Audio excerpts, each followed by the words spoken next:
Philips Norelco One Blade presents Shave All Things.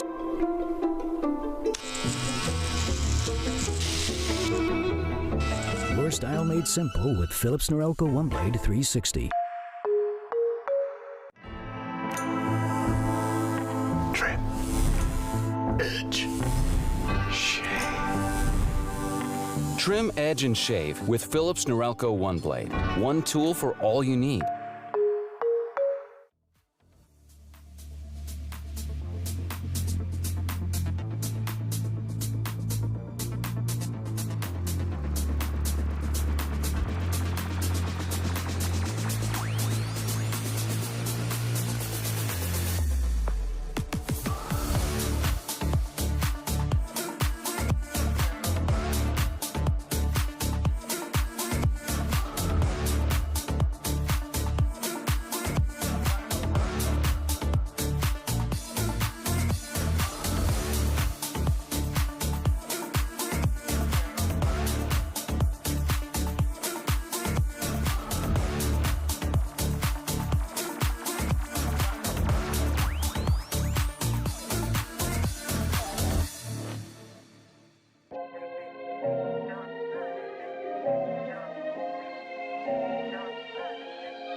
I have a wonderful electronic invention I want you to see.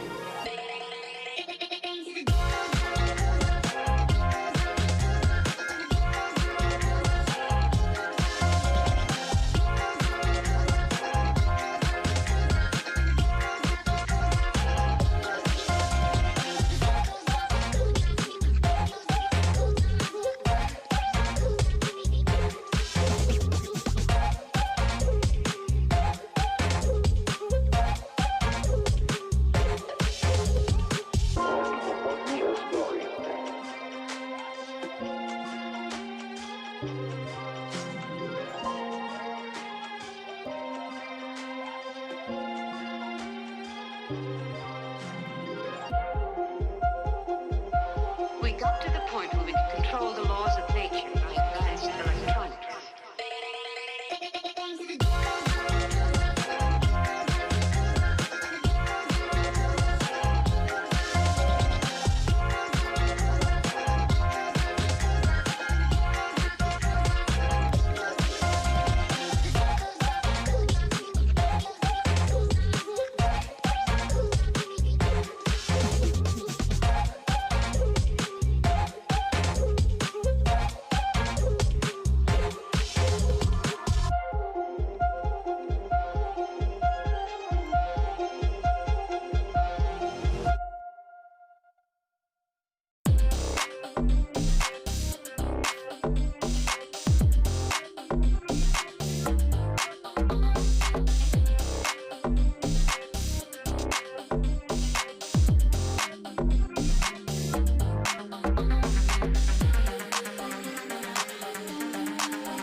edge, shave.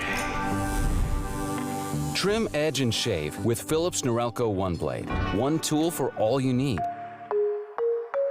Philips Norelco One Blade presents Shave All Things.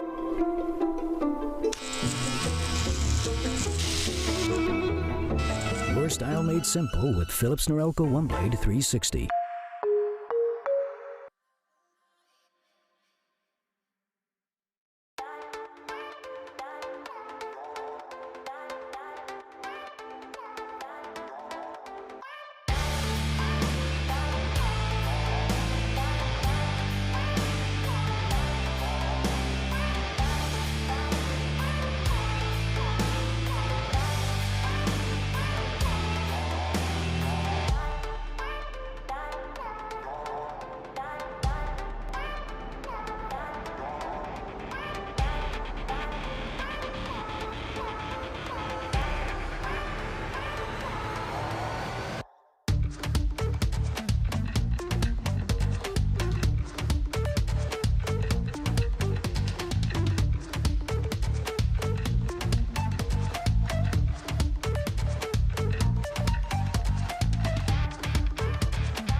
Trim, edge, and shave with Philips Norelco One Blade. One tool for all you need.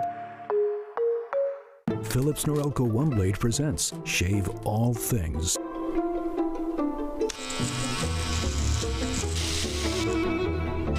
Your style made simple with Philips Norelco One Blade 360.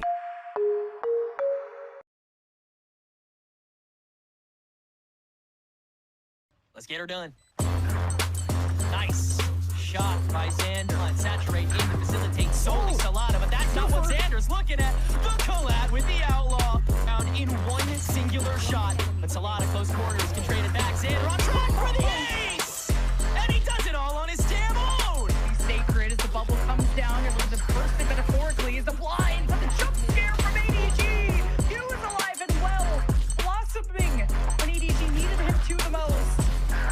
Derek is taking care of business. Your shift is almost over, Derek. But Sacred, your shift is you're fired. And you're all fired. Yeah, everybody's just gonna go drop. Yeah.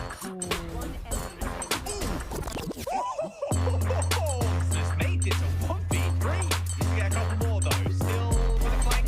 Z ends up going down. Now the 1v1. Jet knives straight to the dome, over the top. Dynamic saves the round and gets the defuse.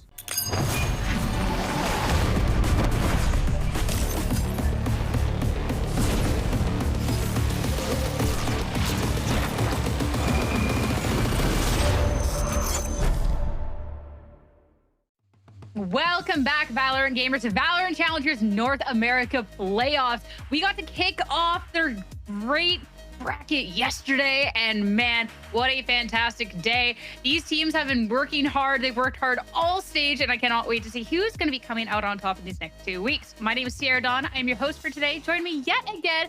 Gompers and Emily are back. Guys, are we excited for some Valorant today? Ecstatic. I'm hyped. I don't know about you, Gompers, but I'm ready. Are we excited for some Valorant today? I'm always excited. I'm excited for Valorant today. That's what I am talking about. If you're at home and you're not excited about Valorant, I hope that woke you up, because we have some banger matches in store for today. But before we dive into that, of course, we got to talk about what we saw yesterday, because Gompers, we certainly wanted to be starting off playoffs with a great start. Sure, maybe we got to see some 2-0s all around, but these games certainly went the distance and kept us on our toes. Yeah, this one was a cool one, which all in all, I think the coolest part was Bonnie was absolutely popping off every single game that we had seen against ADG. And as close as it was, the fact that they were still able to run away with, I think it was like a 2-0. It just simply based off the clutch factor that Bonnie was carrying throughout M80. I think that was absolutely beautiful. M80 completely showed that they were able to come up to the task, right? Nismo kind of coming in, as we had talked about a couple times, from the coaching position, and I think that in itself carried such a different vibe, right? Like, it wasn't the M80 we saw before. There were little tweaks that made it so significant in just the factor that Bonnie seemed a lot more comfortable, and we got something completely different in regards to that domination that we get to see a lot from M80, but it seemed more tactical and more advanced. So all in all, it was pretty cool. Yeah, I mean, the fact that they were able to kind of come back from what it was like a 6-0 or 6-1 at some point on that second map, it was insane to see. And then this best of 3, I mean, you were hyped the entire time, you know, D1 win. But unfortunately, they couldn't pull it through. Yeah. YFP had such a dominant Lotus. It was actually really crazy to see. And when we moved on to Pearl, you know, it was a different story. D1 was actually popping off like the entire time, and it got really close there. You know, we saw D1 have a little bit of a comeback. I believe it was Zobi who kind of called it, going from 0-7 to bringing that back into a 7-5 to bring them even into OT, but just unfortunately, it was not enough for them. Yeah, can't even say it's a back and forth, because it's YFP 7 in a row, followed by Division 1 10 in a row, to then get a really close ending to that map. So yeah, even if it wasn't quite enough to take them into a map 3, I'm certainly looking forward to their next performances. Of course, with a double elimination bracket, they have another chance to be fighting it out, going up against ADG. But of course, we got to be figuring out here in the quarterfinals who else is going to be advancing on into semis, and who else has to go through that lower bracket run? Emily, both of these matches today, we were typing them up yesterday. That's how good they are, and I cannot wait to dive into these. Yeah, I mean, literally everyone who's working today, was excited because we are going to have some bigger matches. These are teams that have shown that they're meant to be here, that they should be here, and that they're continuing to fight. And a lot of these teams are having a bunch of different looks than what we saw on stage 1. When we're looking at like EGA versus QOR, for example, they were on 2 very different sides of the spectrum, both making it to playoffs. But you have QOR, the winners of stage 1, coming in, and then you have EG, who kind of lost out in playoffs last time. Now they're in similar positions, and that just goes to show how much a lot of these other teams have kind of rise to the occasion and really worked on themselves to kind of make it to the top. And I think the competitiveness of stage 2 is like incomparable to what it was in stage 1. It's been awesome to see how much these teams and these players have been ramping up, and some players getting some much-deserved kudos that were maybe a little slept on before. And with things just always changing here within the Challenger scene, I think it's just so cool to be able to spotlight and be able to watch all these different teams grow throughout. So I cannot wait for this. And of course, later on today, it's going to be FlyQuest Academy going up against SRB. Of course, 2 teams that have been so much fun to watch throughout. But let's just keep going with Evil Genius Academy going up against QOR. Emily, you were talking so well about these 2 teams, the stakes, and what we've gotten to see so far. So let's just dive straight into the rosters, especially too when we're looking at the side of Evil Geniuses Academy. Well, when we're looking at playoffs, we're also looking at a little bit of a switch up heading into this, which isn't what we get to see so often when we got playoffs ahead of us. Yeah, I mean, alongside of the roster changes that EGA made, you know, Stunna being replaced by B-Dog and now Mitch being replaced by Moves, they've been able to make a lot of improvements that I've honestly just been waiting to see. I think it really showed in their most recent match against SRB. They played extremely well. Everyone was on the same page, which is something that we didn't see out of them in stage 1 playoffs. It felt like they were a lot more fluid. There was a lot more urgency as well when it came to teammates helping each other out. And I think that with their comps that they do like to run, it made sense this time around. I feel like they were actually playing into it rather than trying to play more standard and not really matching their play style to what the comps that they were trying to run. And when it came to that urgency that I was kind of talking about, a lot of the time you would see them kind of be a little bit more standstill around the map, but I don't know what it is. I don't know if it's Pancake stepping up from to take on that IGL role, and the entirety of the team with the addition of Moves and B-Dog just being a lot more vocal. It felt like they were a lot more proactive. The only thing is I'm wondering if that is something that they can keep on doing consistently, because that is a thing where it takes a lot of energy from the entirety of the team to keep that going. Yeah, and I think they can. I think they can keep up the consistency, right? Like, they've already undergone 2 roster changes, like you had said. And they're still providing not only the numbers, but like they show a level of professionality that a lot of players seem to honestly not be able to get past sometimes, right? Like, once the roster changes, it really does start to go downhill from there, and then they have to regather themselves. But all in all, I think EG are doing a really, really good job at making sure, like Moves had said, their responsibility is keeping the morale up, and they know what their responsibilities are, and that's hard, right? You're coming into a new team, you don't really know what the dynamics going to be looking like, but I think they all have like a level of respect for each other, as to where now it's starting to really carry through inside of their gameplay. They're really doing their research in regards to what the map picks and bans are looking like for a lot of these teams, and then they're VOD reviewing based on that, and they're gathering that information to really apply to their gameplay. So EG, for me, they want it bad, and they know, of course, it comes at a cost when you change players, but you know, they're doing their best with what they have. Even if we do get to see a little bit of a switch up, though, heading into the playoffs, I do have faith for how we're going to see the team adapt to it, especially to talking about Pancakes and the fact that he's going to be stepping up into the IGL role for the team. The real ones know that Pancakes has always been vocal in the server, and the real ones know that he was IGLing before in the past when we're looking at previous rosters. So this is not going to be new for him, maybe with this current iteration of the squad here, Emily, but I still have a lot of faith in Pancakes going into today. Yeah, he might not be new to the IG role, and he's always been a vocal player. I remember back when he was on SRB, he was doing a lot of the mid-rounding and a lot of the talking for them. But I think the way that he's been able to step up in these past 2 matches, especially in stage 2, not only as a player and an IGL, it feels like things are just really coming together for him. You know, when we were talking about his IGLing, I think the timing of his calls has improved a lot. It makes a lot more sense when he calls certain plays or certain setups, and you can clearly see that when you look at the mini-map. And I also just feel like he is a big part and a big reason for why the team has been more fluid. I think, you know, it's all really coming together for this roster, and his individual performance has been phenomenal too. He's kind of shaping up to be one of the most well-rounded IGLs that I think we have in VCL at the moment, and I can't wait to see, you know, if this can continue on for him. I agree. And I think it's cool that we also get to see, like, yes, he is the IGL, but he also gives some breathing room for this team when it's really necessary as a Sentinel player. And I think all in all, that really does push the extra incentive as to why this is working out so well for EG. Obviously, like, playing on Sage, we saw it against against EG, we saw it on, he was a unit, right? Consistently shutting down entry onto sites with his slows and just being very aware of when they should fight so that the team has a little bit more room to be able to think of something else, or maybe just potentially getting some sort of top frag.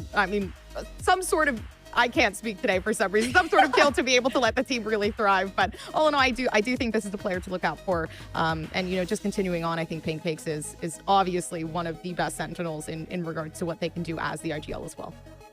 Yeah, Pancakes, big fan. I'm excited to see a little bit more of that going into today's series. But of course, we have to talk about our Stage 1 champions here and talk about QOR. Because QOR, I mean, to just go from winning to then going back into the playoffs, fantastic team. We've been knowing this. We've been saying this. Gomps looking across at the squad as well, though. Obviously, for anyone who's maybe missed out on the Swiss stage, only tuning in for playoffs, there was a player that was notably missing from stage 2, being stolen away. But when you're still looking at what QOR has been able to accomplish, I still think things are working quite well for them.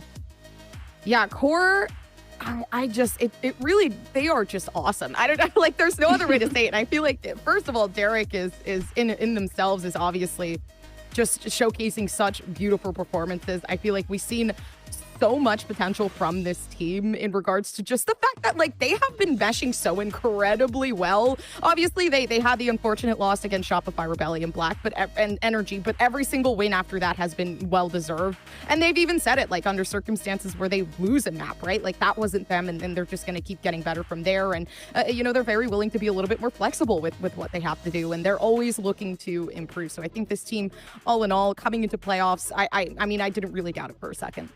Yeah, I mean, I think this team, like a lot of the others, we're struggling a little bit, you know, having to come into this new change of meta, losing a player like Smoke, who was that kind of perma-yorer for them. And I think they've been trying different things, and we see it in the server. You know, when they ran that double duos with Derek, it didn't quite work for them. I think Kumi also has been struggling a little bit, trying to adjust to being a solo duelist and be what the team needs from him. But I gotta say, they're still getting those wins. They're still putting up really good fights and really good maps.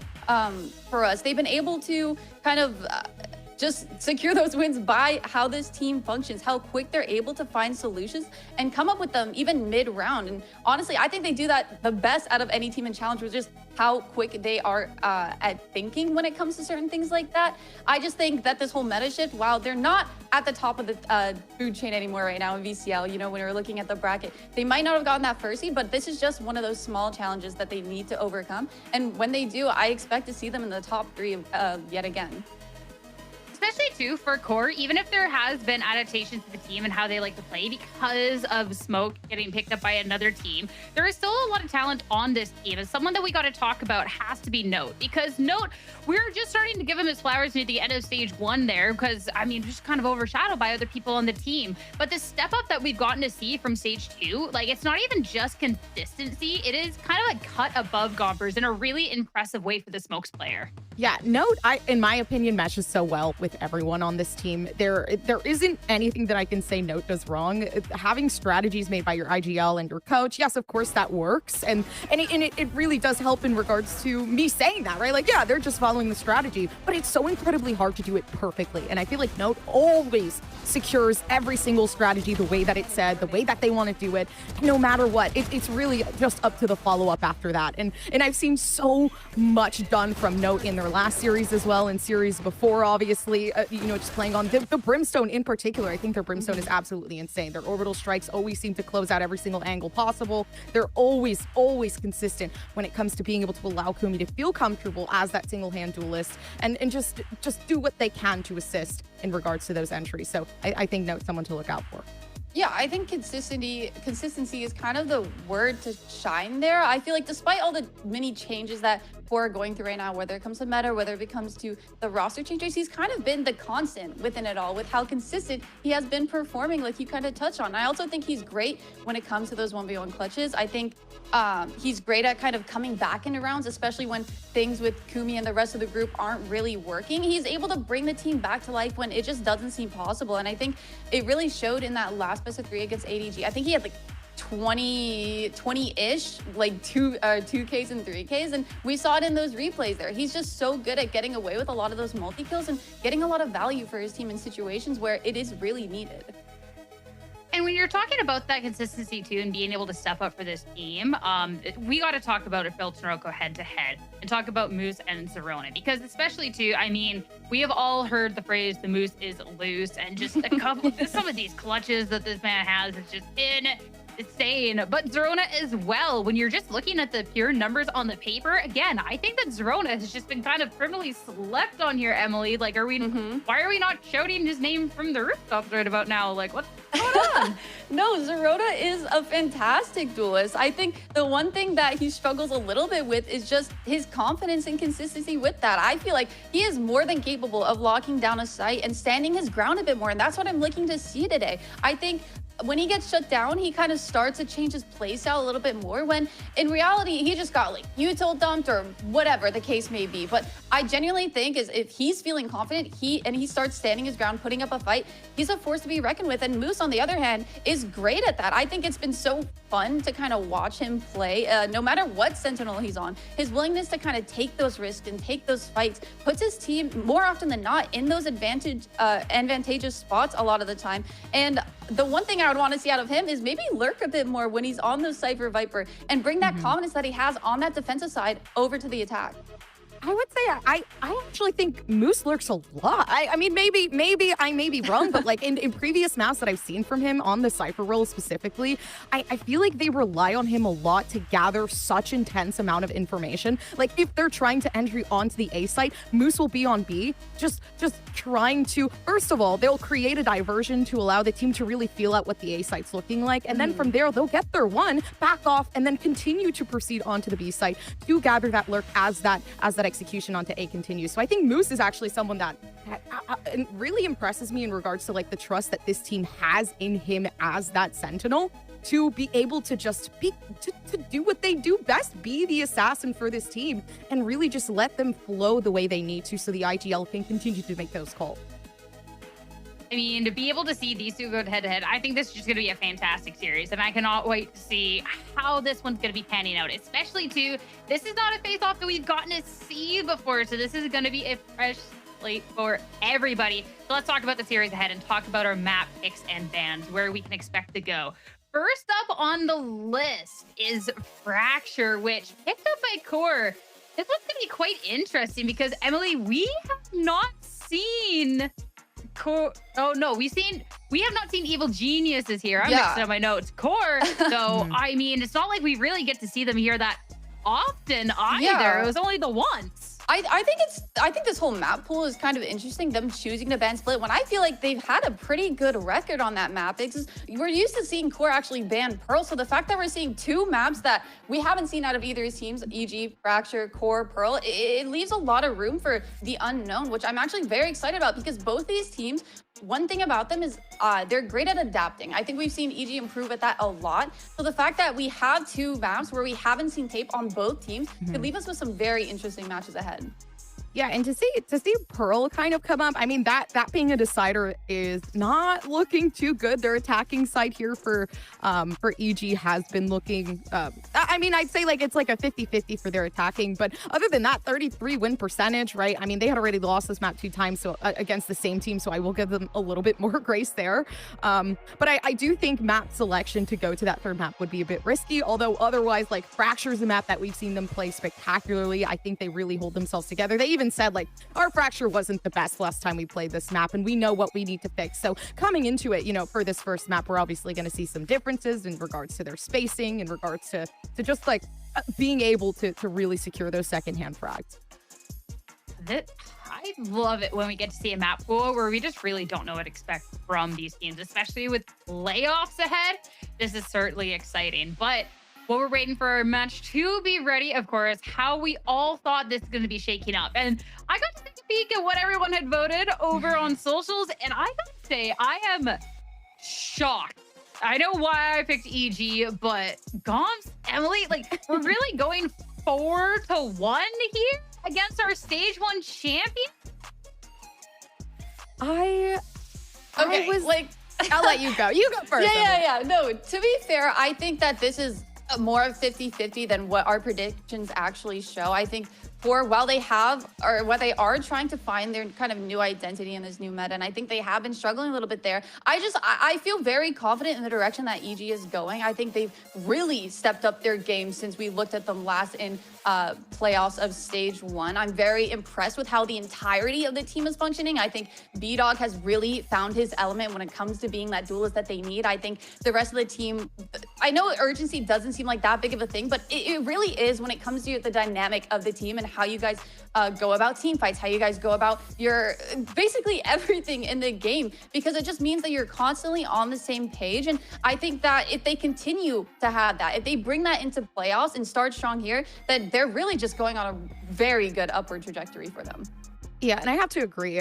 I will also say, like, just in regards to, like, both these teams, I think they have it going when it comes to synergy, when it comes to, you know, knowing exactly what they want to do. And when it comes, as well as, like, the mid-rounding, I never feel like we're in, like, a deer in headlight situation. They're very, very 1-2-3, and they know what they're doing at all times. But EG just carry themselves better. And I will say, like, mentality-wise, and the fact that Moves themselves has said, like, they're just trying to boost the morale in the team and just, you know, keep them moving forward. And everybody else is also just providing, like, that secondhand insight. Pancake's obviously now trying their absolute best to be able to make those call outs and be a little bit more forthcoming for the team. EG, to me, just seem a bit more up there when it comes to strategy and synergy. I just 4-1 is crazy. I know Roy has got to be sitting there cackling in between beatboxing about how he's just going to seem like a genius if our stage 1 champions, who is such a good team, takes this win for today. I don't know, guys, but regardless, we're all going to be winners because it's going to be an awesome match. But some bad news. We're still waiting for all the players to get into the server. So we're going to be taking a quick break, an opportunity to get some snacks, get some water. You're not going to want to miss any of this match on the other side of the break. Be right back. Philips Norelco OneBlade presents Shave All Things.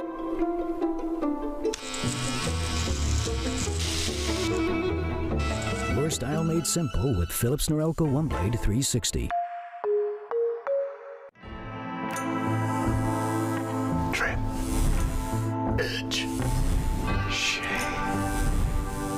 Trim, edge, and shave with Philips Norelco OneBlade. One tool for all you need.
Welcome back, everyone. Let's get this show on the road. Fracture ahead, Core and Evil Geniuses, and Emily, a first peek at these comps, and Zerona on the Phoenix. I'm set. I'm ready.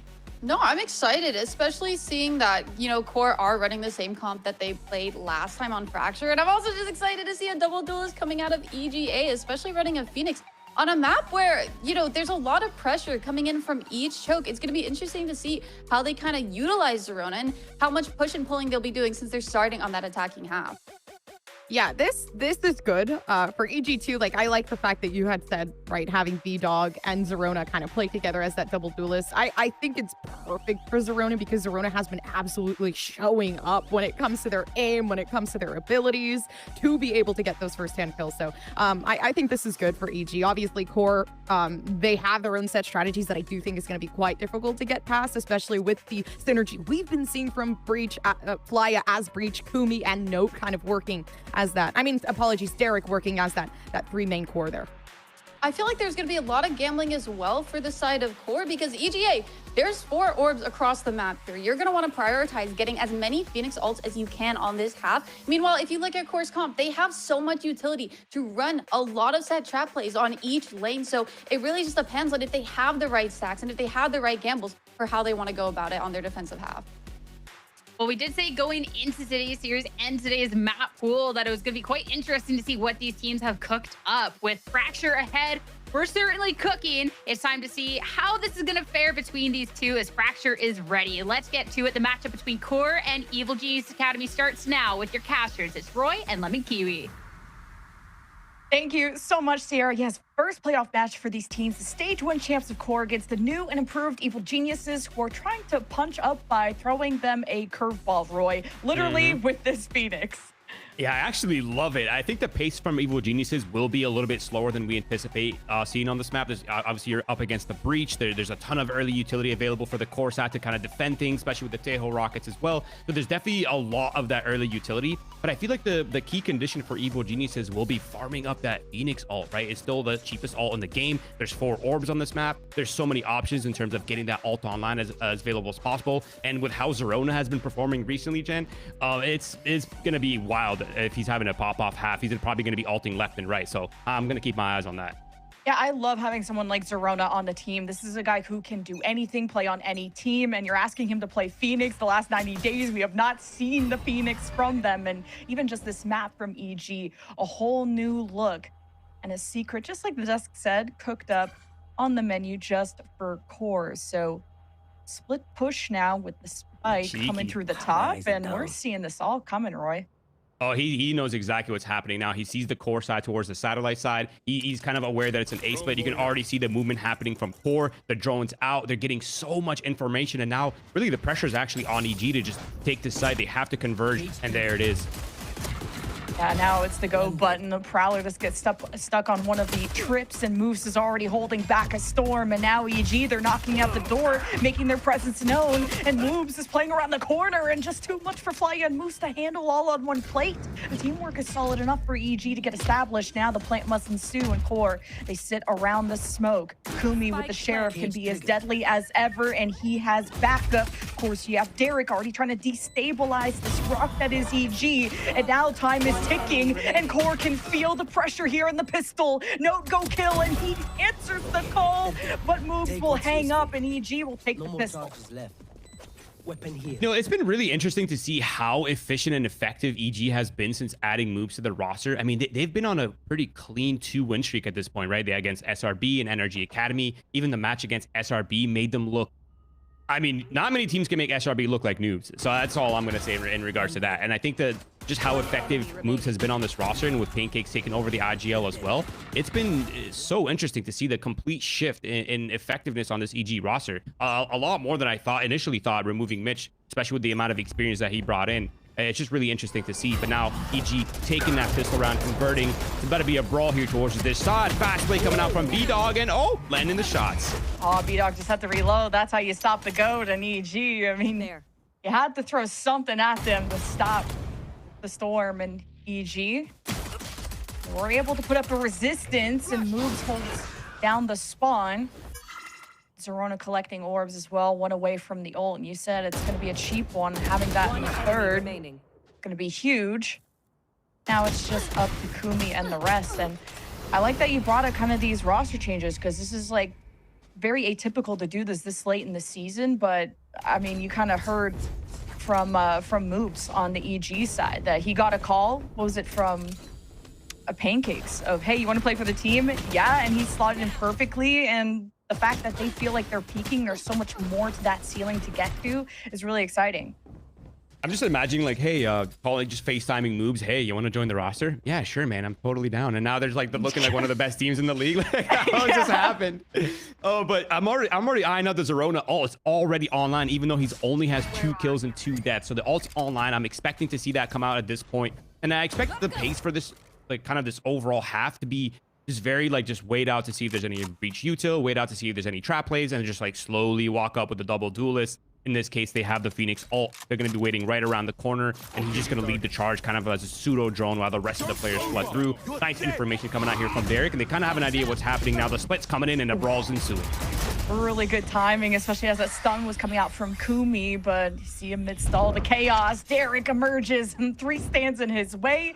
In EG, I mean, they just have a really good buddy system. They're always in a position to trade, and now this cut off the timing is key here. Note will show face. Jake watches carefully. Here's the swing, and here's the stack, the double in Jakey's favor. And that's going to be all she wrote. Now EG hunt down the last one, and a flawless one. EG are just getting started.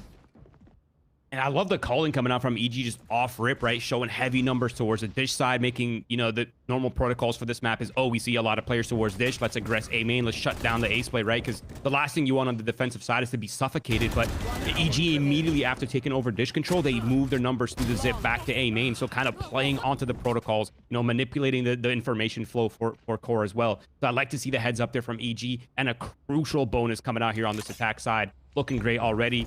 The ult coming in for the Phoenix ult coming into pretty good value overall. But yeah, they're playing in the exact kind of how I expect them to be playing, Jen. They're playing slow. They're not really aggressing too much. They're utilizing the Cypher camera to get information on the other side of the map if required. Right now, they're totally fine, just chilling, waiting. They have 5 players over here, camera spotting on the other side. And really, it's for QOR to kind of understand what is happening on the map. And it seems like, you know, they're being proactive, and they're kind of getting a heads up, but they're still not quite able to tell if this is ending into an A hit or a B hit just yet. But it seems like they're flooding back towards that A side. Especially when QOR just like rush them into spawn. I like that EG will take a second to adapt and really keep themselves level-headed. That was something important that EG talked about. They want to stay humble, not get too excited when things go a little too well. But Prowler will be getting the attention. You know that someone is within that site. EG not liking having to cross into that smoke, so they got their attention. They got what they wanted. EG will head elsewhere. Nice and easy. Saw the stack. They can assume that the players have rotated over. Now they're making their way over to the B side. Moose will hear them on the camera. That should prompt the alarms, but I don't think they'll get there in time. Moose, Bucky in hand, holding their... I think, you know, Jen, now I think there's gonna be a bit of a stall here before anything really crazy happens, but I think people are starting to adapt to the shotgun meta. Like, they're really... we're not seeing a lot of overextensions with the shotties, especially on these kinds of rounds where the money is low. Like, they don't want to face check these kind of angles, and the Bucky and the judges have become so prominent. But now it's going to be the full-on retake. It's a full, just off-site retake happening here from the EG side. Just any amount of damage would be massive here for QOR, because you can't let them get another flawless round. I mean, EG are heating up, and they get fast, loose, and QOR just can't stand a chance. I mean, they have sheriffs and shotguns. It's nice when you can anticipate the EG approach, but... Okay, Moose will get one for the road, and won't be able to keep this, unfortunately, for him, so... EG will keep the run going, and that's what's been really exciting for this team. And you have a ton of ults to boot going forward. I mean, Moves was like 5-0 to start this game, and this guy only has like 2 weeks with the team. This is going to be his 3rd match with the team, and it's playoffs, and it's crazy how well he's integrated. It's almost criminal how much he was slept on as well. Like, after he, you know, the whole Winthrop University, like the Winthrop University project kind of started dying down a little bit. It felt like he got no real offers, which in my opinion was absolutely criminal. I feel like he's been so effective, and when Winthrop went on that, you know, the kind of the miracle run, he was a huge part of that, and we were nonstop talking about how effective he was in that role. So I'm kind of glad to see him back in action. But I'm starting to feel that the core is starting to feel a lot of the pressure. The slow pace is kind of just making them feel uneasy. Moose holding it down towards that site. The Cypher hat's coming out. They're going to get a ton of information. The brawl happens, and an instant redirect back to the B side here for EG. Yeah, you just have to be on the edge of your seat if you're core. When are they going to flip the map? And you got the walls up. B is going to be planted. Oh, aftershock at the last second. EG keeping themselves safe. They are quite low, though, so I'd like to see Jake really play his life for an orbital strike post plant. Just make sure that you're not giving an in for core. The smokes dissipate. There's just no targets, but Zerona just lurks at a distance. As core just cross the road and look both ways, EG are ready to greet them from all sides. This is not going to be a good spot for core to do anything with, and it's not looking likely to really get out with your weapons. No not when Moose is going to cross you up at the exit. Okay, no. Orbital strike just in case there from Jake, and okay, responding orbital strike from Note, and kind of a weird round there to invest that, but oh well. Yeah, I almost feel like Note might have trolled the Brim ult there a little bit. There was definitely no time after the first Brim ult went off. The time was so low. There's still so many players to clear from so many different angles. It started off so well for core, but I mean, we're seeing EG playing this kind of off-site style, right? They get onto the sites, they start to kind of play off. They're not really forcing it. And you know, the ult in theory was good, but I think in the context of the time, that's really where the issue starts to happen. And this is a really good timeout coming out here from core. I think it's worth the conversation about, you know, how are we going to deal with EG's pace, right? They've just been sitting. They haven't really been showing their hand too early into the round. And it feels like at some point core, while yes, they do need to be kind of proactive, they also need to be careful because the information that they're going to give away off the camera is going to kind of unravel a lot of the aggression from core. It's going to unravel so much of the setups and where the agents are and where people are playing, which will actually give a key to accelerate for the EG side. So it's a tough situation to be in. Absolutely. And I feel like Moose has given them so much of that information, but it seems like core are in a position to be proactive, to be in the right places when EG are trying to enter. And now the last couple of rounds, EG have flipped the script. They have changed, they've pivoted to the other site. That's thrown core a bit off guard. And you could tell it because this is core's map pick, and now they're throwing out these really weird late ults that are seemingly just to kind of match band for band and not necessarily to do anything with the round. So I'm a little bit worried about core's decision making here, but EG are the ones that made the big changes. So just even playing into a Phoenix and this new player is enough for core to have to consider. A slow round once again. Nice and easy. The 4-1 here, more of a standard split for the EG side. Cypher on one side, 4 on the other. Camera spotting one side for the 4 players as well. Boobs is not quite liking the pressure on this side of the map. He's going to bail. I think that kind of gives away the intent a little bit for core. And I think kind of reflecting more on it, I think the name of the game for core will be put pressure, but try not to show everyone and try not to show where the breach is, because that utility is going to be so key to slow down the reactions for EG side. Now, Derek playing the shoulder spot right here. He's going to spot some players, and there it is. A little bit of information here for core now. Keep peeking. You got salvos as well. EG's... Yeah, there's a salvos. EG just trying to think if they can play off of pigs. Now the smokes come into place and Moobs has first blood. So EG already on a good track. And Kumi wants to even up the odds. He brings out the overdrive, and now through all the smoke, I mean, yeah, there's just no one to find. You thought EG were committed, and that's the type of mind games they've been playing these last couple of rounds. Oh, pigs. Almost spotting the back there of Derek, who core are still on exploration duty. They're still trying to find where EG are going.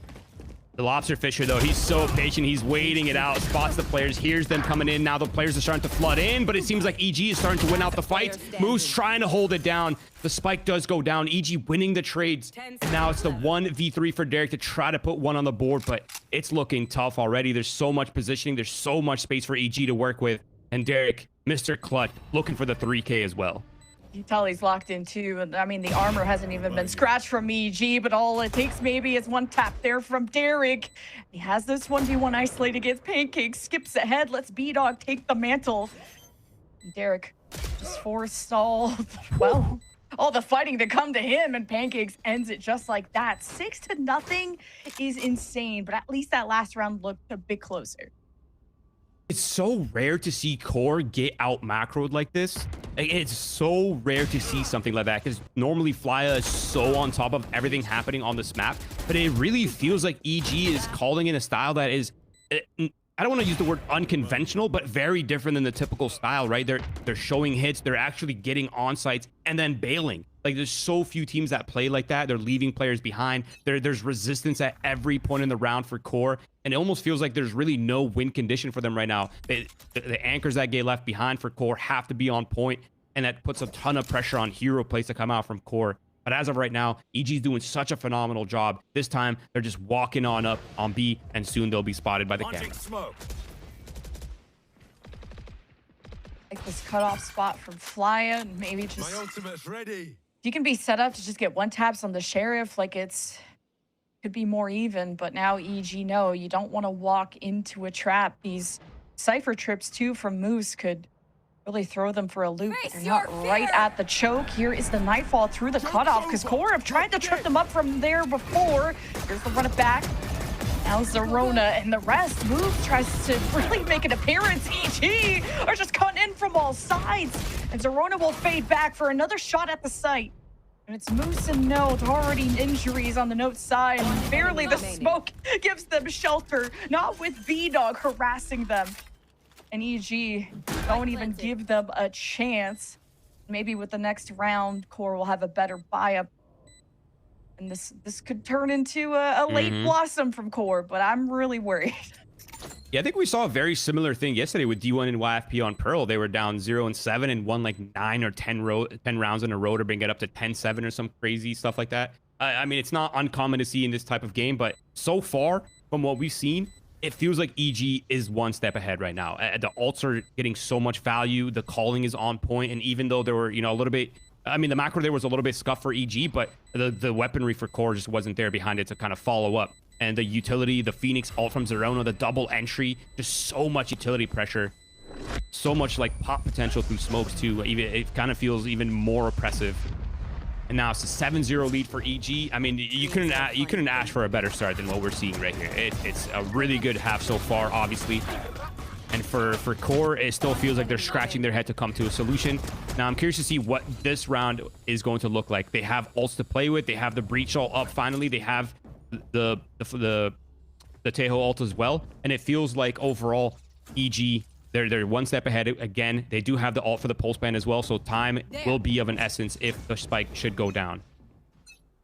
The fact you have double mollies from EG, like, and how do you navigate through all the smokes and the cages? And I respect Core wanting to give that space, but then that means, how do you just like flash out of that? I feel like that's so much on Flya, and he's, been paying that IGL tax because I mean, he has to come up with all the plans along with the rest of the team, but this is not something that you could have prepared against.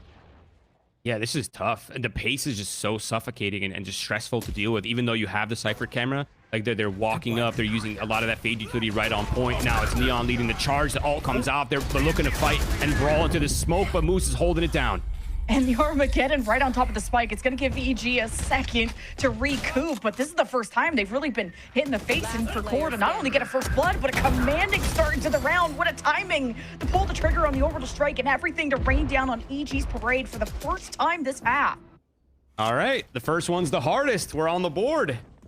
Core fans unite, hands up. It's not over. It's not over. Me desperate not to look foolish on the predictions. Just any copium I can get right here will serve me well. But a clean round though. 4 alive for Core. That's exactly what you need. The ults got a ton of value. Now there's no ults in play as well for EG, so it's a lot of just good old defaulting, just good old gun rounds. No shenanigans happening at play. And it seems like EG's posturing for the 5-0. I think they're liking how free Arcade has been, and they just seem to be just walking up, popping with the fade utility, the molly to gain some space. Kumi, missed shot, information known. Now they know they can continue contacting, continue to challenge towards this B side of the map if they so choose. But it seems like they're kind of going back to push back the line. So let's see how it plays out. This is a deadly game of chicken, though. You're throwing out a Prowler, hoping to just run up behind it, kind of bait and switch, it seems. You don't throw another piece of utility here, you will be feeding the beast, but it will be the flash up in Kumi's face. He will disengage, and this is forcing both Prowlers, flashes, a lot of utility out of EG to respect this off, but somehow Kumi has not been found. EG are the ones smoking themselves off, trying to create some safety as Zerona wants to make a play on the perimeter, and QOR completely surrounding them, and now through multiple entryways. Moobs' lurk now creates a threat on the opposite side of the field, but QOR know they have time. This is a faraway problem. But now all funneling in. EG have no space. It's time to fight back. And as the entry in, the door closes. The teamwork continues to be stellar from EG to take another round. It's so clinical from EG. It feels like no holes are left without being filled. It's absolutely insane. There's a 1v1 battle happening on the B side of the map. The Cypher head-to-head. That was so sick to watch on the minimap. And while all that's happening, they have so much space to work with on this A side. It feels like almost there's no areas for QOR to kind of tuck into and play into, and just so many crossfires available on sites, so many places to play. It just feels like overall EG just looking so good right now. It's incredibly impressive how they're playing this attack side. Even with EG being out of so much util, Kumi did a good job of baiting all of that out. It's just coming down to the macro, and B-Dog has been the one to be explosive for EG, but once he falls, it seems all the dominoes come apart. I mean, incredible salvos from QOR. Just the go button. As soon as you saw EG struggling, fumbling, tripping, QOR pounce. That was a big round. Isn't it kind of crazy that the first time they use A main, they just get absolutely ran down full util? They've been so good with arcade, so good with the dish side. The one time they want to switch it up, they want to go to A main, they just get absolutely demolished by the utility. I mean, it's just a perfect flawless coming out from QOR side. You know what? I will say a 4-8 is doable. I feel like a 10-2, you know, we're looking at something a little bit more sus, a little bit more sketchy. But 4-8 plus pistol in the second half, there might be some answers here for QOR. Now it feels like the A main, they're looking to do it again. The good old classic of like, oh, they won't expect this twice in a row. Then the information Surely, right? is there. There's a better answer to this, right? Oh, it's the same thing. A little bit different with the aftershock instead of the salvos, but Oops. yeah, definition of insanity. Now they're gonna try to recover the spike, go elsewhere, and Moobs continues to be a nuisance. I mean, he was getting frags on the opposite side of the world, but Note takes his time in that 1v1 and make sure QOR are heading towards a flawless. There's so much dirty work to be done here by Zerona.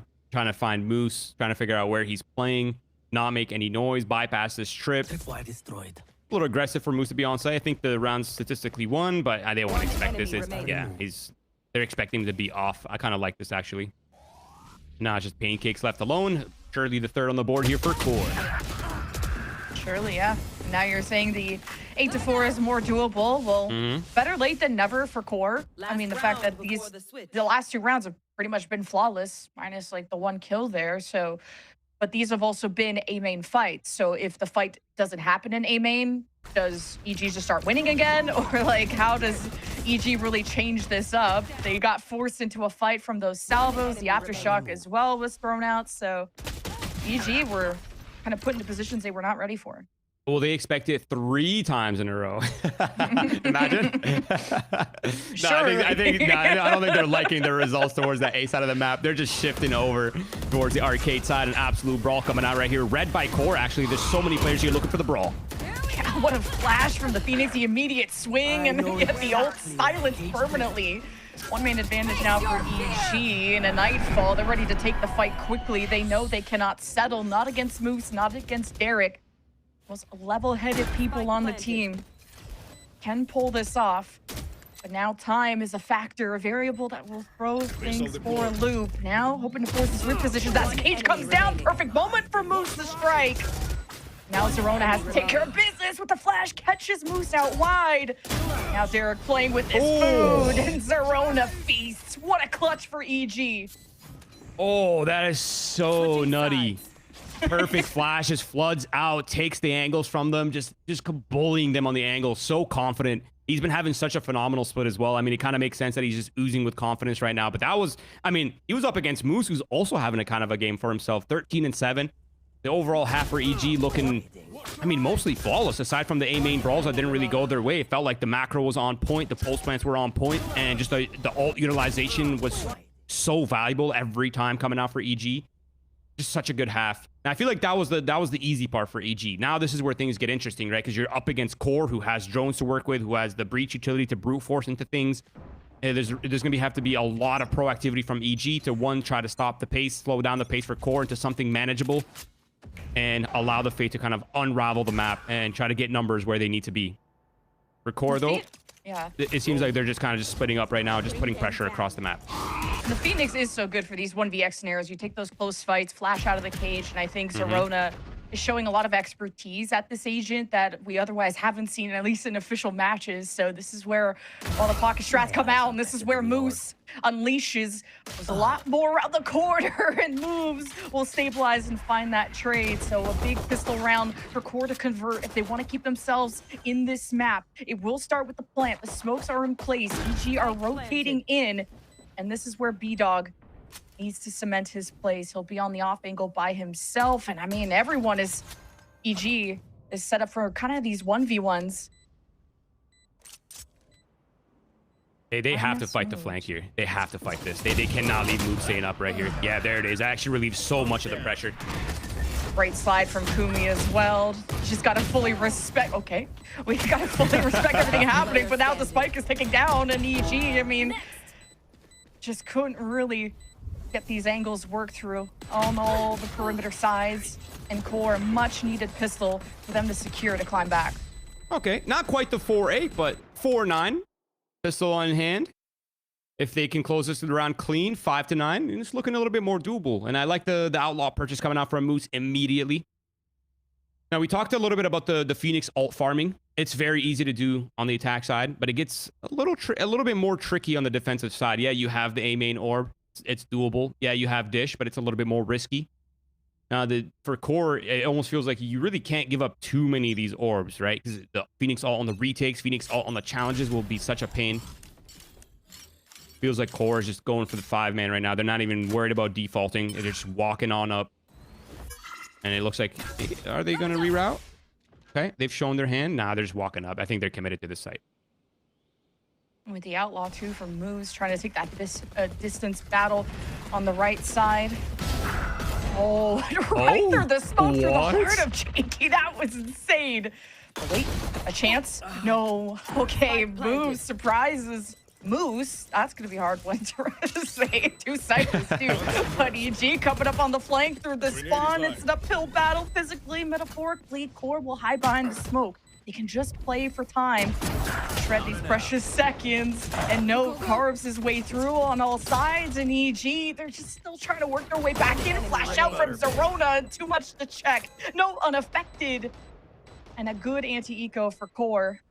B-Dog will just try to hold on to the outlaw he stole. Got a little dicey for a second, though, huh? That little jungle fight, the 4-player brawl. I think as soon as they spotted 4, they said, nah, we're out of here. And then the immediate reaction from QOR to go towards the arcade side. I think for me that what bodes very well for QOR is seeing those super fast reactions in the moment, because it kind of signifies that the comms haven't really broken down despite the score line, right? So I think the energy's still there, the reactions are still there, and I think it's going to be the absolute key if this comeback is real. And I think the 5-9, it looks good. It was mostly a clean round for the QOR side. Now it feels like the kind of the balls in their court, the paces that they've shown the first 2 rounds have worked out, and I'm kind of curious to see how they're going to approach this bonus round. And it's really going to set the pace. They do have a ragtag amount of weapons. They have the pistols, the SMGs, the Guardians, a single Phantom, and it looks like a 4-1 split. Breach putting the pressure solo while the 4 players walk up arcade. You've seen that QOR trying to play kind of these anti-flash positions against the Phoenix and being a little bit more ready for when Zerona wants to fight outside of those smokes. He's so aggressive, and Zerona will make sure that the space is denied. Even if he is concussed, he will not go down without a fight, and Kumi will still try to test those waters. 3-man flash from Zerona, and he's going to just take his time with it. And man, he plays around his utility so well.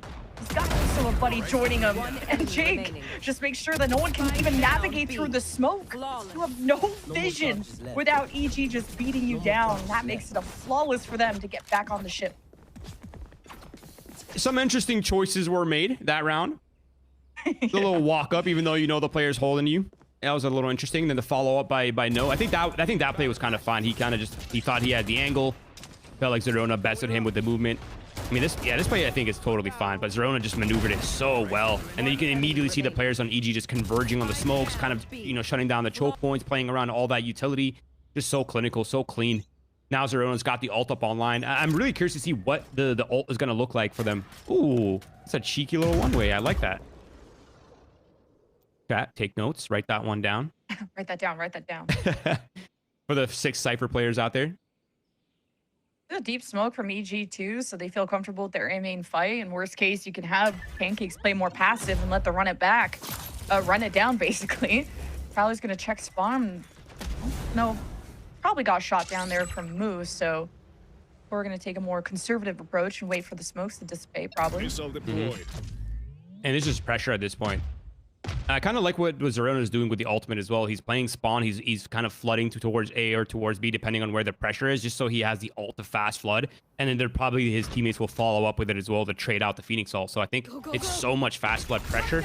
But yeah, it seems like it was a stop and go. And now QOR is making their way onto the site. Using those neon walls to just clear every section, but now that that's broken down, EG will break back in, but Derek and Kumi, they just dance around this central cover so well that EG couldn't finish off the fight that seemed to have started off so well. Now Zerona and moves. Gotta be careful what Zerona can do, especially with these flashes, and moves just finds Flya like that. They're working together. Kumi's injured. So is Derek. This is doable for EG, but they have to do so quickly. They're getting active. Kumi just playing hide and seek. Gonna stay out of sight and out of mind, and literally out of sight. This EG will get the attention towards them. You have Derek. Oh, even Derek bests him. I mean, Derek is 11 HP. Talk about being stoic. And QOR needed that round. Oh my God. I think I'm starting to see the picture for QOR, right? Is these kind of fake pressure, fake executes, try to draw out the very limited amount of counter utility that the EG composition has, and then just re-hit with your full set of utility, the flashes, the stuns, the speed, the rockets. There's so few angles to play with the amount of utility that QOR has. And I think that's a pretty viable game plan. I mean, it kind of makes sense, right? Draw out the very limited stopping power, draw out the Phoenix Molly or the Fade Tether, and then immediately re-hit with your own set of utility. Makes sense. I like the game plan overall. This time it feels like EG was trying to get a little proactive, but immediately shut down by QOR. And it seems they're all just postured up in jungle, just waiting. Camera on the other side. It'll probably spot B-Dog soon, and they'll know where the op is shortly. I must wait a moment. Yeah, EG have all their bases covered, but you heard an op at the distance. Only B-Dog that has one. Moves, if he gets a pick off the entry here, the neural theft would be everything. Okay, moves, better stay in. He gets popped up. Did they spot him? Kumi is more worried about clearing the low ground, and moves has not shown face yet. But now trouble is coming up the stairs, and his name is Kumi. And QOR bring the whole house of cards down. And they need to make this a win streak. EG have only picked up one round this half, and QOR are in their shadow. This was a 7-1 lead for EG. Now they're at a man deficit. But King of the Hill here, B-Dog with the op. As soon as QOR even step out, but they don't need to. They have the spike planted. The job is done. The weight is on EG's shoulders, and Jake knows it. Now you have to try and flush out these rats, and you're at least getting their attention with all the smokes in their way, but the spike will not be diffused, and B-Dog going for the kills. Don't think you could do anything with this round. Plan is just so good. Yeah. It's just so hard to deal with. It's planted perfectly against the wall. It makes the spam from that side of the map is so easy, so clean. Whether there's smokes or not, it's just so obvious where the spam line needs to be for QOR. I'm kind of liking the plant spot, and I'm also digging the kind of pressure that they're putting it early into the pulse plant, having moves go through smokes, suffocate the, constantly apply pressure, suffocate the retake space that they have. It's looking so nice right now for QOR. A huge sign of life. And of course, the exec as well off rip, which is so clean. Kumi immediately following up on the utility, getting the opener, and so far, I'm digging what I'm seeing right here from QOR. And the timeout, well timed here for EG. I think it's time to discuss what our approach is. Absolutely, yeah. If it wasn't going to be that last gun round, it had to be now for the timeout, because they've only gotten what EG have only won one round, like I said, this half, and off of a flawless of denying the bonus there from QOR. And this is quite scary because you're getting QOR that are looking more confident, not as frustrated, seem more intentional with their decisions and what they're clearing. And I think now that Kumi is finding a good stride as well on the Neon, it's going to be even harder to hold back and hold the space that you have if you're EG.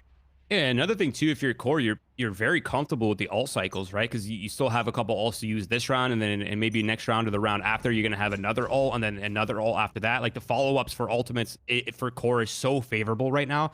And of course, this is Fracture. It is the most ult-heavy map in the game, right? 4 orbs to work with, the plants, the defuses. There's so many ult orbs just constantly being farmed. But overall, I'm kind of curious to see. I don't think we'll see the real game plan in action here for EG. They've most likely discussed the next round. But I think the game plan here for EG is just let the op work, and if things go poorly, just hold on to the op, bring it into the next round, and the orb farmage here for core continues. Farm the orbs, but you're still being careful with any kind of long-range part of the map because you just never know if B-Dog's going to pick you off. And even if that happens, it's probably going to be from such a faraway state that his team can't recover those weapons, but that's at least the theory. You know that once you get onto the site, anything can happen, especially with these pistols.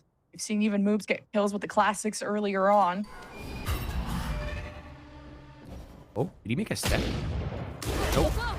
He avoided it. Now they know where the op is as well, so they're just going to accelerate on it. Such good utility following up here from Flya. A sight plus the opening kill headed in Core's direction. This should be a comfortable finish, but look at Jake. He's hot on their heel. He's already in the smoke. If they fall back towards main, or if it goes unchecked, it could be a problem. And this 5v3 over at the B site, you got to be careful. You don't want to step past the smoke and eat a Bucky to the face. And you see Pancakes is so hungry for. He steps out, gets punished. Core staying patient. Orbital strike to clear the way, and Derek does it all.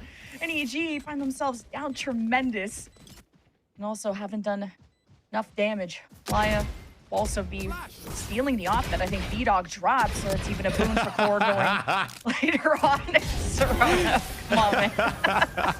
Nah, Derek, that's crazy, man. That's crazy. Not the emote. Oh, that's insane. 8 to 10, looking clean for Core. I'm also digging the fact that they're just sitting on the sites. Like, they're not really afraid because there's really not a ton of overwhelming utility to clear angles on the site, right? For EG side, they have the Neon Stunt to follow up and try to gain space. Yes, they have the Phoenix Molly as well. That could help things, but overall, it feels like, you know, they're comfortable playing on sites because there's really no stuns. The flashes are kind of short ranged. There's really no real way to pressure the players playing on site. So I think that it will likely play a factor into this half. For now, it seems like the op is up for Kumi, so the slow play begins. It's grind. I like the spot from Zerona, and curveballs work so well around these short corners. And didn't throw that out. Keeps the op. Okay, now the orbital strike rains down on Core, forces them forward, and still moves will catch them. A nip at the heel. Core stuck a little bit in spawn. Now that the smoke is in their way, it could be a moment for Core to head elsewhere, barring EG being more aggressive, but not bad. Yeah, I think EG's immediately gunning for the space, right? Because they know the majority's here. The ult's up. B-Dog's position on the flank with the operator is now known. They're going to feel contained, and I think really the only way out of the solution is to just go forward, because, I mean, you don't want to deal with the op on the way back. Moves going for the immediate shot. Ooh, manages to keep his life. It is a man advantage here for EG, but the HPs are okay. Well, I mean, that might have just sealed the deal, but 2 players on the EG side are still extremely wounded, so it's very much possible here for Kumi and Fly. Need a big highlight reel here from Kumi. Kind of breaks it up, doesn't bait any shots, and at 81 HP, even he's worried about encountering these crossroads, and and he just deals with both problems. Kumi, he still has 2 more to go, though, and the spike is out of reach. So this is going to be a problem. Now you got smokes out of the way at least. Ooh, shots come out from the right side. Kumi fast. Oh, the instant lock on. Wait, he has time. 5 seconds. Ooh. He has to deal with the plant before the ace. 2 seconds left. Gets it off. And Jake, you know, the last spot you saw him. Now it's the bind games, the chess matches. The king on the field. It's Kumi with the ace. I mean, you wanted a highlight reel. He heard you. He delivered. He had to pop off. and it was clean. That kill onto B-Dog really sealed it. The lack of follow-up from Jake, allowing him to get the spike, allowing the scenario to reset completely, was just so good. Oh man, Kumi. Yeah, Kumi, I feel like when Smoke was on the team, Kumi was so slept on. So little conversation was happening around Kumi, but Kumi was always the duelist, right? And I'm glad he's starting to get his moment in the spotlight now, really showing himself, really stepping up for this roster. And it feels like with every match, he's getting more and more comfortable and more confident as well. The money for EG, though, is once again broken. An opportunity here, Kiwi, for Core to tie things up at 10-10. Yeah, and EG had a 93 attacking half, and so far you have a 6-1 attacking half for Core. So the lead could be slipping away, and Kumi with the first blood. This team is heating up. You know EG is on your tail, and they know the jig is up, and they're running into their own demise, and it's just a death match. Just, I mean, a battlefield at this point. EG, though, are trading blows. They have 2 guns down. Unfortunately, not really able to access them for now, at least not so carefully. Jake will get it last second. Camera spotted. He feels like he has to reposition. Wants to help B-Dog take the space so he can get a better weapon other than the Bandit, but you're on your last breath and last chance if you're EG. Now it's time to step into the Gladiators arena. The smokes come down. Core watch carefully, and they're so ready on the trigger. And our lead is gone. 10-10 now on Fracture. And I love that Core is using the Cypher like a pseudo info initiator. Like they're just walking up, dropping camera, flashing it real quick, and immediately they kind of have an idea of, you know, are people on the angle? Is Neon opping this line? Like there's so much information being provided, and then the instant follow-up from the utility to kind of converge on the site. Yeah, the brawl was a little chaotic, but overall the macro right now for Core is a complete 180 from what we saw in this first half. Now it almost feels like Core's in the driving seat, and they've only really dropped the bonus round on this half. So overall, it feels like Core is just really on point, and they're really dialed in, and now they're eyeing out this B split. You can be aggressive if you want to, but Armageddon, it's Core that take the initiative. They force Zerona's running back already, and Kumi gets another first blood. Zerona, oh my god, a second life, but takes 2 down with them. And Core, I mean, they're trying to match band for band. It's a 3 versus 3, and Core are barely stable. They're also not with their spike carrier. Playa will get an orb, one away from the Rolling Thunder. Needs to be careful how he approaches. No, he didn't see him. He gets caught right behind. Jake gets the spike down. This is disastrous. Core will have to fight Jake for it. And he's waiting for backup. You gotta call 911, and it's Pancakes on duty. And Jake is also there to combine EG back in the lead. And Zerona with the Phoenix ult, that really solved so many of their problems, those early kills. But I was dying laughing as a Kumi. Oh, I'm so glad they showed this. Oh man, don't break his wrist like that. That's crazy. But yeah, EG just positioned so well on that side. The crossfires were on point. The spam through smokes, the chip damage, and the unfortunate timing from Flya trying to get up into the vents. And now EG, they've claimed the first official gun round, and B-Dog to open it up immediately with the op towards Dish. The round just started. That's what has already died from Core. EG. Now they're starting to steal away the first bloods. An A-main fight. This could be big for either a Nightfall, Rolling Thunder. But who is going to take that space first? Core have already been allowed to be into a main, and now they bring out the Rolling Thunder. The chase, the hunt is on. B-Dog is in their shadow. Core escaped through the shadows, and they just try to carve their way and cement a path towards the site. But they forgot about B-Dog, the top dog, and the only dog left in the round. EG match point. E-God. 4K on the board. The op reposition, gets the first pick before we even realize the round went live. Immediately repositions towards the A main, finds another amazing timing, dodges the drone, walks up, punishes Derek, and all the ults invested for Core gone to the garbage. They got so little value from that, and then the immediate ult pop coming out from B-Dog, following up, just not relenting on the pressure, foot on the gas the entire time. A huge sign of life here for EG to try to edge things out towards the end of this half. 12-10 though, where we're nearing the end of the game. EG, the money's pretty on point for them, but for the Core side, I mean, yes, they have money for some weapons, but it's going to be a bit ragtag, and they do have the Brim ult to hopefully make things work in the pulse plant or for the execute, depending on how they need it. But overall, feels like EG is in a much more comfortable spot now, especially with the ults coming up online for the Fade and for the Brim, and they have the op online. Things are looking a lot better for EG. I just like that EG can also take a step back and know how to play off of each other in these hectic moments. And I've seen that a lot from Jake. I've seen even Zerona be a very selfless to selfish player, being on this Phoenix agent, kind of being able to deal with these 1vx scenarios. And then it's a big kind of spotlight match between Kumi and B-Dog of who can be the neon that shows up and really breaks open the round. And it's kind of between those two on who's getting first blood, but there's only one up, and it's on the defensive side. Or on their last life after coming back from a 1-7 deficit. And even almost getting back in the lead. Matching it 10-10, but it's EG that are done playing their games. Now you need to hold back this tidal wave that is QOR coming through the top side. Teho drone from the bottom. We're not having too much information to work off of, and that's how Moose gets caught blindly. Moose steps up, orbital strike to destabilize here the structure of this defense, and that's the moment QOR want to pounce. The Nightfall to put up some resistance here for the defense, and it sends QOR scattering. Makes them take a second to breathe, but this lurk on the top side is very dangerous. No to go kill. That is the plan for QOR, and that gets EG looking different ways. Still need to get vision. You're holding back against the Prowlers too from the defense. Good shot from Pancakes to keep everyone from QOR at bay. 38 seconds. QOR still committed, but watch out for what Jake can do if he decides to take a peek. He's gonna like what he sees. 30 seconds left. QOR are not paying attention, but they need to also carefully escort Derek through. And at the choke point is Moobs. He could drop the spike here and save EG.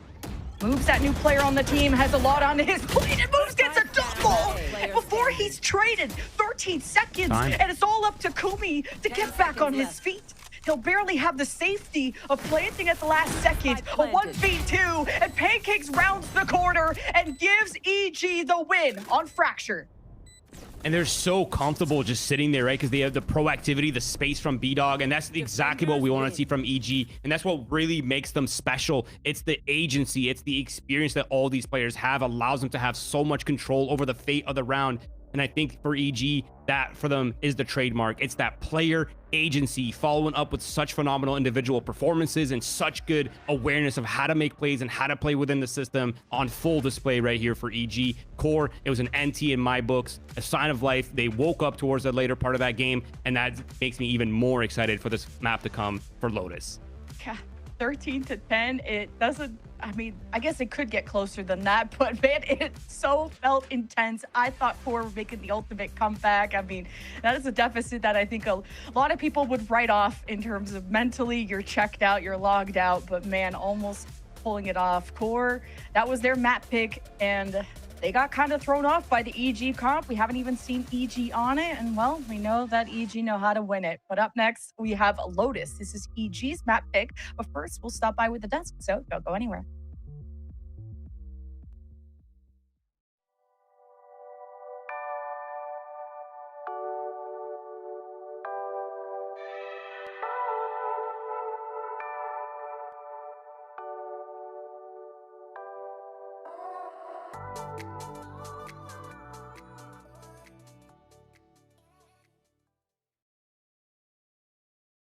Philips Norelco One Blade presents Shave All Things.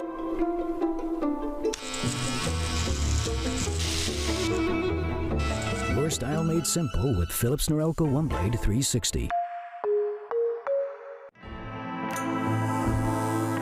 Trim, edge, shave. Trim, edge, and shave with Philips Norelco One Blade. One tool for all you need. Enemy remaining.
enemy remaining.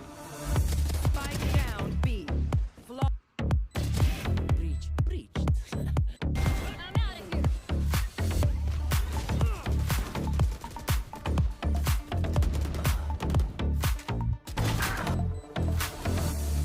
One enemy remaining.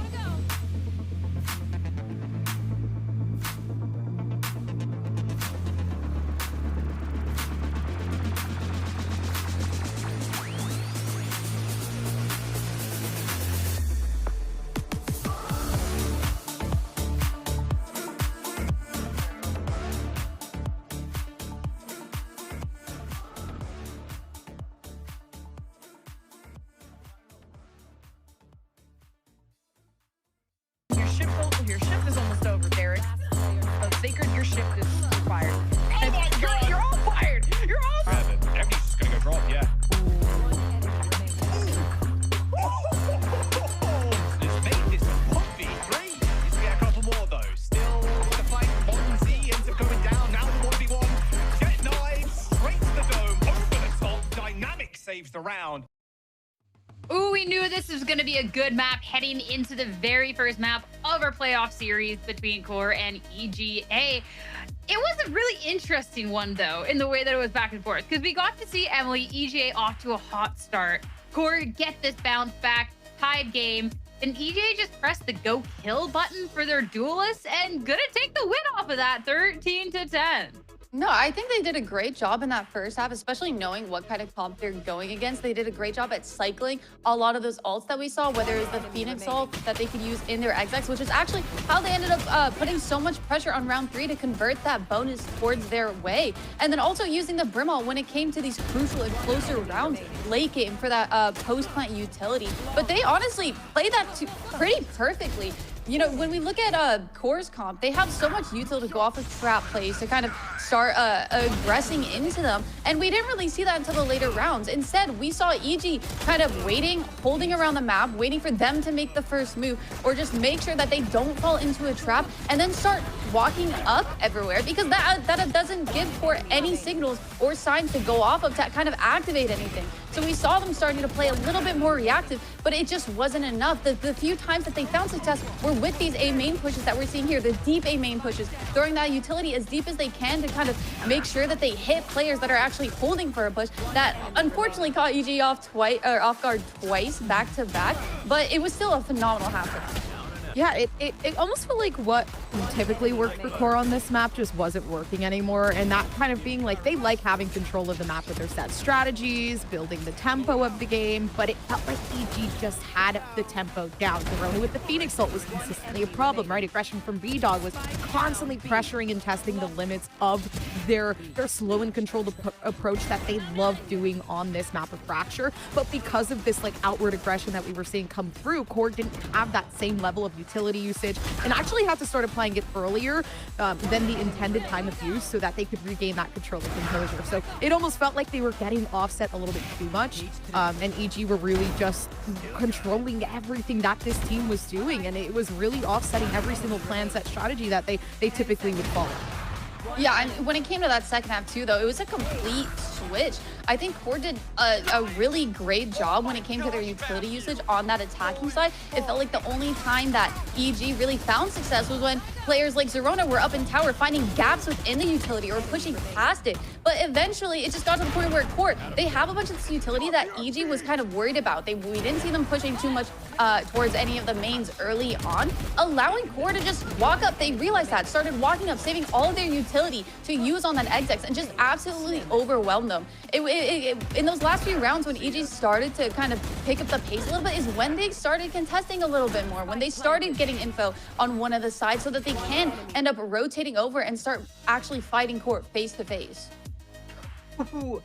Seeing the breakdown, how it played out, though, I mean, maybe just a little bit of biasy because of how EGA were able to start that off, but seeing the first kill so definitively in QOR's direction instead is incredible. But Emily, like, looking down at like the clutches and how EGA was able to respawn, I think is the bigger part of the picture there.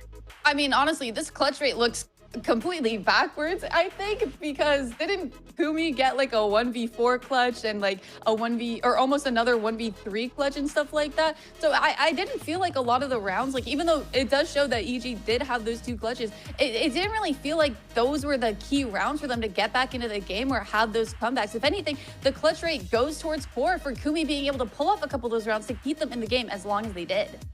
Yeah, Kumi was phenomenal.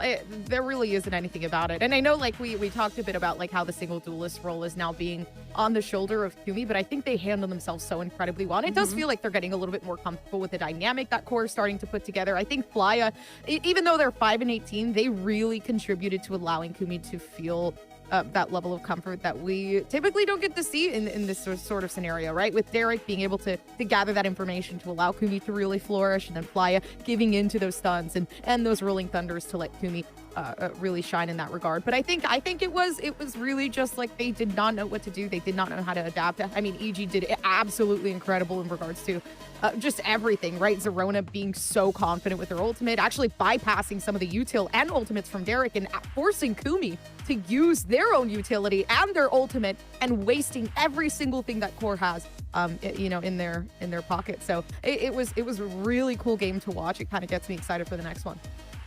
Oh, let's talk a little bit about that next game as well, because again, we said that this was a very interesting map pool, and that definitely holds true for the next of the series, because on one side of the board, you have an EGA that have reps on reps on reps over here on Lotus, Emily, whereas for QOR, a lot of the opposite when we look at stage 2, aka none. So what have they got up their sleeve? I believe QOR has actually played this 3 times so far, and I think Roy was talking a little bit in the green room. That's my bad. My bad. No, my so this bad. map, I'm a liar. No, you're Never mind good. me. But that just means that this map, both of them have great records on it. So it's gonna be hopefully a lot closer from the get-go when it compared to the first map of Fracture. And I think it's interesting because QOR, they like to run not a standard comp. They do prefer picking that Sova and that Breach and that Cypher over what we're used to seeing with like a Fade, maybe a double duelist and a Vise. So the one thing that I'll be looking is if they do continue with that, I do want to see them really fight for space going up against EG. I want them to use a lot of that rechargeables early on so that they can get a lot more of that aggressive space and not really allow EG to kind of just walk up places like we saw in Fracture a lot of the time. There's also like a 20% difference in regards to, you know, the defending side that QOR has chosen for this map. It's 66%, you know, when conditioned for them on the defense. So I think right now, in this very current moment, the fact that they picked that really just showcases they're trying to get as many rounds as possible so they can secure this second-hand map. You know, obviously, like we've seen this a couple times come through from QOR. We've seen this a couple times come through from EG. It really is just up to strategy at this point. And talking about that strategy, what we can expect, Emily, let's dive a little bit deeper into that, especially too, after having taken Fracture, EG took away QOR's map pick and now looking at their own. So what we can maybe expect from QOR to try and take us to a map 3 here? They're going to need to disrupt a lot more, I would say, and be able to find solutions faster. I think this is something that we saw in the first map that both teams really struggled with. On the sides, when the one team had momentum, they had a hard time like shutting it down and putting a stint in it. Obviously, I think EG did a little bit better of a job at kind of keeping QOR on their toes and not really allowing them. We saw them trying to give different solutions to different problems, but nothing would work. Evil geniuses would pivot, and that's sort of what I'm expecting to see here on Lotus. This is a map where there's going to be a lot of push-pull from both sides, and we're going to need to see how quickly teams can actually adapt here. Yeah, I like that you said that, right? Just being more forthcoming. I completely agree. I think QOR, they were lacking in that essence. And once they started actually being a bit more aggressive and Kumi was really starting to feel the round, I do feel like that's when they started to regather their composure after that 0-7. So yeah, especially on a map like Lotus, you're going to have to be a little bit more forthcoming. I think Breach is like perfect in regards to allowing that to happen. So it's really just going to have to be instilled from here on out. I mean, looking over at this composition, this is a lot of what we've gotten to see recently from these two teams. Now going into a oh-so-familiar map, especially for EGA. It's time to see if they can close this one out 2-0 to find themselves into the semis. Or is this where QOR can try and take us into a map number 3? Let's get to Lotus and find out. Back over to Roy and Lemon Kiwi. Thank you so much, Sierra. Man, playoffs has been so exciting to watch so far. And we go into EG's map pick, and they haven't lost a game since they've added moves to the roster, just to throw that stat out there. So this our favorite stat on the desk. Right? Small sample size, but still, this is a really good team. Yeah, I think I'm actually a big fan of both of these teams. I think the players on these teams are definitely next up, honestly. But what I'm eyeing out right now, and the kind of the first thought that comes to mind is the difference in initiators, right? That's the most obvious talking point: the double controller versus the double initiators, the breach versus the no breach, the Sova versus the fade. I mean, theoretically, it makes sense to why you would want Sova on this map if you're running Neon, right? You want some way to deal with the Vine, some way to try to get on sites. And I think that information plays a kind of a big game when it comes to the drone and site take, especially when you think you've unraveled the map well. That being said, Core is on the defensive side, so I'm curious to see how they're going to be utilizing the breach, because it's very obvious sometimes what the breach is doing on this map, especially if you're dumping your utility early. So deception is going to be the name of the game here for Core, and a quiet double hold off the B start. And it looks like overall they're just happy to lean towards B and C. I love what Core said in their last interview, that they just really want to play a Shopify Rebellion and everyone else is in their way. But EG is being the gatekeepers to a potential Shopify Rebellion match, because EG stole away their map pick. See that the waters were already tested towards spawn. The Prowlers will encounter EG, being very careful as the paranoia comes out from Core. The Viper Wall is the only thing that separates these two teams as EG try to insert their lurk towards A. And they're going to go elsewhere. Yeah, it's a complete fake. I think the information's been kind of understood here that the C side is the weak side, but it's Moose, and he was having such a phenomenal game last map as well. And he seems kind of, actually, it's a double back. They're going all the way back to the lurk. It's a double lurk deposit. Moves is over here. He's calling the players back. He finds a timing and a 1-for-1 trade. Keeps things even here. And EG circling back to the A site. Yeah, the double lurk too. You had Zerona shut down in B, and then you had that ultimate wraparound from Moves. And he makes the call back for EG.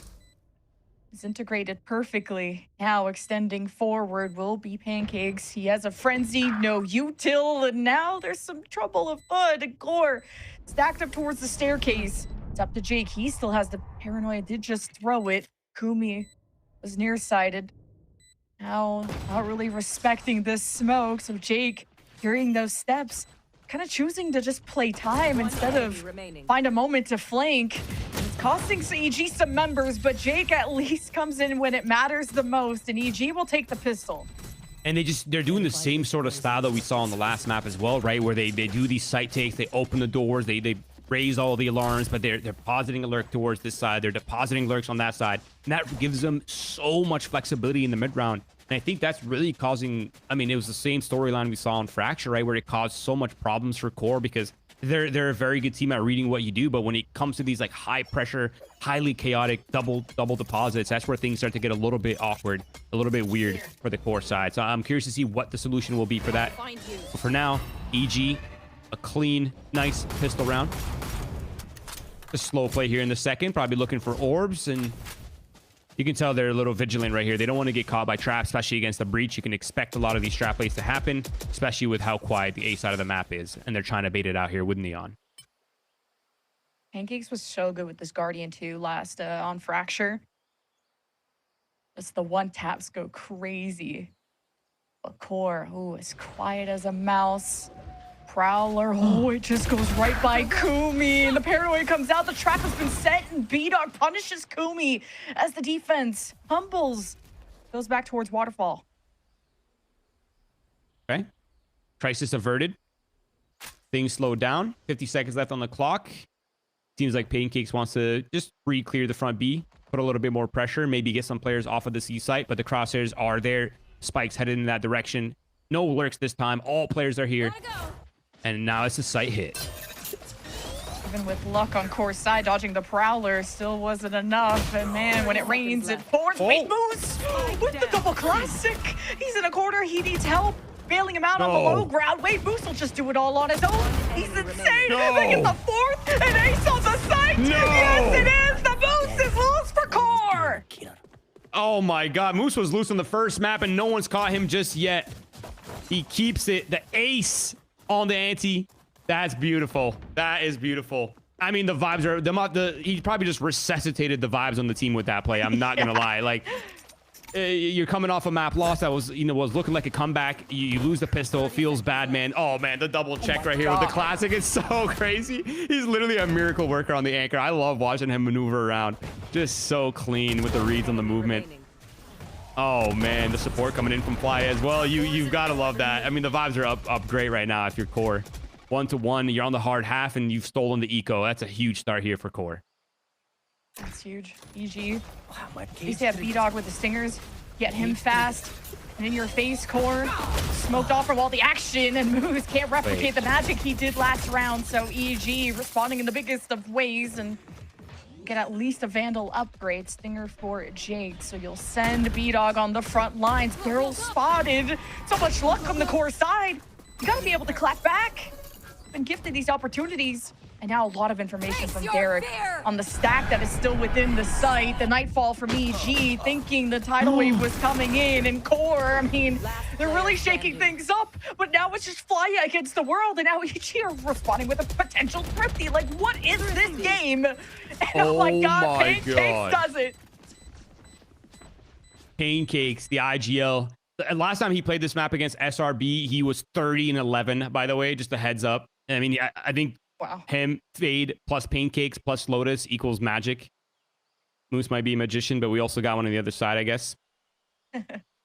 Yeah, I mean, the vibes are down bad again. It's dead. We're gonna need another res. We're gonna need another res here, Captain. It's so over. We're so back. It's so over.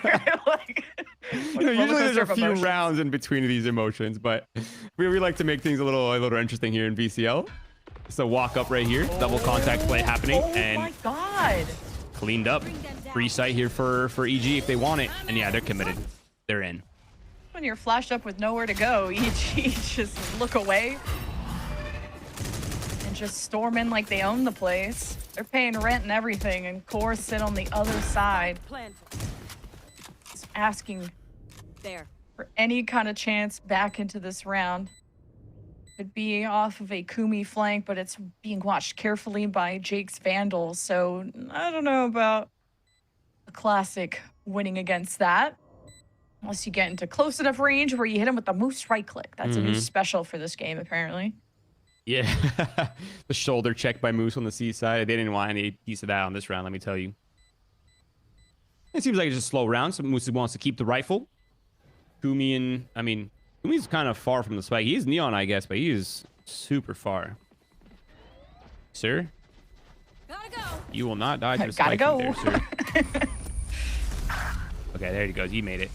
He was looking for some exits. Nothing to be found. EG.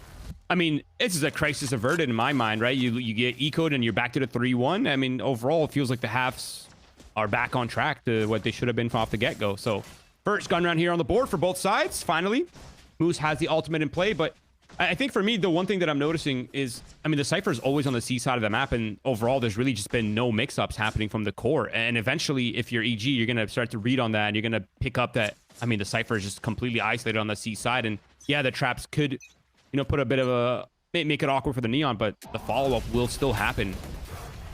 Early control here for core on the A side of the map, looking to immediately shift players over towards the B side. And as we just talked about, the Cypher solo, Moose solo hold here on the C side. He's a veteran, but they kind of know where Moose likes to sit now, and kind of you just have to be aggressive against him before he starts playing around cover. So EG have been more consistent at dislodging that anchor there of Moose, and there's also two really good lurks from EG. If it's not Zerona, it's Moobs, and they give them so many options on where to attack. Seems like EG have the right idea where they want to go. Yeah, no, they're both so good on the lurking. So much IQ, and then very vocal players too, which opens up so much mid-rounding. BG, they have the C side in control. I think they're just trying to get players there before they fully commit. Derek is an important 1v1 here against Moobs, and he's probably gonna, timing, it's just unfortunate. The double kill on the C side as well. I mean, that pretty much seals the deal. Now it's these two players here for core looking for miracles or to save weapons. Seems like they're opting for the miracle. I think core, the objective is just not to drown in this first half, kind of like how Fracture went. And it's like at least core were able to come back into it, but that's just another mental load to deal with. You gotta adapt and you have to overcome mentally, and now core decide to try and fight through it, and they lose those weapons, so that's unfortunate. Yeah, I mean, Core is going to start have to shuffling things up, right? You really cannot leave the Cypher on the C side solo permanently in this whole entire half. Like, at some point, either you add players with the Cypher, or you start to hide where the Cypher is and kind of just switch things up and kind of start punishing the walk-ups, punishing the reactions here for the EG side. I think something that it could easily be done here is just show breach utility towards the A side, which is, I think, what they're doing. Make EG think, oh, they're just doing their A control again, force EG to react towards the C side, and that's where Kumi and that's where Note will be looking to punish. But right now, though, seems like EG's eyeing up this A side early. Some information. I think it's pretty clear that EG's opening up on the A side of the map. Immediate reactions happening from Core, establishing Mound. Now, I'm curious to see what EG decides to do, right? Because, I mean, the objective of the default's already finished. They have A control, but they don't have alert towards C. Boobs is still front B, or excuse me, Zerona is still front B. And now I'm curious to see whether they commit to this A side or whether they try to turn this into an A to B split. Yeah, the 2-1-2 change up here for Core. Trying to play safe behind the cameras. Derek, the ultimate bodyguard there to Moose, and now puts him in a good position to maybe go scoop up that neural theft. It is a bit further away. EG holding their positions, maybe getting through stairs. It's a place that Moves has tried to exploit before that has gone unguarded. And that's a big moment for Moves to break down this backline brick by brick, and Kumi just gets out of dodge. We'll have to revisit this conversation and ends it with a period. Flya with a big double kill as well. That's how Core get a much needed breath back into their lungs. I mean, everything just felt like dominoes right there. Every fight being secured by Core. Zerona trying to do what he can, but the 1v3, 13 HP. I mean, it's looking tough. I'd be very surprised if he comes out on top. There it is. Kumi securing the round. An important fight one for Kumi as well. I mean, Flya got 2 crucial kills. Kumi also getting that crucial kill on the Viper. How his moves going down. The overall Core still looking good, still looking confident, and that's what I like to see.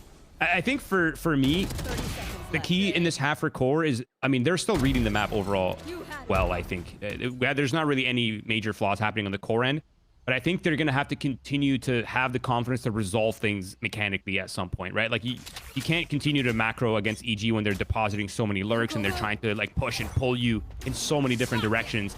And I think, yeah, there it is. I mean, they're just doing the full rundown on the C side. Oh my god, it is a rundown. You got the recon, you know where EG are sitting. Jake, oh my god, the rolling thunder too. Like, the round just started and EG can't even leave spawn. What is going on? They've been evicted from their half of B-Dog though. Shows them how it's done. Sliding away, and Kumi shuts down the ults. He'll show you how the ult works, but no moves. Gets his revenge. This is a silly round. 1v1 now. It's always moves versus moves somehow, and the universe is conspiring to put them against each other in these 1v1s. I mean, there's a minute left. You're in a 1v1. If you're Moose, you're chilling. You have some trap wires towards the A side. You have the camera. So the most, I mean, yeah, the spikes go down. He knows exactly what's happening now. Both players know it's a 1v1. Doesn't smile, doesn't blink, doesn't even calm. Like, it's just another day at the office for Moose. Okay, now he giggles. It's like, it's a team that doesn't want to get too excited when, like I said, things get really hype. But someone pat that guy on the back, because that was cool. I mean, Moose is feeling it, though. He's just running it down. He wasn't even trying to mind game the situation whatsoever. Just pure brute force. But I think for me, the saving grace here was that this B-Dog triple. It was crazy. I mean, he gets 1, he gets 2, and turns around for the 3rd in an impossible situation. I mean, kudos. I don't know what else to say. That's huge heads-up play. Oh, there we go. We get the comms reaction. Yeah, that's why he smiled. He's just getting the full team gas. Gotta be super nonchalant about it, but I think we gotta be chalant about this. Oh, Kumi, the repeat? Okay, classic. Now EG, they got the better weapons, but Core, I mean, they're desperate. They just want to throw everything at the wall and see what sticks, and now they paint the wall with Core. And EG, perfectly set up for a plant. Waterfall approach, flank people quietly.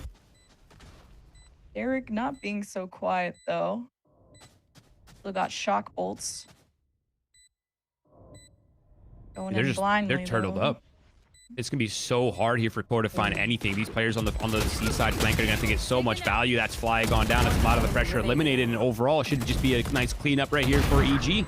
And another round on the board, 6-2. I think for me, what looks night and day different for EG Kiwi is the movement in these sites, like the immediate reactions, right? Like they get onto the site and already there's a plan of what to do. They're all bunkering in heaven. They're all immediately planning for it. They're all shifting numbers around. I think that is the sign of that the comms are good, the confidence is there, and some kind of flow state is definitely felt among the team.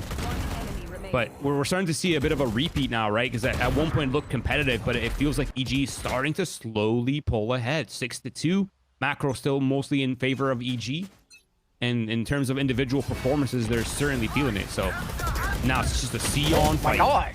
Hunter's Fear. What is with Core just bulldozing the spawn and EG winning the round from it? Like, Hunter's Fury from Derek shakes things up, but EG will not be stirred. They're very good at approaching and taking these contact fights. Derek gonna see the whole stack towards Mound, so he's gonna call for Moose to come over and maybe watch through B as well. Yeah, he's gonna have to play a hero spot, but the unfortunate end is, I mean, Pancake still has 2 Prowlers. He hasn't even used any of his util, really. So he's gonna get felt. He's gonna get checked here for sure. They're just gonna wait it out, though. They're super happy waiting it out. I mean, the pressure's really on Core, right? Like, you're down 2 players. Still so much time left on the clock. There's the first Prowler. The tether's right there as well. I mean, he just he's just getting, and the ult as well. I mean, let the guy breathe, man. Derek, do something! Do something! He's already dead from just util, man. That's savage. That's tough. I mean, Core invested a lot into just pressuring the spawn, and EG, I think we're starting to get ready for it. I mean, either they started learning that lesson even from Fracture, that Core, when they want to throw a Hail Mary, it's usually at your spawn, and as soon as the barriers come down. Yeah, I think Core's feeling the pressure, right, that we talked about. Is like the kind of the Cypher weakness towards the C side of the map, and it feels like their solution to that problem is, let's just do a lot of set plays on that side of the map and hopefully deter EG from going to that side of the map. But I'm not so sure that's going to be the key response here for Core, right? Because it's just not working. The fights are being lost. That's just all there is to it. And at some point, there's going to have to be another solution. And I think from my perspective, feels like deception is going to be name of the game, not quite brute force. Because I mean, everyone in EG is feeling it right now. They're B-Dog's feeling it. Pancakes is feeling it. The comms are flowing. The lurks are winning their ends. Moobs is winning his fights on the lurk. I mean, they're pretty much winning on every end, right? They're winning on the entries. They're winning on the holding down the lurks and the rotators.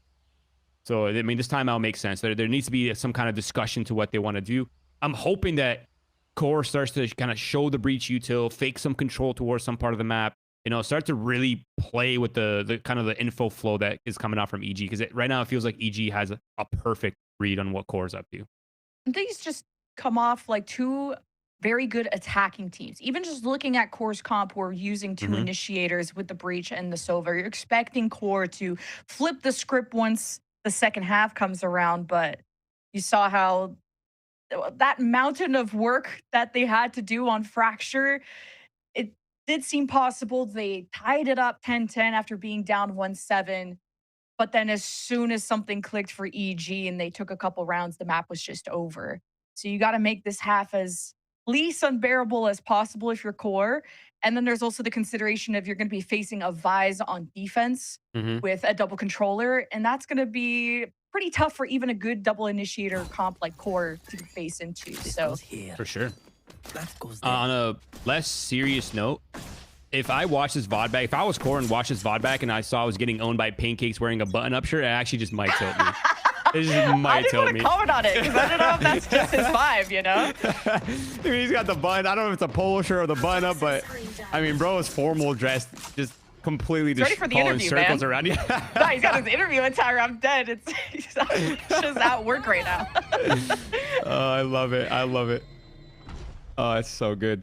I mean, yeah, AG just they're not quite sure what the call was after this timeout, so they're vigilant, they're wary, they don't want to run into any of the trap plays. Kumi and No looking to hold down against. Yeah, this is just hard. This is so hard. Yeah, at least if the Prowler catches the one, it doesn't get the other, and you could have traded there. But even better, Core get out with all their lives intact and 1 less Prowler and 1 less even Paranoia, I think, from Jake.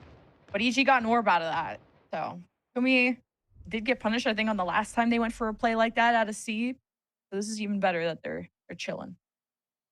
Yeah, and Moobs just heard the drone reclaiming the A control as well. I mean, normally when players reclaim A, that pretty much means the numbers are shifting towards the C side. So I think overall EG selling the C fake, which makes complete sense right here. But the end point is the unpredictable part. It's actually B, not A. And now they've gotten the opening pick. They've gotten the pathway in, and Moose looking to make a play, finds the one. And now it's just Moose dancing around the smokes on site.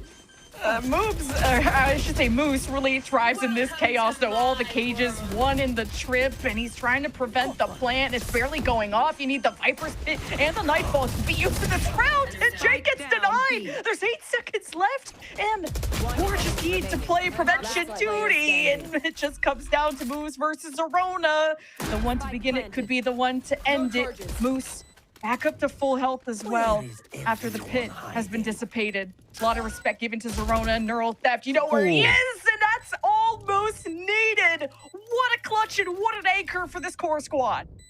I mean, Moose losing one clutch, you know, it happens. But losing 2 1v1s, I mean, that's a rare thing for Moose, I think.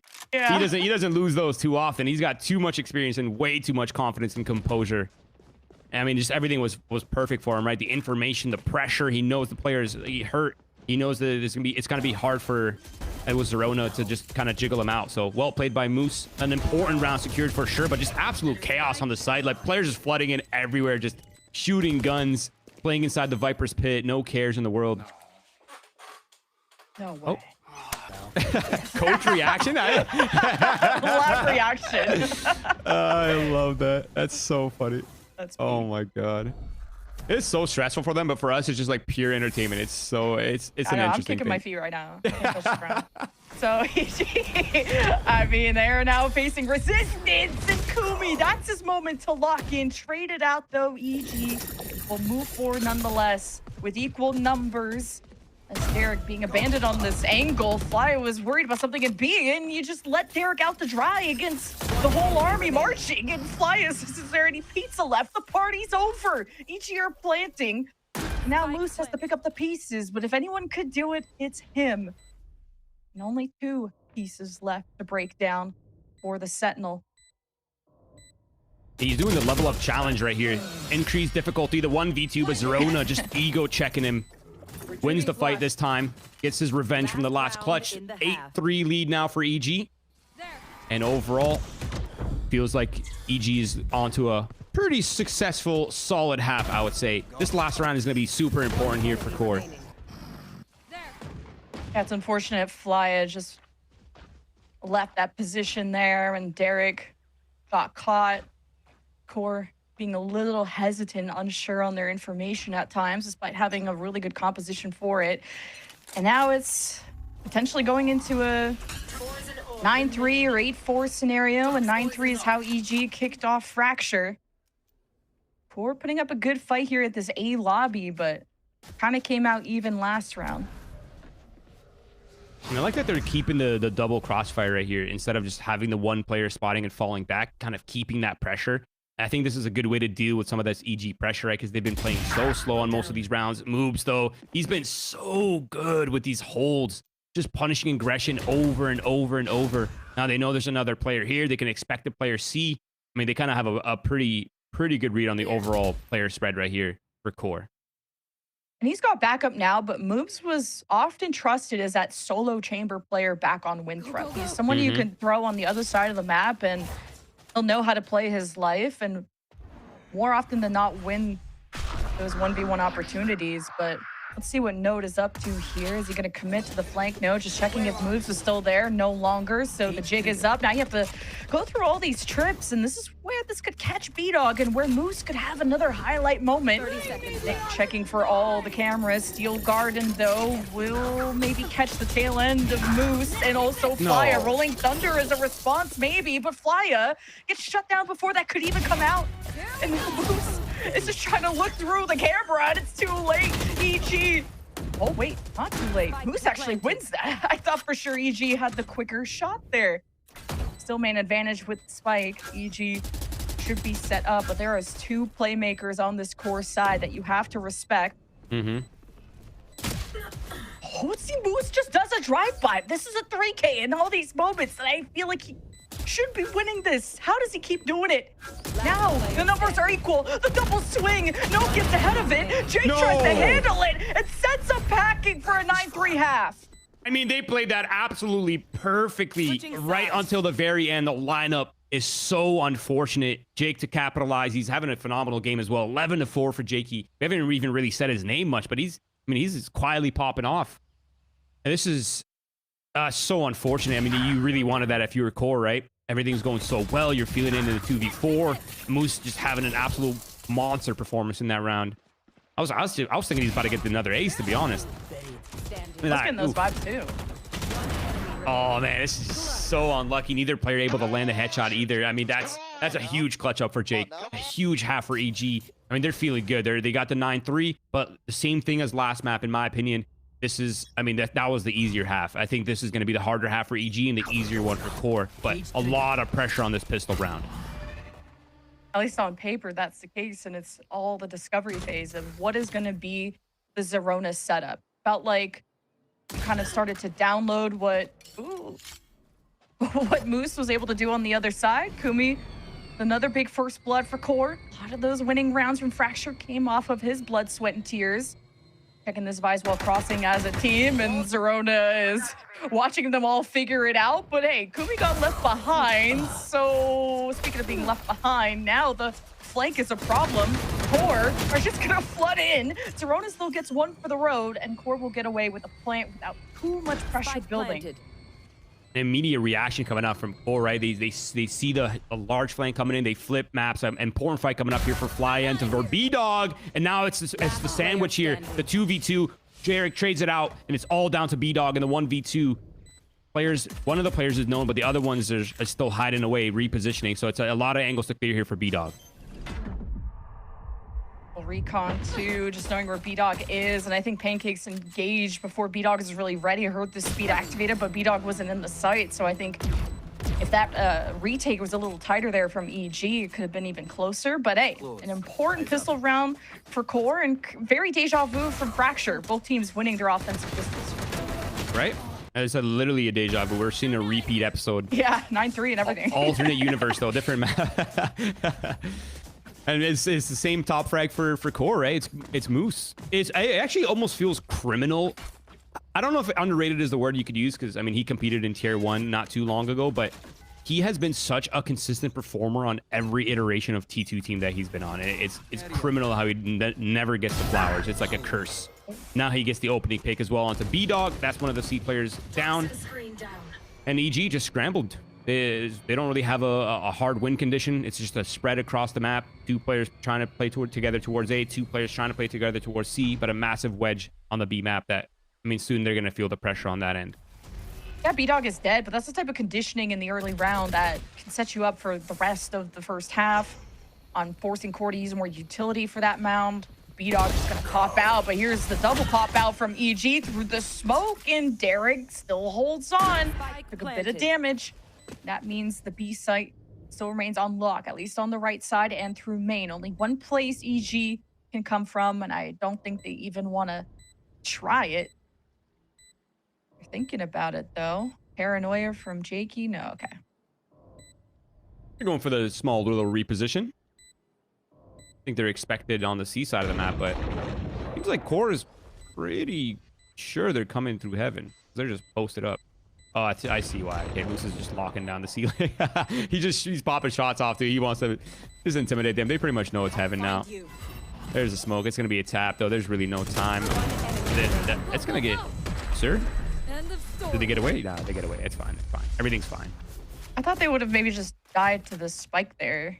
You're not giving Kumi orbs, and to be fair, the overdrives have been just doing a whole lot of nothing because everyone is shutting it down. Everyone's micro is like on point today that I'm not seeing like 5K overdrive. So all good, I guess, if you like Kumi farm. Yeah, it's because they have the aim trainer like finishers. You see Derek's finisher on his weapon. He's like, as soon as he gets the finisher, the little things pop up and you get to shoot them. They're just aim practicing in the post rounds. That's so sweaty. Just no time off. Never any time off. Oh, I'm dead. Oh, one way. Okay. And again, that's that type of conditioning we were talking about. A B-Dog is okay. Re-peeking, taking a bit of damage. Okay, as long as you live. I think the more important thing is seeing Neon here kind of lets them know that, I mean, Vice is most likely not here, right? So I think they're comfortable. They're walking up. They don't see the wall either. So they're pretty sure that it's just 2 players here. Definitely not Vice. Oh, What? no. How are people so good at spamming through smokes? I don't understand it. Yeah, it's just like so smart of them. For me, because I'm bronze, it's like check PC. Like, what do you mean you just like shot me through smoke and you didn't see me? That's so insane. And EG come out of that despite taking like damage, and they were the ones that looked uncomfortable and worried about the whole site exploding because you're facing a breach comp. But EG are the ones sitting pretty this round. Yeah, and they're just going to shift over to this A side too. I mean, Moose has so much space to work with. Kumi's going to show himself, try to keep as many of these EG players here. I mean, if he can get an entry and get out, Whoa. unfortunate angle. Yep. I mean, it's just 3 players now for Core. They see the Vice wall. They know that most likely the site's on retake or 1 person here max. But overall, it should be a free site and the plant coming out. But I mean, even with a free site, it's still a 5v3. I mean, statistically speaking, it's pretty much sealed already. You say that. You say that. Until... Oh, the tag. Oh, Zerona still lives thanks to the wall and plot armor, I guess. Plant goes through EG. Coming in from the flank through baby door, top site, or even actually just the staircase and Core. They're good at playing that distance battle on the post plant, but it's just going to be a beautiful paranoia right through the entirety of the retake. And Derek holds it down. Even numbers. This was a 3v5 for Core, and they're turning it around. The barrel is shown. Moves exposes them. Jake plays ring around the Rosie, and EG close out the round. There was a world there, though, for a tiny little second, but the walk-up was savage. So confident. Just walk up, catches Derek off guard, and then just the dominoes fall. Too much pressure from too many different directions. And EG, they get their anti-bonus on lock. Make the 10 rounds as well on the board. Double digits early on. Nice and comfortable. Now, this is where things start to get interesting, right? Because, I mean, pistol, bonuses, the anti-ecos, those are... You know, I don't want to say they're random, but there's not really much to go off of. Now, this is where the patterns begin to show. Is Vice going to be leaning towards A more often than C? And then kind of how is Core's adjustment going to be to that on that end? But it feels like Core wants these C defaults really early on. They feel that the Vice is solo, but I think Moose just spotted the Vice, actually. That's a massive amount of information. They know the Vice is not towards C. It's really just most likely the Viper or the Omen playing towards the C side of the map. And the C crunch is here. That door open was a little early. Now you're hitting these steps, and B-Dog is still watching the door close. So a huge catch from Derek. Doesn't seem to want to inspire Core to head to B, but now that you're droning here and you see nothing, now this is a site to hit. Teleporting in, the rest of Core get cozy. They have a Hunter's Fury too if they want to pressure waterfalls, so EG have to be really careful here if they decide to spam through, which is what Pancakes is deciding to do through the seas. And despite that, he still gets a pick, brings out the Hunter's Fury. Kumi is still as stable as ever. Now that the spike is planted, Core can try to play out of sight, out of mind, but now they step and at least hold the high ground. EG, like a mountain to climb here. Oh, what an expose. So much information from Pancakes yet again. It's still a tough angle for EG to fight through, but now Core is smoked off the spike. Huge picks from EG to get reestablished, but if you don't start defusing now, it's cooked. There it is. Core, hold on, and it's only within 4. Okay. I like it. I like the protocols there for Core as well. I mean, it was a big question mark, though, with what B-Dog was doing. Just opening the door, just hiding behind the box, waiting for the angles, I guess. Maybe he wasn't expecting to get hard checked like that. But Derek had the heads up. I mean, you're up against Mr. Derek. I mean, the man's experienced. I'm surprised that no one... I mean, I see why no one broke it, actually. No had the flash out, the paranoia. Unfortunate. Surprised Kumi didn't break that, though. He kind of died for free. That's unfortunate. But 6-10. Core signs of life. Economy broken for EG. An opportunity here for Core to get 7 on the board. I mean, 7-11 is... It feels more... or 7-10, excuse me, would feel more competitive. It's a fast play. A C crunch here happening. I mean, the stack is dismantled clean. Surgical. And now it's just a free site. They're going to wait for the drone, and the passage is here.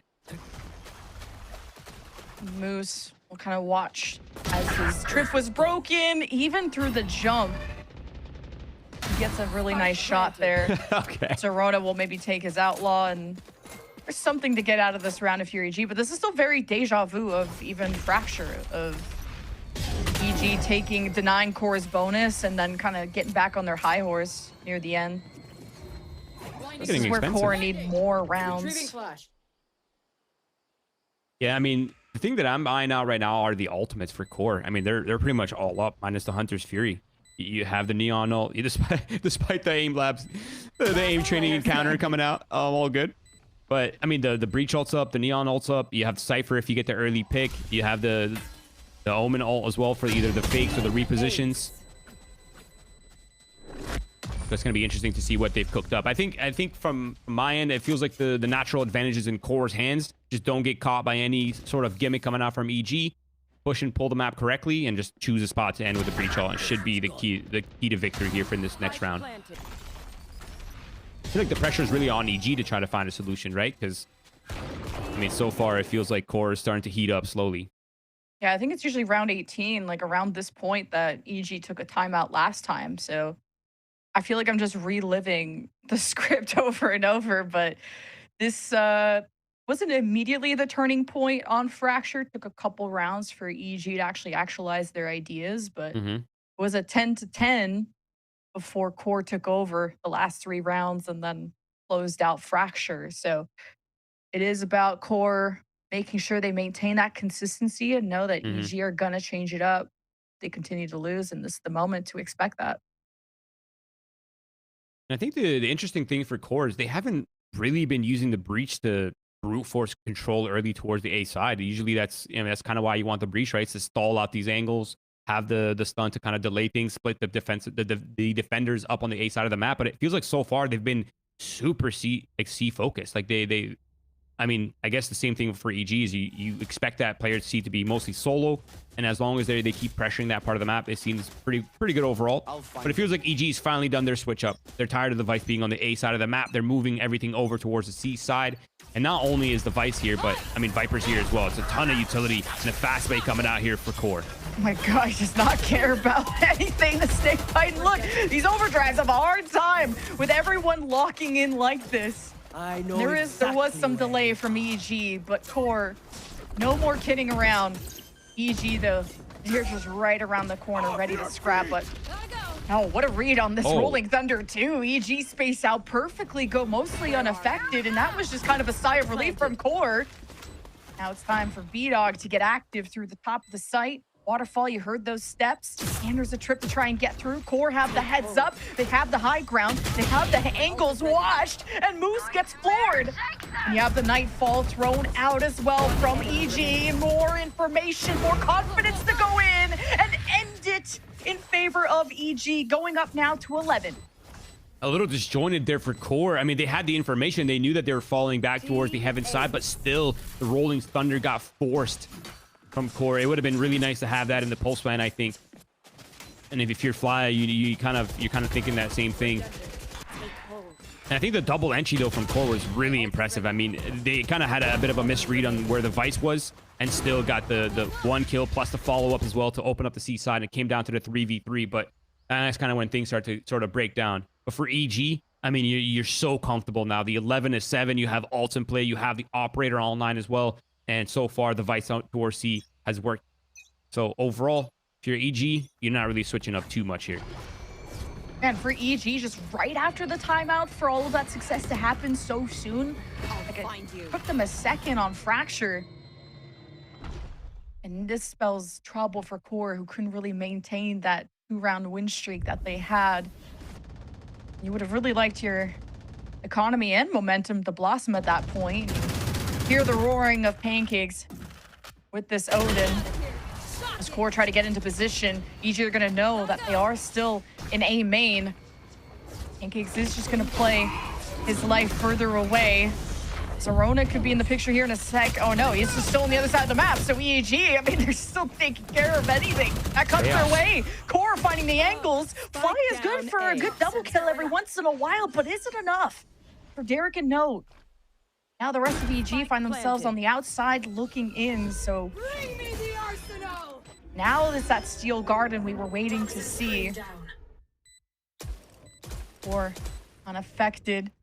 At a crossroads on a crossfire. Derek looking the other way though. Note, hoping to line up all the pins to take him down for a strike. And Derek starts off with one. An important round for Core to get back on their feet. And it's Serona and caught between a rock and a hard place. And it's just gonna be about luck. Oh, the 180 was so scary. I mean, he clutches and immediately goes into the aim routine as well. I mean, that's crazy. But yeah, that was such a tough scenario for Zerona. I mean, the crossfire is perfect. They're jiggling. They're not giving away their life. I mean, there's really not much you can do there if you're Zerona. I mean, you've been checkmated positionally speaking. The 180 though, that was actually close. Yeah, Derek was so low too. Oh, it was so low. Yes. Crazy. A huge pickup here for Core. Now the economy for both sides is really starting to kind of crumble. I mean, it's really this round kind of seals the deal for at least the follow-up rounds if EG decides to force. Now, it seems like it's just really just a half buy. Moose is just tired of it. He just goes for the immediate brute force, finds the opening pick. That's an opening kill. And I mean, overall, it feels like Core is I mean, yeah, they might be down rounds, but the confidence is definitely still there. They're still playmaking. They're still making decisions. And the comps, I mean, at least it seems like in the post plants are perfect. So Core still in it for sure. And Core have like one really good lurk. EG have two, and Moose getting these first bloods. That's really all you need to happen. I need to discover, shovel out where Zerona is, and just with a pistol. If he had a rifle, that would have been a different story. No, with a 3K, making it look easy. And this is where you get wind back in the sails if you're Core, especially if you can keep as many guns as you can at the end of this.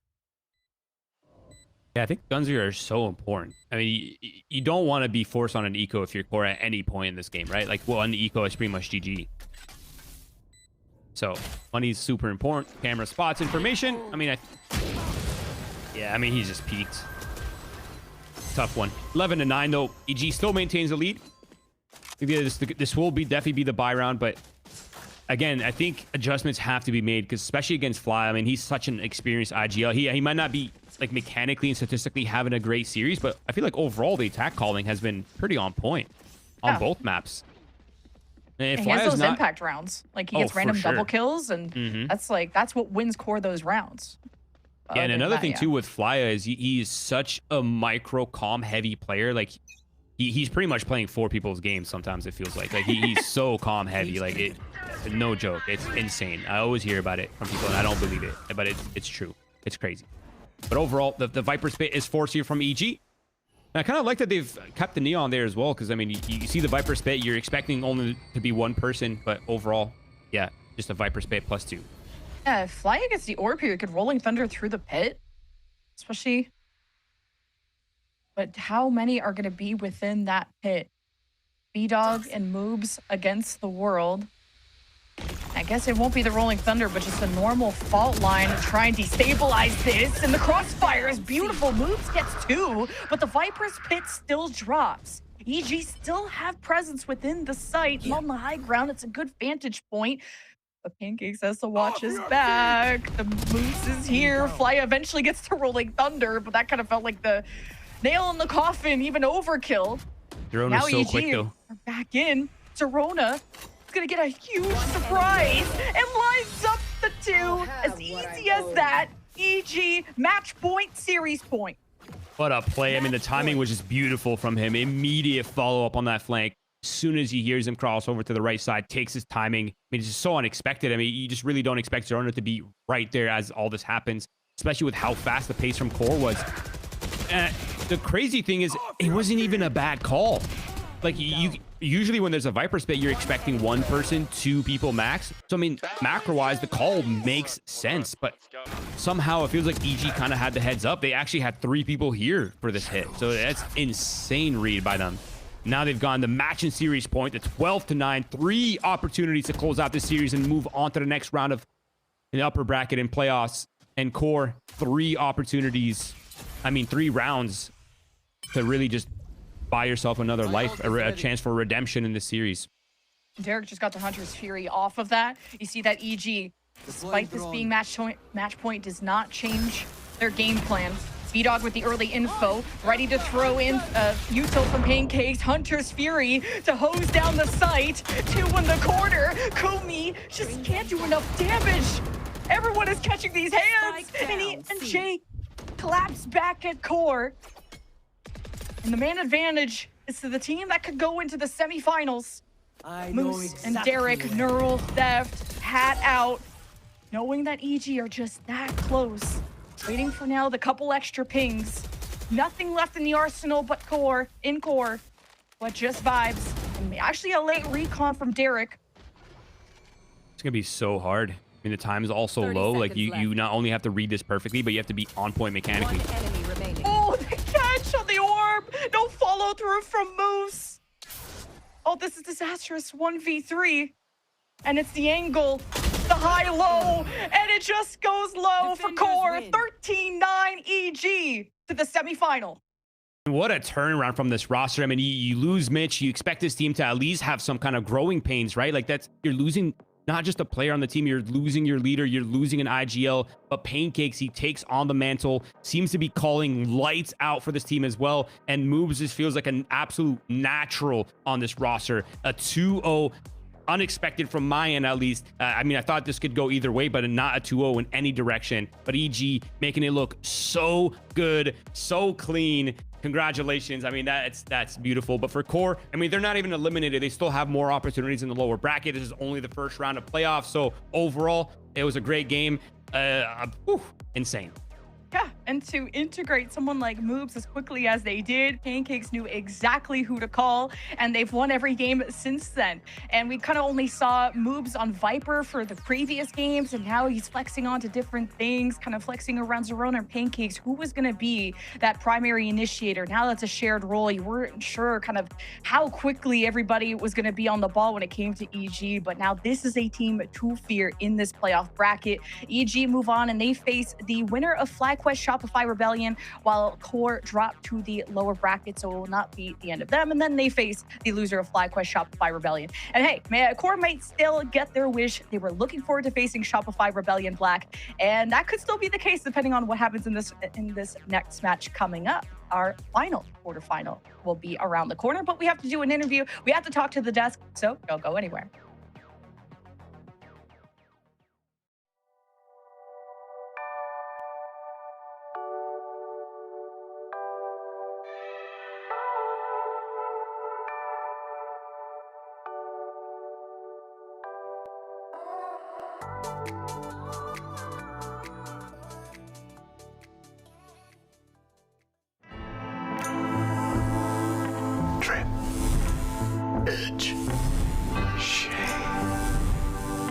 Trim, edge, and shave with Philips Norelco One Blade. One tool for all you need.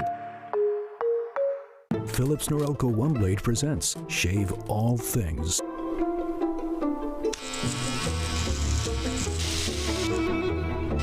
Your style made simple with Philips Norelco One Blade 360.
shift also here. Shift is almost over, Derek.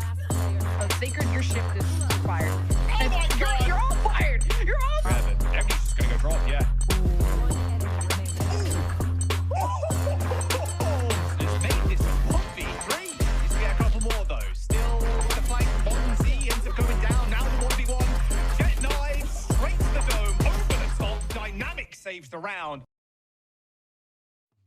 And congratulations, EGA, for taking down this victory 2-0 over QOR and finding themselves in the upper semifinals here in our playoffs. I mean, going into that second map, yeah, Goms, we've seen some rebounds in the last couple of weeks for this roster, but man, do things look coordinated for this team. They look so incredibly good. And obviously moving forward, it's just going to get better from here. But I feel like, I mean, Evil Geniuses really took it home. It wasn't even just the combination of like, I did feel like there was a lot of creativity coming through from the Cyphers, obviously. Moose being one of them. I thought it was incredibly impressive the usage they had with the cyber cages in regards to getting onto the sites and giving them some room to roam, which overall, like, utility usage was a lot smarter, I'd say, in regards to what QOR were providing from the last map. It didn't feel like they were being pressured as much as they were. Typically, obviously, it was such a big back and forth on this specific map in regards to like, okay, now the adaptations have to come through quicker because it really could just flow so quickly for each and every single person on this team. But it's cool. I mean, obviously, everyone was very, very level-headed. It didn't feel like there was a lot of moments where it was single-handed, picks. People weren't left alone to their own vices. It was coordinated. I would definitely agree to that on the side of EG. I think QOR struggled a little bit more when it came to that. But I mean, when we look at how this game started, Pancake's calls from round one was kind of keeping QOR on their toes, and then we saw those back-to-back ecos, which was a whole roller coaster of a ride. But I gotta say, as well as Moose performed, I don't think Cypher was the pick to go here. EG didn't really seem to take it as a threat. Oftentimes, they weren't defaulting to try and break trips. They were able to still do that push and pull across the map. And even when they ended towards that Cypher site, they still weren't worried about the trips at all. They were able to kind of walk up on it after throwing that little exec smoke on C site and just break the trips and kind of have sight for free after that. Obviously, unless Moose gets a 2K with a classic and then pick up a Vandal and Aces, but he can't do that every single round, unfortunately for him.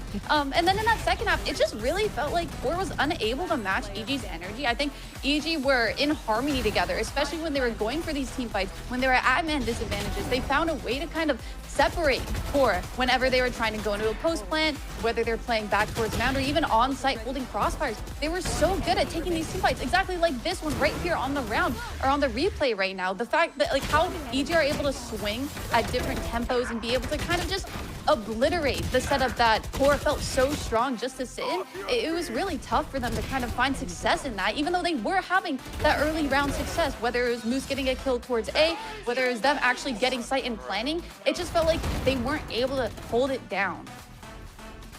No, and I mean, just for EGA, like we had commented before, just like the strength of a couple of these individual players and to really be able to see how they're able to just bounce back even when things weren't going so good is just absolutely incredible. Like this team, you can see it on the cams, the vibes were just so good. You got to see the confidence in their gameplay there. And you know, a couple of clutches under your belt, certainly going to be helping that one out as well. But taking a look over at the player performance, I mean, this one, a little bit of a heartbreaker again for Moose, even if the Cypher wasn't the call, still putting up some numbers. But Serona, I mean, the back-to-back, being able to see what he was able to do on the Phoenix, on the first map Gompers, and then slowing things down with the Vibes, but still putting up same numbers, just so impressive. It was awesome. Like, there were so many cool moments with Serona in regards to like playing off their utility that obviously did open up a lot of things for them when QOR was trying to execute on their attacking half. So it made it even harder. And I will say, like, even on their attacking half, right, there were moments where Serona was able to flashback sight and really offer so much more assistance like an Initiator would, but as a Sentinel. And then also, like, migrating over to being a Sentinel and being able to, with, like, just hold the sight on their own, utilizing their walls to allow themselves some circumstance where they can fight these solo fights and isolate these players and zone them in into certain circumstances. And it felt really, really good for EG. It honestly, like, super impressed with Serona's gameplay here. I mean, said at the top of day that Zoran's just not been talked about enough, and he really made sure to be showing up the most to know that, yeah, just keep on talking about him and keep on talking about this team. Because again, Emily, for as soon as this current iteration of the roster has been put together and Pancake stepping in the IGL role, like, it's looking so clean across the board.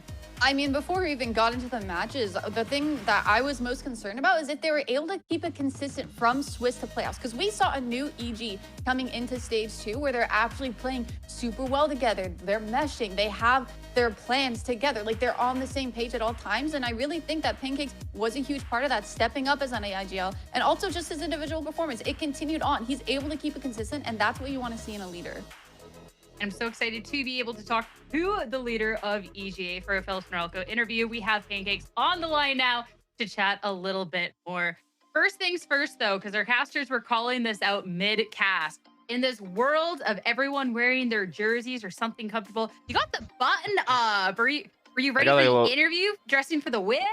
No, it's just a really comfy golf shirt. So, like, I look good, feel good, play good, you know? Hey, it worked out because that's going to be a very strong victory coming out from the team to be kicking off playoffs. I'd love to hear your insight because obviously QOR, they're the stage 1 champions, definitely not a team that you can discount. How are you able to then find the edge to take this 2-0 today? I mean, QOR's honestly a good team. Like, I think they've adapted pretty well for like the roster changes they had, but we we just been putting in a lot of work, staying humble, you know? I mean, that's our favorite saying, but staying humble, but being confident at the same time. So just playing together.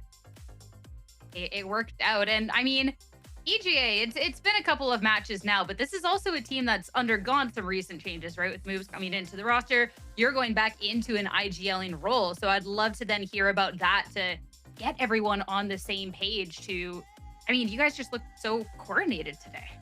I mean, I've called before, so like it wasn't that hard for me to get back into calling, but I mean, we all just like listen and take criticism pretty well, and we adjust really quickly, I think, in the middle of the game, and that's what helps us out a lot. And I mean, all of my players are just like saying individually. We have like the clutch genes on this team, I think, so that helps out a lot as well. I mean, you had tweeted out after being able to IGL again for this team that how you had missed it, right? You were always praised as being vocal before. So did it just kind of feel natural to step back into that IGL role? Or was it kind of a moment of like, wait a second, I got to call and shoot again? Like, was there a little bit of adjustment getting back into it?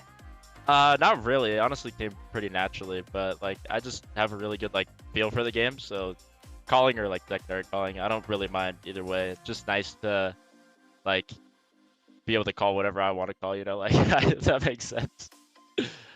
That makes a lot of sense. I mean, now that you get to call the shots here and EJ, everyone is shooting, how are you feeling going ahead into this playoff run? Like, what should we expect coming up from this EJ squad? I think the same thing. I mean, we're getting pretty consistent wins, so we just keep it up. I don't know who we play next, like FlyQuest or Shopify, so kind of want to play Fly. We haven't played them yet, so I think just total domination still, I would say. Okay. I like the confidence there. Humble, but confident. Yes, humble but confident. I mean, you deserve a rest after that 2-0, so let's go. But Pancakes, thank you so much for chatting. Have a good rest of your night. You guys, you too. Thank you. As for us, one last quarterfinal match to go, and it's going to be who's playing up against EGA next. It's going to be a showdown going up against FlyQuest Academy and SRB after the short break. Stay tuned. Trim, edge, shave. Trim, edge, and shave with Philips Norelco One Blade. One tool for all you need. Philips Norelco One Blade presents Shave All Things.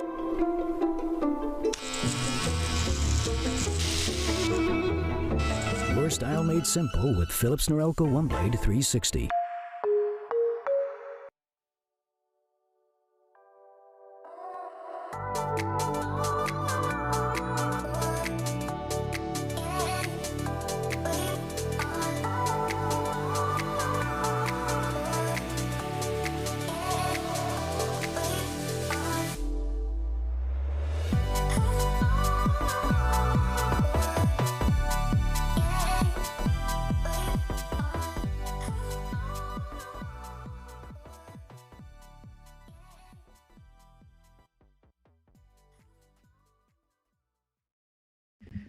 one final quarterfinal match here in our playoffs. Wow, I tried really hard to hype that up. We're gonna get that out of the way. Never mind that. I'm so excited for this match, guys. Okay, we have FlyQuest Academy going up against SRB. SRB, of course, one of the names, one of the orgs when we're looking at Valorant Challengers. And FlyQuest Academy, this roster has been so exciting to watch even before they were signed Gobbers. It's a great matchup ahead. Can you blame a gal for tripping over her words when this is what we got to look forward to? Listen, I can't because it's a rematch too, guys. Like, I love rematches. I really, really do. And I think what I'm most excited about is, I mean, obviously FlyQuest is just, we've known them from Sleepers coming into this and now being the Leaf.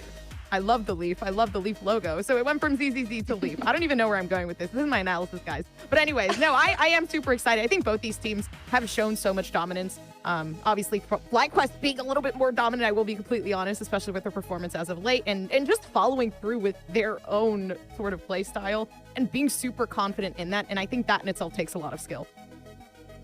I mean, let's talk about this FlyQuest team too first, that you're saying is so dominant, because it is a team that we got to see out of the gate here in stage 1 popping off. It was the unknown team that very quickly had everyone talking about them, Emily, and they have not slowed down from that since. Now they got on the fancy jerseys, they got the org under their belt, and expectations through the roof.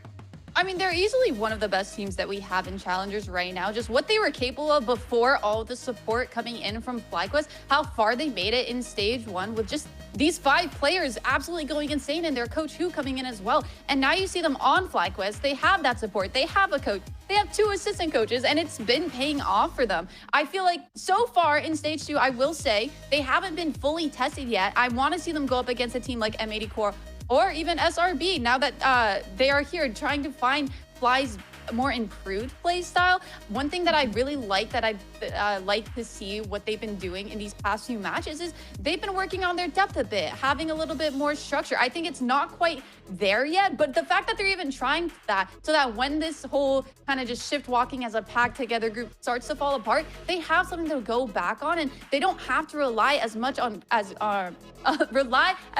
clutches and just their raw aim. It also comes together a lot easier to improve upon these things when you guys are friends. Like, imagine being 5 friends that they consider themselves 5 Thanos in the server, like that come in, they go into an org together, they can keep playing together in a more formatted way, right? So I think all in all, it's just all good vibes all around for FlyQuest, and they're feeling good. They've only lost 1, and when you lose 1 off the rip, I do think it becomes a little bit more easier to really implement something different. And honestly, losses at the beginning, at the earlier stages, are a lot better than facing them later. So I think this just serves them really, really well in regards to who they're going to be moving forward. Especially too, if you look back early stage, this was a FlyQuest, previously Sleepers, that were testing out a couple of role swaps heading into stage 2 to really be able to maximize what this roster was capable of. And that's where we got to see Leo, who was previously more so on that duelist, kind of step more into primarily a controller and seeing the smokes for the team. You send Salada out to go kill instead on that duelist role. Leo's picking up the smokes, and Emily, I feel like he's thrived in this role. Yeah, I mean, an adjustment from duelist to any role is a little bit difficult because you have to play at a different pace. But I gotta say, I love the way he's taken controller and made it a little bit more aggro. He's more of a battle controller, especially when you see him on that Omen. And the thing that I really like about him is that he always has his team's back. Because of the confidence that he had with his aim and, you know, being on duelist for so long, he's willing to take fights, even if that means that, like, you know, he's taking some incredible risks. But a lot of the time, because of his mechanics, it always tends to pay off for them. And it's nice knowing that, hey, if our duelists get shut down, if our space makers get shut down, Leo is there to have your back and go for an insane multi-kill to kind of save the round for them. Yeah, and I think it's even cooler because I think Leo is also aware that they are a battle controller, and I mean, they themselves have said that they feel like it's the same as playing duelist when they're on this controller role. Of course, moving out of it simply because, I mean, their duelist currently, they felt like they were a lot better, and they were like, you know what, I'm going to support him, and I'm going to do my absolute best that I can on this controller. So I do feel like all in all, the migration was actually better for the team, and I think it's actually giving them a lot more support on the back end, having Leo as this controller. And it's a team that isn't afraid to be switching things up. It's a team that's not afraid to be aggressive. And a team that really keeps us and their opponents on their toes, which is what's made this team so exciting to watch up until this point.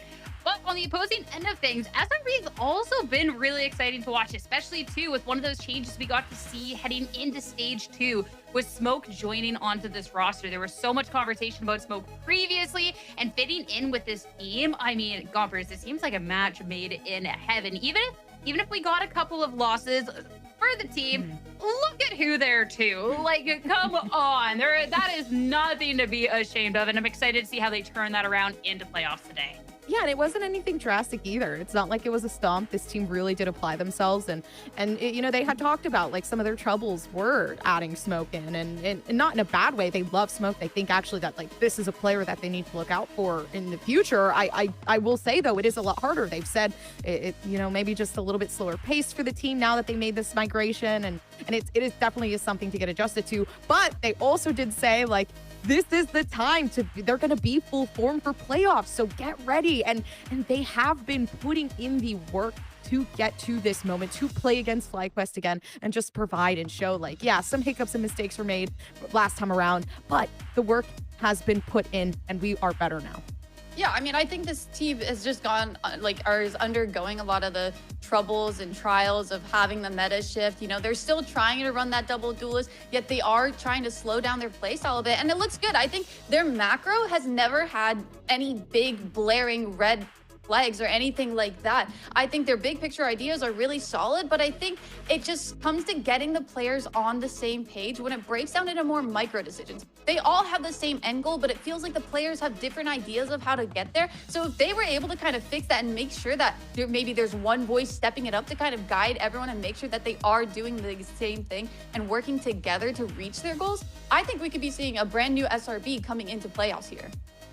Well, especially too, we know that the capability of SRB is there when you look at the caliber of players across the board and who has been stepping it up as of late. Let's talk about XF, because this player is someone that we talked about a bit in stage 1. But maybe starting off stage 2, it's not that he was doing bad. It's just there was a couple of people that were getting a couple more kills. You know, you naturally just fall to the end of the conversation because of that. But that last series to qualify and get their spot, I mean, Emily, like, what couldn't he do? No, I've always thought this about Exa since I started really honing in on watching Challengers. I think he is by far like the best lurker that we have here in Challengers. He is so smart the way that he approaches every single lurk with different ideas, different paces. If he's struggling, he doesn't just give up. Instead, he asks for help and brings players over, which is really hard because a lot of the times if you're lurking and you get shut down, a lot of these players will tend to just kind of back off and just regroup with the team. But he's trying to be more innovative. He's trying to be creative to find success still, and even his anchoring, especially when he's on this Viper, it's just criminal. And oh my god, I remember this round. I remember this round against M80. It was actually like drilled into my brain. No, but he is just such a smart player, and I want to see him being set up in a way that he has room to continue with these lurks, and hopefully now that this new and improved SRB will give him that opportunity. And the last two players that we got to talk about before we start heading into today's series, of course, are Philips and Norelco head-to-head. Two of, in my opinion, the most exciting players to be watching. I mean, Smoke, it's all about Smoke. It's all about Smoke. It has been all about Smoke since we got to see him stage 1 take the crown and then joining this team. But I'll never forget way back when we got to see Solana play for the first time and Roy's like, Solana is the truth, I'm telling you. And then Roy proceeded to not predict them that day. They won, and nobody has ever made that mistake again. But Solana is the truth, and I'm really excited here, Emily, to see him more on this duelist role and how these two are going to go toe-to-toe in today's series.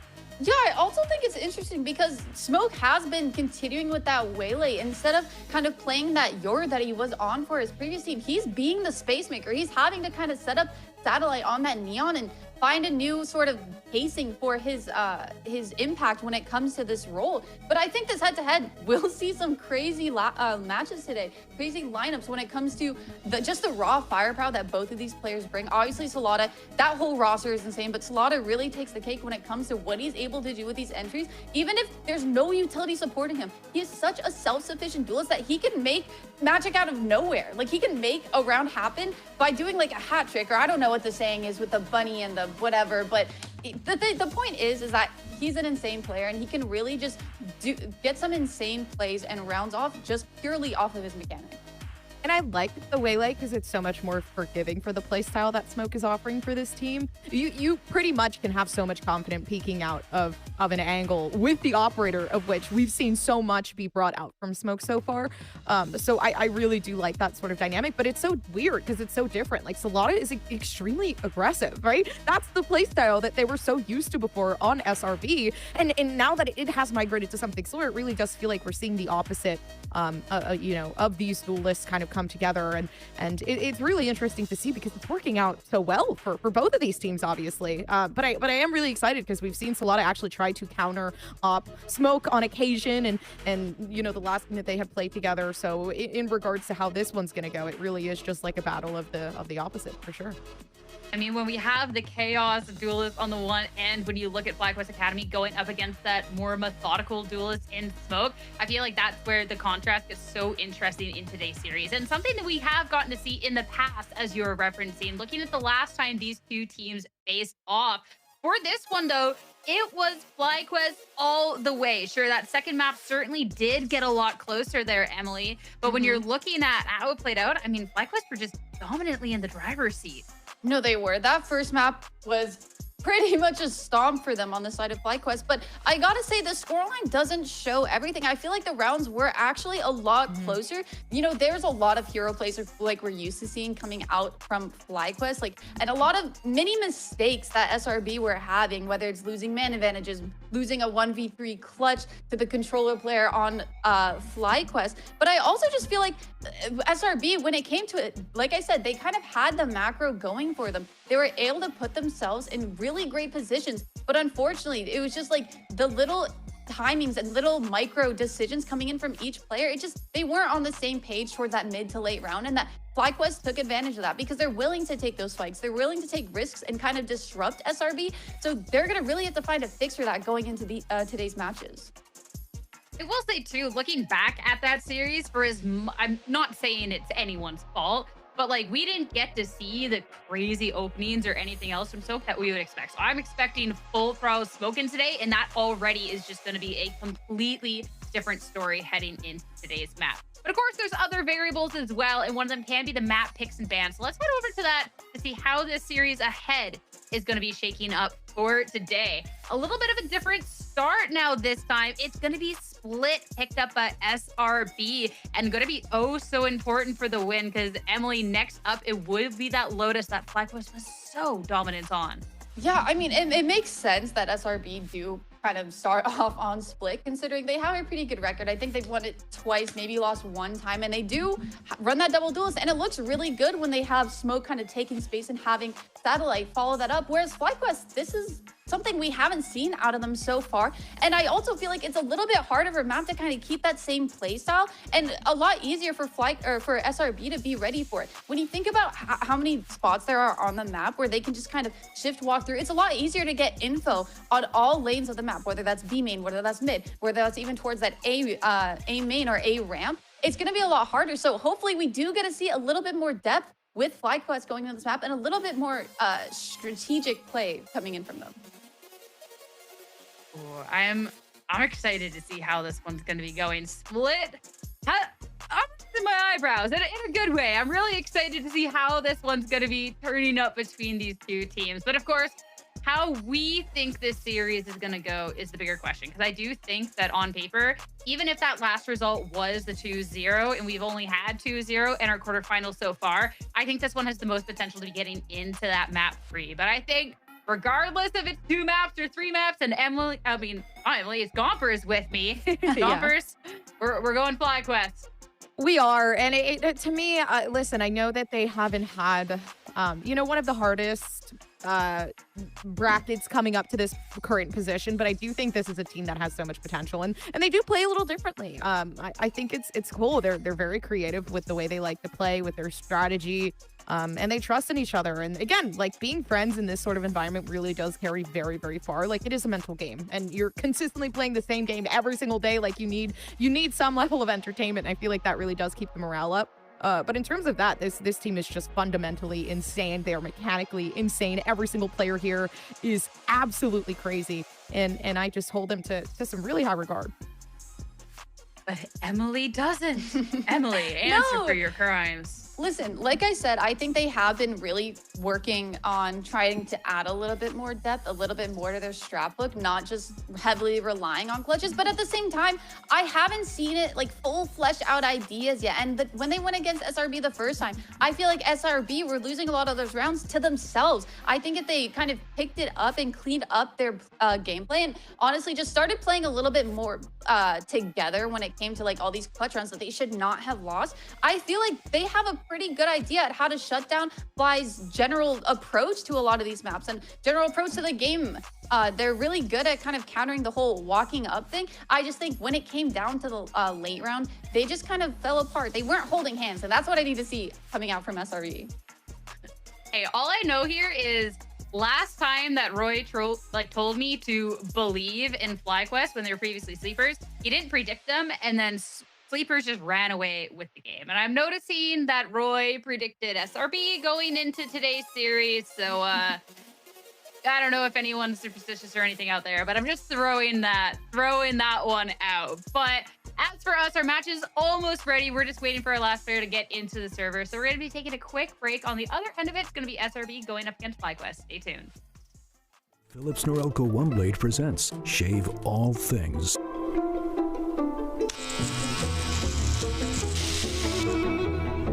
Your style made simple with Philips Norelco OneBlade 360. Trim. Edge. Shave. Trim, edge, and shave with Philips Norelco OneBlade. One tool for all you need.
Thanks for waiting, everybody. Let's get to it. It's going to be split for the first match off between FlyQuest and SRB. All right, Gumps, we get the cops, we get the Asians. How are we feeling? Feeling good. With this one specifically, I mean, it does seem like Shopify are sticking to what they know in regards to obviously keeping up that neon with satellite. I like this. I think obviously stick to what you know. But for FlyQuest, this is cool, right? Double duelist coming up from Salada and Tanza. Salada's been looking really, really, really good on Waylay, especially with the aggression that we talked about before. But yes, I think this is cool having a double duelist for Satellite to kind of come in here and allow some of that aggressive assistance for Smoke to really flourish in this role. I mean, a lot of it is going to come down to how SRB do plan on taking space if they want to be aggressive right off the bat, and how FlyQuest will kind of come back into that with their own double duelist comp. I'm really paying attention here, though, how Sorax is going to be able to kind of control that mid like we're mostly seeing Vipers do, and also how they're going to start shifting around these duelist players to give support to the site anchors, because obviously we don't want to let SRB just kind of run it down, taking those main spaces, taking mid, like we've seen them do on this map previously. But FlyQuest, they're running the exact same comp. They should know how to deal with what SRB are going to throw at them. And if they don't, it could be kind of running it down by SRB if they give them that respect. I love it when we get a good mirror match, especially with two teams that normally have quite different ideologies going into the game, to see how they're going to approach this Thieves. I cannot wait to jump into it. FlyQuest, SRB, it's time to see heading into split who's going to be the first to take the map and get closer into those semifinals. Let's get to it and send it back over to Lemon Kiwi and Roy. Thank you so much, Sierra. We are in for absolute cinema between these two teams. Our last quarterfinal, and these two teams got beef. Whether it was stage one playoffs where Shopify Rebellion Black won that one, to then FlyQuest getting their revenge just 2 weeks ago with a split. But now this is the match that matters, Roy. Yeah, I mean, it's playoffs. There's really no other way to put it. This is the match that matters. I think the past is in the past, and I think the last time these two teams played were, I mean, there's some growing pains happening for both sides. I think the role swaps for FlyQuest and also for SRB integrating Smoke. I mean, there's just been so much going on. But I think the really interesting thing for me is like we have kind of an interesting storylines with these two teams, right? Where you have Shopify, who has these veterans and they're bringing in the kind of young upcoming talent. But for FlyQuest, it's all upcoming talent. There's really no veterancy happening on this roster at all. But it's pretty cool to see. I think the skill and the aura in the server and the potential is just super high. And I'm excited. I think the series is going to absolutely deliver on all fronts. Yeah, I've really said that this FlyQuest team has been the next generation of talent. And they have previous synergy from even before they were sleepers. And now they have to show up against the vets. And ever since they joined this FlyQuest banner, they haven't dropped a game. Sweeps across the board. This is the team to worry about. And SRB, well, they're already expecting a different comp. Like, there's no Leo Clove. There's no Jet from the side of FlyQuest. You said there's a lot of duelists on the FlyQuest side, but how do you fare against a duelist from SRB? Satellite makes his presence known. First blood for SRB. And Salada gets out of dodge, wants to regroup with the retake.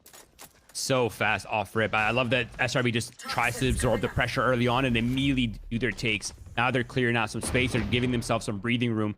With 3 players left on the FlyQuest side, you want to have an idea of where they're coming from. You want players, specifically Xander, to kind of be closer to the team, but it feels like FlyQuest are looking for that immediate flood happening from screens and heaven.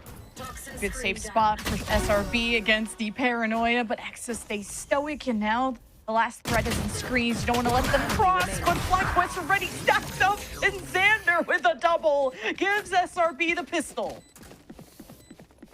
Last time these two teams played, it was a 2-0. And you know what was crazy is FlyQuest destroyed them. It wasn't even close. Yeah. It was like a complete domination happening on the FlyQuest end. And I feel like for me, the reason why I predicted, I don't know why Sierra's only calling me out here. This is so crazy slander, but you know, we're gonna let that one. Yeah, I'm sorry. Did I miss a holiday or something? Bully Roy Day or something? Like what?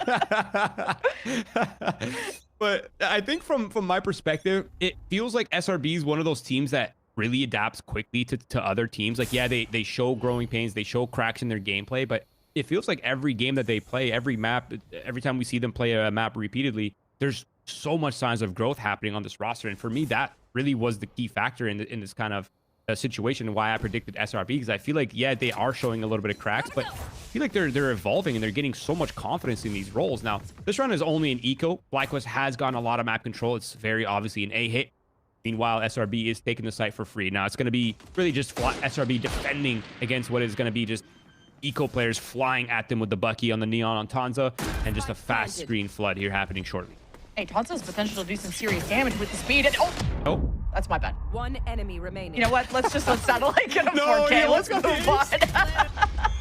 That was the biggest caster cruise of all time, and there it is. Yep. That was like the moment I did a comma in that sentence. He blew up. Yeah, you know what's stronger than a Bucky?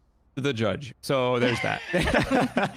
Yeah, rock, paper, scissors moment, but even through the paranoia too. Like Satellite almost got an ace off of that.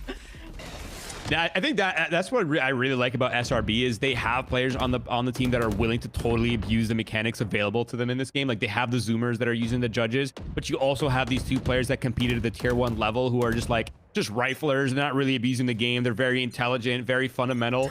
And you also just on the other side for FlyQuest, it's also zoomers just completely abusing the mechanics in the team. But it feels like SRB is starting to really up the speed here. An immediate fake happening on the A side. Satellite's already through screens, but look at the other players towards B. Like, what is Satellite doing back there? He's like 5-0 or something like that. He got a 4K last round, first blood in the pistol, and he's already 2 away from his ult. And this is creating such a distraction for FlyQuest. You pulled Duck away from the fight, and that's a big core part of the retake for FlyQuest for the flashes. But I guess if Sorix is just going to get the high ground, FlyQuest may have more control of the situation than I thought. Even with that little drop down, Nexus seems stable. So SRB will be going down without a fight. Spike has been dropped, or has been planted, I should say, and Tanza, well, that's a good stun. Satellite in trouble, and who cares? You could paranoia this guy, stun him, and he still wins that corner fight, and that just seals the deal for SRB and their bonus. What a thorn. I mean, the fact that not only did he take a site completely uncontested, but he took away their entire spawn uncontested. Everyone was just so scared to peek him. He got all the way from A to B in a 5v5. How is that happening? That is so crazy.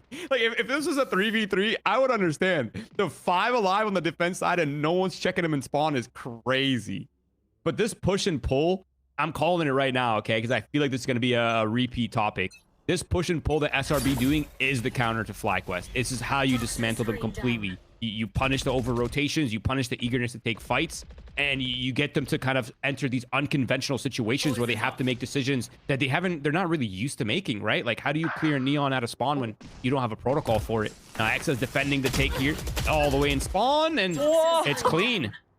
He just 1v2s 2 of the most... Okay, 3 kills. Just standing there. Everyone's flying at him. Full HP, by the way. They call FlyQuest, by the way. They really just been flying at people. Oh, the quest has been denied, though, I fear. But, you know, the weapon diff does help. Exa is the GOAT, though, for that. I mean, I think there's a reason why the Dutch was talking so highly of him. And I think I agree with Emily when she said that he's... I don't know if by far it was the language I would use, but Exa is definitely a really good lurker. And I think this role makes so much sense for him.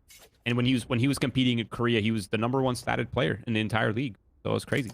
Yeah, I remember you mentioning that. And the fact that SRB is the 4th round and there's already been 2 potential aces. One from Satellite, and now X is on a 4K. Leo is trying not to feed the beast here of SRB. Already has an overdrive too, speaking of Satellite. And then you can't even forget that Smoke has been really talked about. Oh, they know. They really sought out. Oh, Leo. Wait, we're not going to let him get the ace? That's crazy. Oh, man. I'd be running at that. I don't care if my coach yells at me. Or no. And I always talk about FlyQuest just being, that next generation of talent, but relying so much on the micros, so much on the mechanics, and just that's why I think they were abusing things like Clove and like comps that didn't make as much sense on paper, but it fit their style. And now that they're trying to maybe go back to a more standard fundamental mold, I wonder if this just doesn't... I mean, it's too early to call if this just doesn't fit FlyQuest, but yeah, they are kind of getting outgunned right now. Yeah, I mean, this is also SRB. Like, this has been one of their go-to maps, right? Like, this has been a map that they've been so comfortable on almost every iteration of the SRB roster, even going and extending into the last split. This has been the comfort zone. And yeah, while FlyQuest has I mean, mostly look good on this map. I think the comp changes is kind of a sign that, you know, maybe they're not extremely comfortable with the win condition they had with their former comp with the Jet Waylay plus the Clove. I mean, really is no utility. It's a shoot first, ask questions later kind of comp, right? But I feel like right now with the style that SRB's playing, this kind of, I don't even know how to really categorize it, but this like fake kind of walk up, hold your ground kind of style is going to be a huge problem for FlyQuest, right? And eventually they're going to have a more fundamental solution to the problem. It can't just be individual play, because right now SRB's feeling good. Yeah, even when you just threw 2 duelists at exit, you just kind of handles it without really breaking a sweat. So, but now you're starting to also get accustomed to FlyQuest in these lower buys, getting a little crazy with it. Oh, Salada has to dash out of problems, and he's trying to become one. And Sorik still bails him out when Satellite came in crazy with the overdrive. Smoke will at least trade. Tanza will be a thorn in their side, but the SRB squad marches on. But the Vipers hit to seal the deal, kind of in the shape of Texas, if I'm not gonna lie. But that's Okay, just gonna dude. plan. Oh, so I funny. always love looking at the shape. No, it's a mini game in itself, I think. Dogs being traded out, information looking to be desperately gaining this 3v3. They want to know which space is open and what is not. But the shorties are up close and personal. It's going to be a problem for FlyQuest. They need to make this entry clean, and Duck finds that kill and him the ult immediately to follow. How did he know? That's crazy. He's just frying everyone through the smoke, just following where the Seekers guide him. And now against the corner, against the odds, Exa turns it all around and clutches for Shopify Rebellion. Oh, and he gets the high fives. They're on boot camp. We kind of didn't mention that, did we? They're on boot camp. That's a buff. Oh yeah. I mean, they get to fist bump in between rounds. Like, this guy's popping off. He gets a fist bump. That's gas right there. I mean, wow. But I think 12 and 1, by the way. 12 and 1, by the way. Just casual. That's a Viper player, by the way, in the Neon meta. All good. No worries. No one give him flowers though, guys. It's all good. Except the desk. I mean, they're doing a fantastic job. But yeah, I think from my perspective, this switch of pace is so clinical from SRB, right? Some rounds playing slow, looking to absorb aggression, but other rounds immediately calling to kind of hit on opposite sides of where they found success. It's been mostly towards the A side. This round it was B. Now again, there's really just no defaulting happening. It's just slow walk-ups and explodes, looking to punish FlyQuest for their setups. Obviously this round there's not a lot of money in play, but there's a Bucky. Trades are happening. That's a bit of space gained, but not followed up on. Something to note, though, that Tanza does like those Buckies on those lower buys, but more damage than before, at least. SRB not flying in. Last time they were at A was Satellite. Just zooming across, get that first blood. He had an incredible start to this game. Now Smoke watches. Small angle. FlyQuest can also be that mechanical team with these one taps on the Sheriff, so any kind of weapon that you can deny is gonna make the hurdle you have to jump through a lot easier in the future. But 6-0 is quite a hurdle. Yeah, on attack side split, it's looking clean as well. Like, there's only been so many chances for FlyQuest, right, to really get anything going. Their top fragger is 3 and 6. That's so unusual for a team like FlyQuest, right? Where usually, I mean, let's be real, they have 5 players that have completely taken over games, including their IGL. So the fact that they're all 3 and 6 and 2 and 6 right now, I mean, it speaks volumes on how good SRB is feeling and how good this half is going for SRB. Nature 10 assists on the board as well. But look, again, Kiwi, they're really not even wasting time defaulting. They're just grouping up 5 players, alternating the pace a little bit, but it's an immediate site take and a 5v5. And for FlyQuest, they have a lot of ground to retake here. Satellite's been so precise with these stuns too, so he's so overwhelming once he does want to take space. FlyQuest want to keep control of something here on the ramp, and it's Duck investing already a dog and a bird. Here's convergent paths from Salada. He's trying to make his presence known, and he's harassing from the high ground. The real battles to ramp, and SRB are wrapping around into this power position. Salada has to keep them all at bay, but he only has an op. It's only one bullet at a time, and SRB just suffocate him. And it's just as quick as that. 7-0 now. I did not think they were going to win that. It felt like they were just cut off so much from that spike defuse. I thought it was really going to come in, and the fact that every single kill towards the very end went in favor of SRB is so crazy. The micro coming out from Xander, the TP to disrupt the crosshairs, the immediate flood. I mean, those are all signs that the comms are just super on point in these incredibly hectic and super high pressure moments. Exactly what you want to be seeing coming out from SRB. The fact that we've had now both timeouts from FlyQuest in both round 5 and round 8. This is all fire alarms going off. And when you're not really keeping a lot of rounds close, you know, to be fair, it is like these lower sheriff buys, so you can't do anything about that. But if you're not killing a lot, then you're also not getting a lot of impactful ults, and then you kind of lose out on the ult cycle. You get snowballed, and we're already halfway through the half already. And SRB not really breaking a sweat. I mean, kind of like you pointed out, the pace change of Satellite just flying through, Exit being able to hang back, absorb pressure, just 1v3 casually. Like, this is SRB that can do anything. And it also, like, on the other hand, it feels a little off for FlyQuest. Like, they're moving around the map in ways they don't normally do. Like, they're completely ignoring ramp. They haven't really challenged it or contested it at all. They're just allowing SRB to take sites for free for the most part. And it feels like, you know, the kind of things that they've been known for, which is the retakes, how good they are with the, you know, moving around the map and deciding where they want to allocate players. Feels like they're kind of missing the mark a little bit on this A side of the map, where there's really no emphasis on the A ramp retake. It's allowing SRB to have the option to walk up ramp late and play from heaven. And now it's a brawl, straight brawl in mid. Oh, I thought Smoke was going to get that second shot too, but still the threat of the Outlaw looms. I think he's one of the best snipers that we have in Challengers. So now the Seekers, that is enough to give you some buffer as you walk it through mid. Solana is getting a double with a Bucky. Holy! Why didn't this work before? And the fadeaway. Solana hits the rewind. SRB are going to want to look at that one again. The impact of a Bucky finally happens here for FlyQuest. This would be such a good turn of events here for FlyQuest, but they have to get past Xander's IQ. He's healthy. Solada's very low HP. Sorex is all kind of grouped up already with Solana.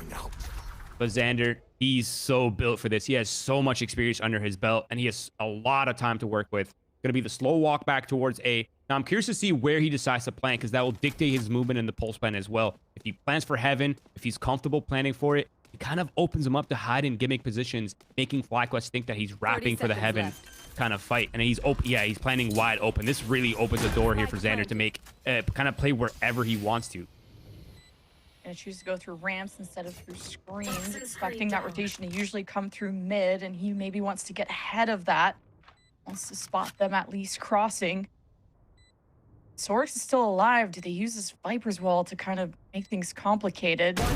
Easy catch on the barrel, and oh, Sorex denies the 1v2. First round on the board for FlyQuest. Okay, and with Bucky's nonetheless, I mean, that's exactly the kind of things that happens when you potentially start a comeback, right? 5-7 right here is a perfectly fine half, especially considering the fact that it started crazy. Now, I don't want to get too ahead of myself. We're still far away from that, but this is a good beginning. This is a good turn of economy. It's a good turn of confidence and energy levels. Kind of gets things flowing a little bit. This is disgusting. I mean, how is this happening?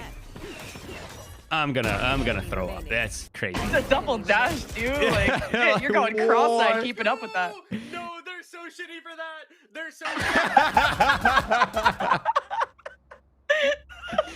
No, I mean, that's crazy. No, this is comedy. This is why I love watching FlyQuest. But oh my anyway, God. Conversion pass, and then you know, a big impact was the Outlaw, the Seekers. There were layers to this offense from SRB. So well, that's one less layer. Like I just jumping around there. Might be feeling a little too confident right now. The plant for open though. It seems like SRB is immediately looking to take some space. The dog kind of sniffs things out, but it's a fast retake coming out from Fly. Oh my God. Hansa just lets it rain and just picks the wrong corner to slide into, and that's okay. The rest of FlyQuest pick up the mantle, make that back-to-back rounds. Okay. Wait a minute. With 4 alive, winning a retake as well. I mean, that's got to boost the confidence. It's got to boost the vibes up at least a little bit. And you also have the ult coming online as well. You have the Waylay ult coming up shortly for Solana. I mean, things are lining up for a potential comeback slowly but surely. The economy here for SRB is finally fully invested for the most part. A win right here for FlyQuest would put potentially another on the board. And I mean, we're looking at a 4-7 potentially if this is a success for FlyQuest. So, I mean, there's hope. There's chances. I love the cope out of you as well. Let's go. But hey, I mean, FlyQuest must be super confident about their attacking side when you have 2 duelists and a Sky in there. I would think so, but they're also out of timeouts, so Yeah, if anything starts that's a hitting the huge fan point. for FlyQuest in the second half, it's gonna be tough with these young guns. And this insert from Ekta. FlyQuest don't check all their corners. Looks like Kanza will. Dog is gonna expose them. What a read. FlyQuest. See if they can catch Ekta here, and Ekta takes one. Hey, getting Duck 2 is pretty important. One away from Seekers. Flashes out for FlyQuest, which would be important for the retake, but SRB aren't even established yet. And then you have Kanza on the flank. Yeah, this is a very important decision that Xander needs to make right here, because obviously they're trying to end B as a reaction, but how they execute on this beast play is going to be so important. And now every second that passes, Tanza's kind of closing in on the gap as well on the flank, and it's going to be so important the timing here on this flank. An immediate teleport onto site. Does he get canceled? Oh, he got canceled. It's over. No, it's just over. Yeah, it's over. Wow. I mean, FlyQuest have really been good at shutting down B. This has been 3 rounds in a row of FlyQuest flooding back into the site. And I like that TP play from SRB. They thought that they had the upper hand flashing in with Nature, and that forces the timeout to see how SRB want to not only ice out this kind of win streak from FlyQuest, but how do we just clean it up for the end of the half? Yeah, I mean, I think FE's job is pretty easy right here. We just need to dial our players back just a couple steps. I think we're getting a little ahead of ourselves. Everyone's feeling a little too confident from the early kind of momentum, where we're getting a little too wild with the risk reward analysis. But overall, I feel like, I mean, SRB they're not really doing anything inherently terrible, honestly. It's just really just FlyQuest FlyQuest just playing well. And they're just kind of being proactive. And I think the important thing with FlyQuest is they're alternating the kind of the pacing in the opening round. Like, they're not just running it down completely. They're allowing the round to breathe a little bit and then taking their jump, which kind of throws off the reactions a little bit for SRB. So mind games happening between both of these teams for sure. And it took extra time for SRB to develop through the left side of the map, allowing Fly in a more stable position to receive them. So we will see what the next round holds for us here in a second. But hey, that's the first timeout. SRB will have 1 more to go. So we have 2 rounds left in the half.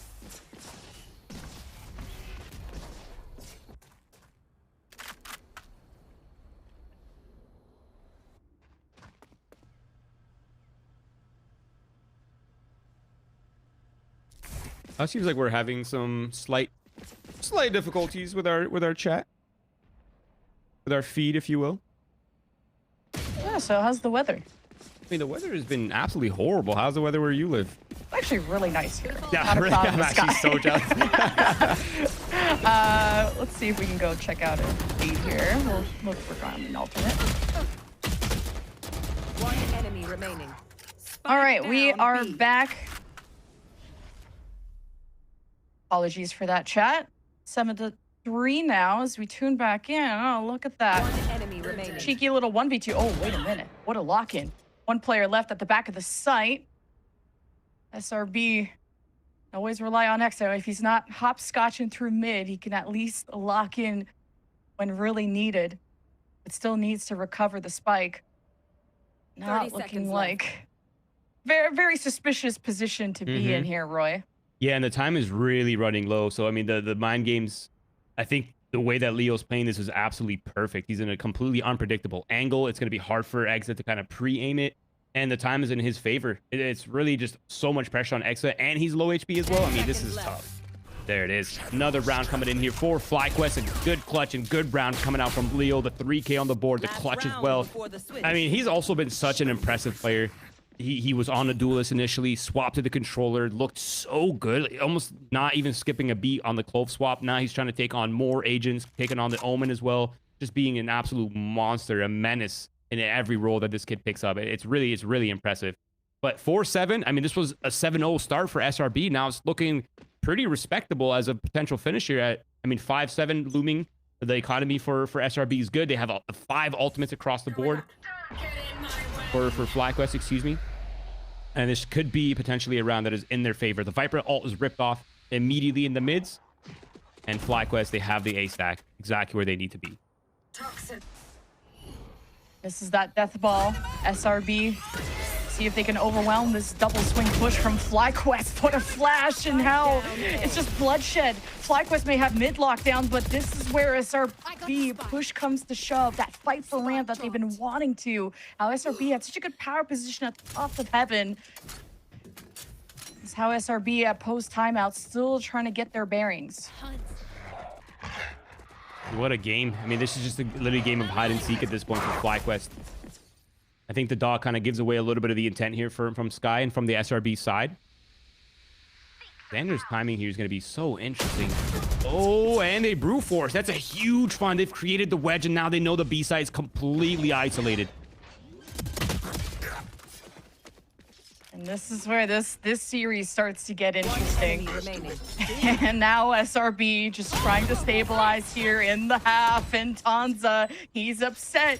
And now he has to try and break back into the site against Laserman over here. It's not gonna be easy. Gotta look both ways before you cross the choke point, Tanza. He's been spotted. It's over now. There it is. That's the trade. And I mean, 8-4. This is crazy because, I mean, 4-8 is a pretty respectable number. If you're FlyQuest, I think you're overall happy with that result. This was a 7-0 at one point. It was potentially looking like it could have been even worse. I think 4-8 is doable. Puts a little bit of pressure on this first pistol in the second half. But, I mean, I almost feel like if you're SRB and you're Effies, you're actually a little disappointed with that finish, despite it overall being an 8-4 half on the attack side. Now, I'm curious to see the differences in approach here for SRB on this defensive side.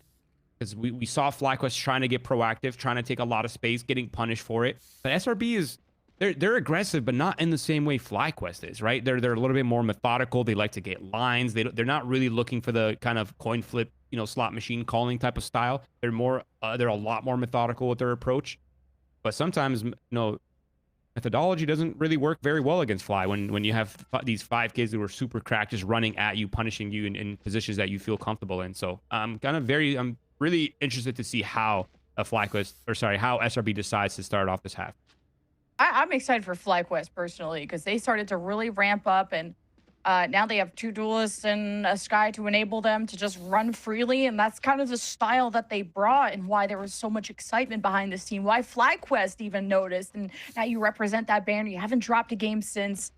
A lot of firepower on this team, and they don't need a complicated protocol to win all of these games. And kind of in the last encounter they had against SRB, FlyQuest really did a good job of performing and kind of getting those mechanics locked down early. So I think SRB, and it's one thing to beat a team once, and it's a completely other thing to beat them twice, especially when FlyQuest are running a pretty different comp from last time. Oh, very different comp from last time. Yeah, for sure. I think we touched on it before as well, but I mean, SRB is a really adaptive team. It feels like they're learning at a super accelerated pace, right? Like, I mean, this roster is still pretty fresh. The meta changed. I mean, obviously everyone's kind of adjusting to the meta change, but it feels like Smoke's roles are, I mean, he was by far the best Yoru in the league at one point, right? Then the Yoru gets nerfed, forces the swap. Waylay also gets a little bit of the nerf stick, but it feels like he's overall adjusted quite well, all things considered. And I think, honestly, this was a bit of a blessing because it's allowed Exa to kind of step into that star potential that it feels like he almost lacked with Ion on the team and kind of when Smoke first entered. Now we're really starting to see Exa heating up on all cylinders, and I think that's going to be such an important condition for SRB to become a more well-rounded team, excuse me. Apologies for the technical issue, y'all. Just making sure all of us and all of our observers are ready to catch all the action. Because, man, this series was starting to run away in favor of SRB. Looking a little too clean. Just casual 1v3s with Satellite almost ace in the second round. Satellite flying in untouchable. Like, this was kind of an unleashed SRB that I was worried if FlyQuest were going to figure out how to quell that early. It took 2 timeouts for FlyQuest to download that solution, but now what else does SRB have up their sleeve? Hey, this half gets really weird when FlyQuest starts having problems in this half because there's really no time for them to talk about it. And I think this is really their only opportunity to really slow down and think about what they want to really be doing. Yeah. And now it's how do you hold back this, what feels to be like a hurricane of a composition and of a play style, a very aggressive FlyQuest who I think really hit that stride as, I mean, in their last matches, they haven't dropped the game. And of course, sweeping SRB was part of that. So SRB have 2 controllers, you have 2 duelists, and you also knew Satellite can raptor spawn. This guy is insane. Like asylum level rotations over there. So you kind of have to be careful of Satellite. Valorant is such an interesting game because it feels like a lot of the stuff that happens is formulaic, but every once in a while, scenarios happen that are just so chaotic and so unpredictable that it throws teams off. And I feel like those very rare moments is really when you find out how good teams are at solving unpredictable problems. And it really puts the test of comms and kind of the team synergy at work.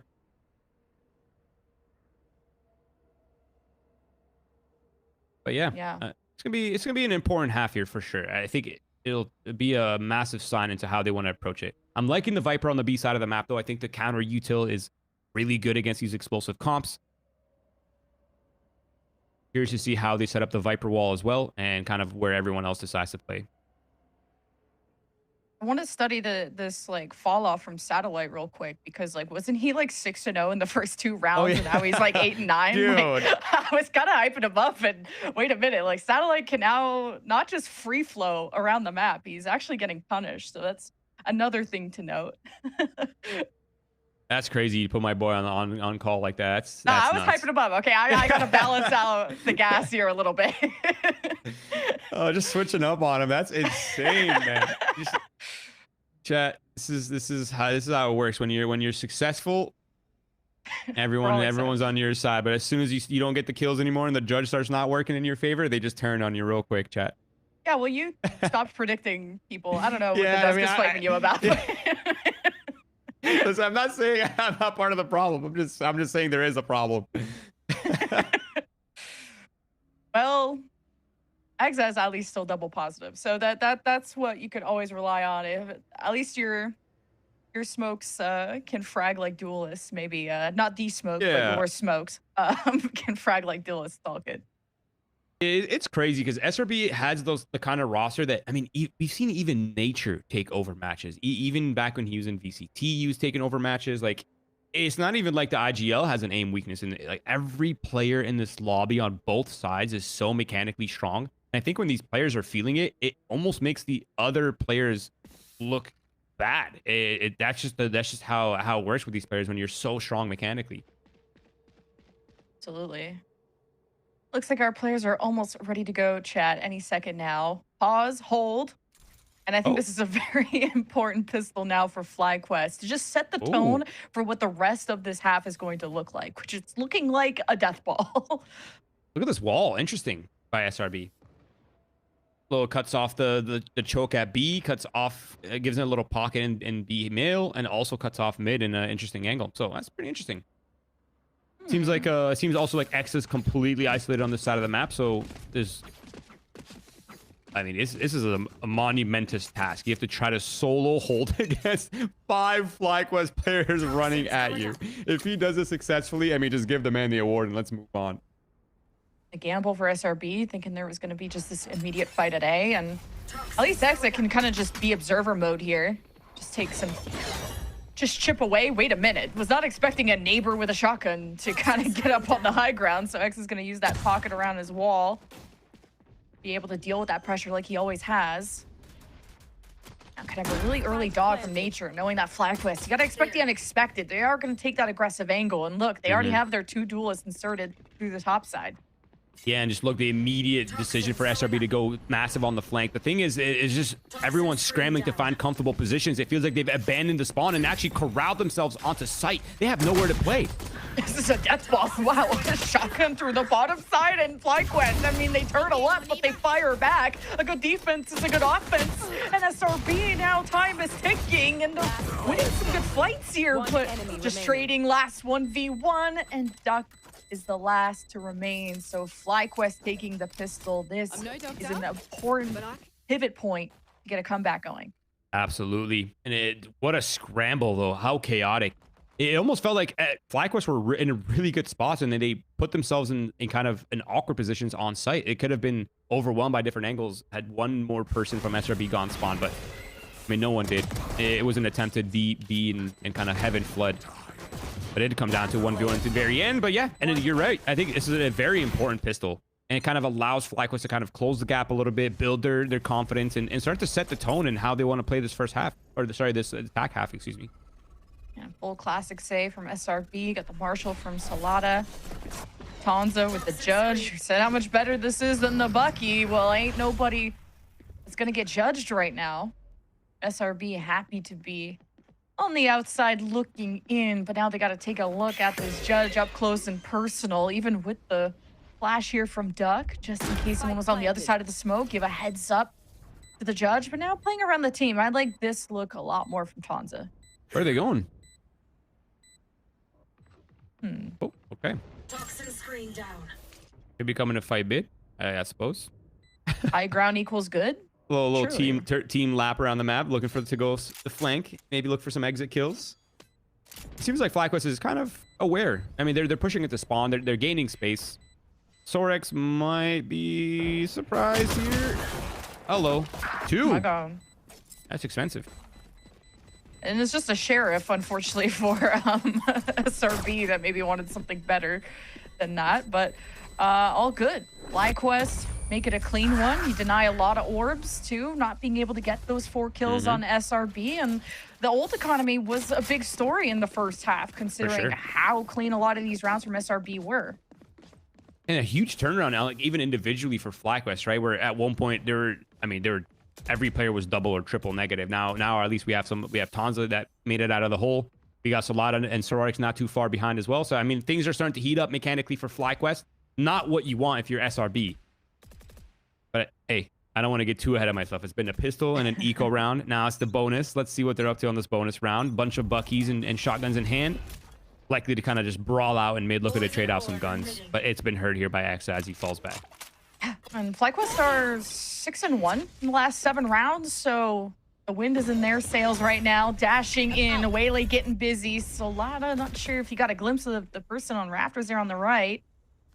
Surely. I mean, his eyes are better than mine, so. Dog up, checking the higher. Oh, we got a lot of information off of that, and SRB just playing as still as they can. It's a little scary though. I mean, you got to have shotguns running at you if you're Exa. He does get the 1. He does have support on site as well, so the follow-up will be difficult. But I mean, they're starting to lose space against shotguns potentially. They're gonna have to be absolutely clean. Sorex though finds the double from B main. That's the B site now, plus the man advantage as they make their way onto site. The spike is forced. The weapon trades have been upgraded. And now it's a 3v2 for SRB as they try this retake. Smoke had to check kind of what was right below them. That's something Nice and slow now. the FlyQuest have done.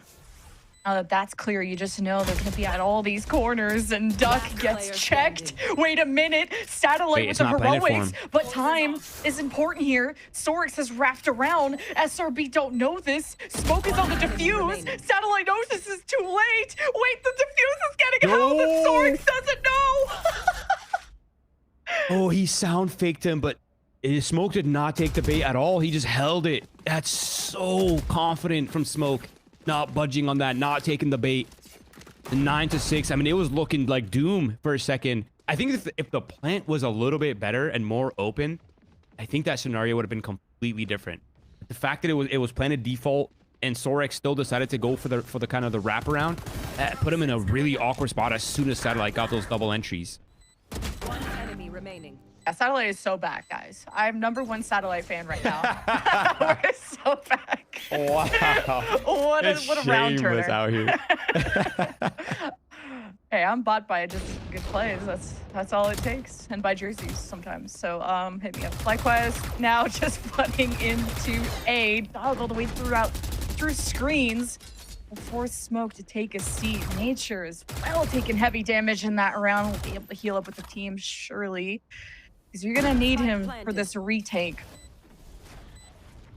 Fighting for that high ground position. SRB in a good spot too. They can keep that Viper wall up and keep their focus on this site. And FlyQuest, they do well when they're turtled in these positions, but it's SRB that just have the better teamwork. Big double from Smoke, and SRB get to double digits. I mean, it's so clinical from SRB. I think everything's on point. The utility, the entry, the micro on the entry as well, like getting Smoke to, and Sidelights to open up space for you, having the option to dismiss out and kind of get the players to trade in. But I think most importantly, what looks so improved for SRB is the spacing. Even in the first half, it felt like every fight that FlyQuest wanted to take was against one additional player, so 2 or 3 players total. Like it's just been so good for SRB when it comes down to these like retakes / pulse plants and kind of just denying the fact that FlyQuest likes to fight a lot, but not giving them any comfortable fights to take. And that's why I think Smoke has been such a huge addition to SRB, because when you have these retakes where you just got to frag out and thrive through that chaos and make quick decisions, I think Smoke has been that exact player that can do that, and why you put him on the waylay. That double shifted a lot there for SRB, who have now found some signs of life, but now Smoke finds a quick death. That opens things up for FlyQuest for the red carpet, and Sorix, what a laser. Now the Viper's Pit is down, and FlyQuest, that's not enough for them. Safety, ooh, I like that. Snake bite forces Solana into the loving arms of Exa, who's gonna poke and prod to the other side. Flashes and everything. Tanza with the Bucky. Where the sun don't shine, Exa can't stop that. It's out. Yeah, there's no way back in. The Viper's Pit pretty much sealed the deal. The kills from Sorix were so clean, so crucial. And one player was even looking at him, and he just managed to actually hit the turnaround. That's crazy. Nice play from Tanza too against Exa, who's kind of starting to heat up. If you would have had Exa on that angle, you just don't want to have your Viper's Pit surrounded like that. Too much to watch. So shutting down Exa there was a big win condition, I think, for SRB. And the question mark for me is, I mean, the Smoke was in the right place. I mean, he had an outlaw and a long range angle. For some reason, he kept kind of going in and out of the angle for some reason. I'm not entirely sure why he was doing that, but he got caught on the repeat after giving up the angle. If he had been holding steadfast, I think he would have gotten Sorix pretty much for free. But instead, it was actually Sorix double killing off that kind of mistake happening from Smoke. A bit unusual, a bit unconventional, and kind of rare from Smoke, to be honest. He's usually so clean with the scope weapons. Go, go, go. Viper's Pit in mid. Gonna go back into it. Meanwhile, we watch what Satellite can do to hold back. Tanza with stunts him. He's on the chase. The Bucky surely ends it. Oh my god, it's now the shorty wins against the Bucky. What can the Bucky actually do? But wait, FlyQuest with ramp control. This is gonna put X under a lot of stress, and rather do it with something other than the Sheriff at least. Last player standing. FlyQuest is really starting to heat up. They're heating up a lot, and I think it's starting to get a little scary actually how much they're heating up. You can just tell by their movement how much they're moving around in the pulse plans, how much they're shuffling their positions, and they're starting to really take fights that they're comfortable taking. And that was kind of the big talking point, right? Is how good SRB, I mean, how good of a job they've been doing at denying them those comfortable fights. But now it's starting to feel like they're kind of finding their groove again, getting comfortable hits, getting people in good positions, getting shotguns to kind of hunt people down, putting a lot of pressure on those anchors while the rest of the players are flooding in. I mean, that's the FlyQuest trademark starting to come into action. Now, it kind of a similar storyline as well happening with FlyQuest on this side is there's really not much defaulting happening. I mean, they're not really a crazy default team to begin with, but I mean, they're not even putting lurkers. They're just 5-hitting every single round, it feels like. SRB just really needs to convert the rounds where they have ults. They are just so close. If they keep trading rounds every now and then, just maintain this kind of lead, they'll eventually win the map. But like you said, FlyQuest are on a 2-round win streak. And does not get better when you're trying to cross into ramp and just get sprayed down. And look at Smoke as well. I mean, he's taking the entire map away. That's an op, by the way. Bro's flanking with an operator. So he has the entire map cut off. SRB is more than happy to just sit here with 4 people. There's really no pressure on them whatsoever. If they decide to rotate back and spawn, Smoke will hear it. So I think SRB is totally comfortable playing here. They're all grouped up in heaven as well. If it's a site hit, they can flood fast. And if it's a heaven fight, I mean, they're all there ready to go. Satellite has the option to be proactive. He has the overdrive. Now he's gonna pop it as soon as FlyQuest step foot into the dance floor and find themselves on their backs. Tons is the only one left, and you just can't peel back every single layer of SRBs. Xander has something to say. We'll talk to him later about that, but 11-8 now for SRB. I mean, that round was a checkmate straight up. There's really no other way to put it, right? They kind of showed their initial hand, immediate reaction happening from Smoke after establishing the B line, punishing the map control. I mean, as soon as he got into that spot, the round was pretty much over it. FlyQuest, the only win condition for them is to win out in super unfavorable fights, or fall back and try to clear him out successfully. Now the aggression here for SRB has been shifted. It's Smoke doing the same thing, but this time Xander's here to support. FlyQuest is they're posturing for this B split, and it seems like they've gotten a ton of space off the Skydog. They're gaining so much space off that, and now they're behind the smoke and they're ready to pop. This is scary. And this sets up Exa. Oh, the timing of the snake bite. That's so unfortunate. Could have cut off, and now there's just too much thrown at Exa to deal with. 21 kills is still more than enough for the anchor. FlyQuest, they have the man advantage, but they're losing garage control. Salada will pinch through on Xander. The defense watches, it looms. Nature, a flash doesn't even need it. Trade solid, really well timed and synced for FlyQuest.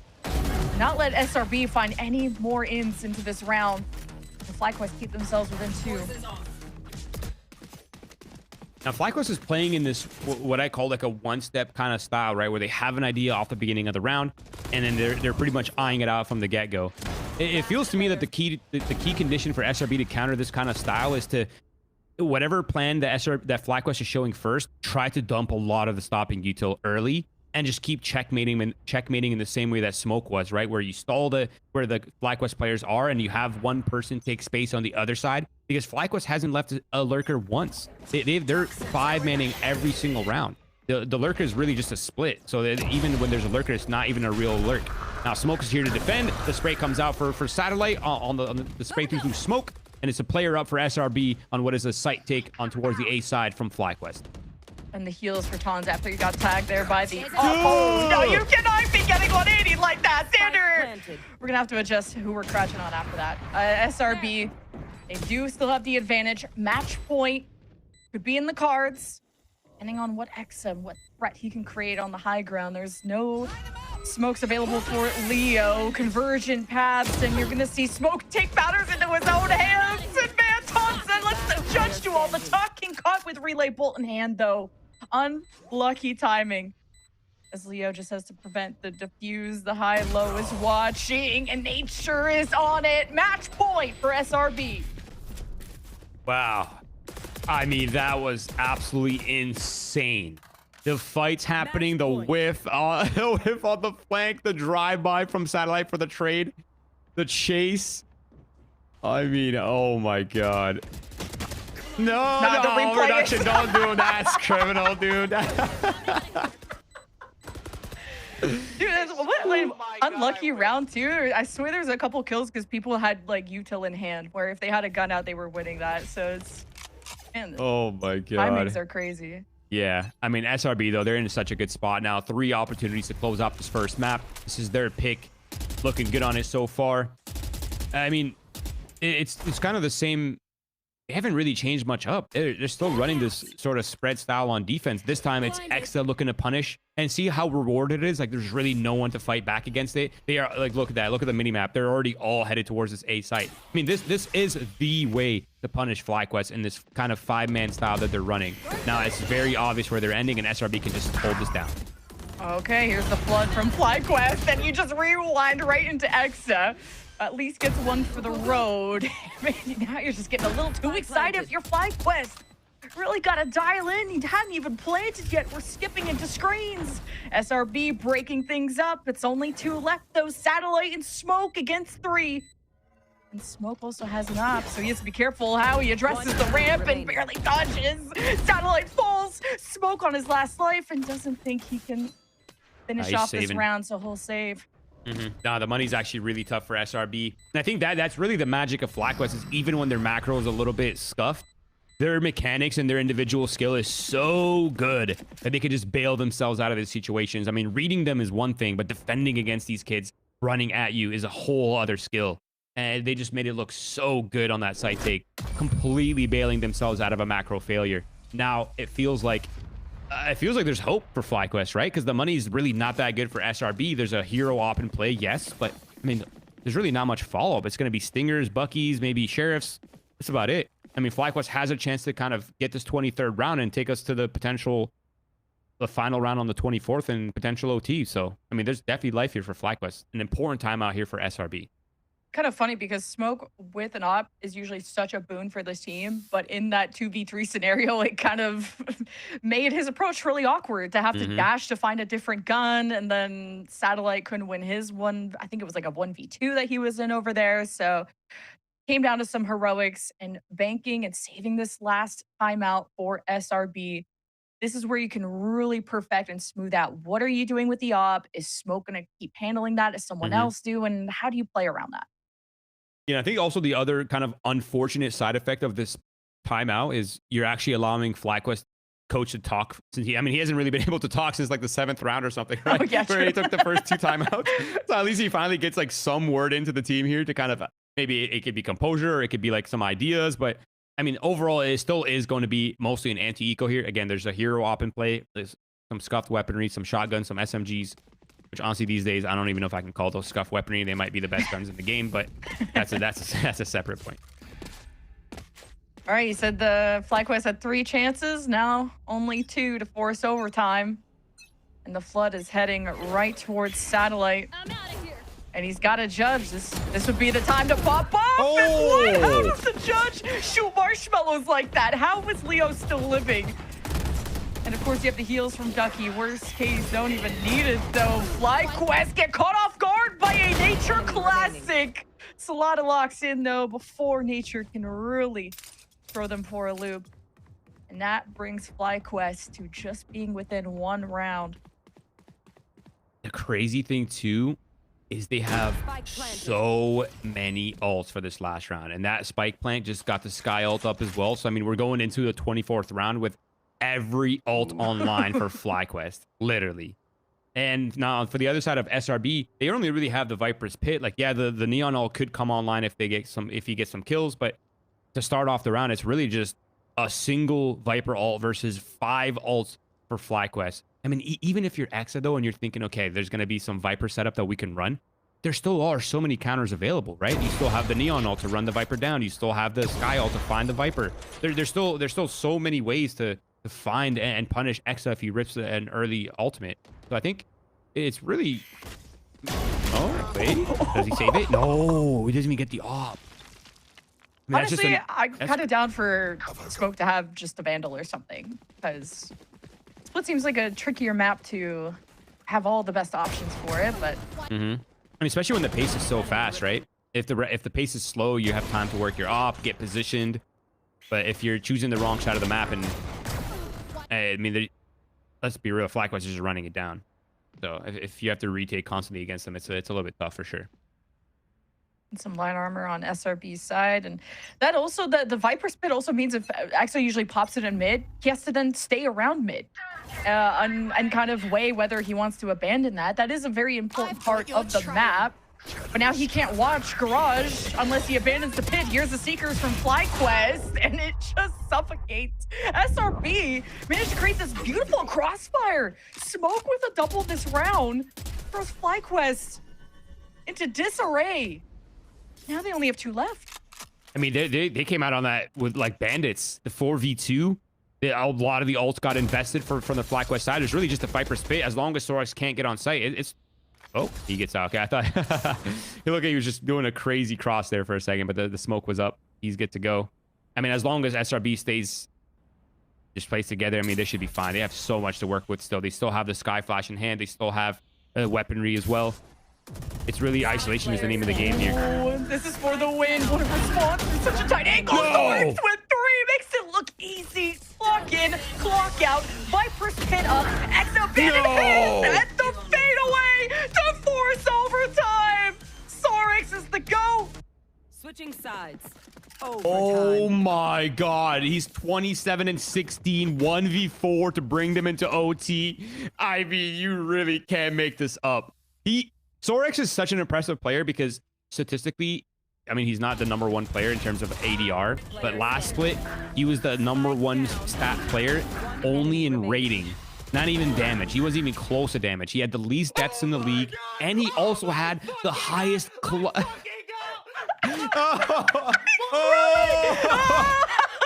Wait, I mean, honestly, valid. No, the coach doesn't need that. Just keep the show rolling. But oh my god, I mean, Sorex had the highest clutch last split. His clutch rate were actually just a phenomenon in itself. Now we're in OT. I mean, the game is reset. Where it's a whole different ball game now. A 3-round win streak though for FlyQuest. They're on defense where this did not start off hot. Took them until the later parts of this. No. But you are against a confident FlyQuest, a confident Solana. Tonza is gonna happen, I think, on the cutoff. He reveals his position, but Exa knows it's time to lock in and to show FlyQuest out. We'll have to do so with back-to-back rounds though. Plant going through, and the defense has the high ground, wanting to wrap through screens and through ramps. SRB watching the high ground as well. The smokes that have now dissipated. The relay bolts are out. Solana knows this is a dangerous corner to fight through, and where SRB been lethal in the past, but now out in the open. Exa with the second kill in the round. The 4K from Sorex follows through with a double in overtime. The numbers still favor FlyQuest, but time does not.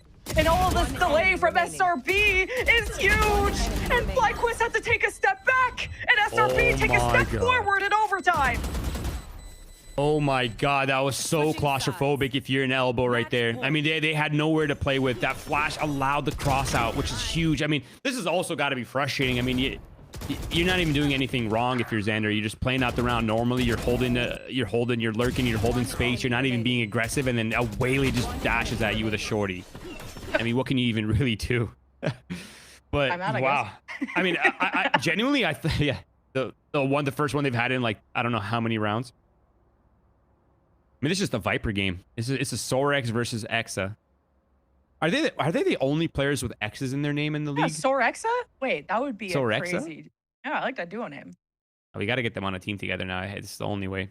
I thought he was brushing his hair. No, I was going to say. I mean, he is stressed, and I don't blame him, honestly. Oh my god. Yeah, I mean, wow. I feel like both teams are playing such different styles, but it's working for both teams. Like SRB is on point in terms of the macro. They're doing very good at sticking together and fighting together. But at the same time, FlyQuest is so good at the fast floods, and they're so good at brawling, and it's just, everything seems to be. I mean, also Sorex is just very good at the game. I would say that SRB had a more stable defense. Both teams have had much better offenses, but I believed more in the stability and consistency of SRB's defense. So this could still be an overtime that stretches quite far. Now FlyQuest on their last life after pushing SRB to the edge. And now it's a convergence in mid. And SRB already spotted this. They're out in the open. Oh. Nature, when does he pull out the flash? And it's chaos, and it ensues. And FlyQuest, they just get out of dodge, but wrapping around behind them is Solana. How do you get here? And now SRB completely caught off guard by this. Yeah, I mean, they got the wrist broken by Solana just dashing into Mill. It completely broke the setup, and now he's still hunting for kills despite the man advantage. And now Middle has been completely wiped out. The 4v2 for FlyQuest. A ton of time to work with. I mean, all of that happened within the span of 20 seconds, pretty much. And now it's really just up to FlyQuest to choose where they want to go, stick together, shoulder to shoulder. And worst case scenario, even if they choose wrong, which in this case they're not, they're choosing correctly, it's still a 4v2. So, I mean, they're pretty much good to go to just converge on the site.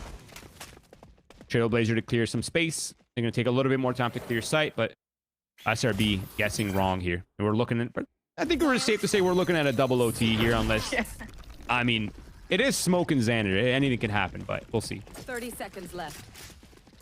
Now all that extra... Also, the Seekers are lost in the sauce. There we go. They finally find SRB there.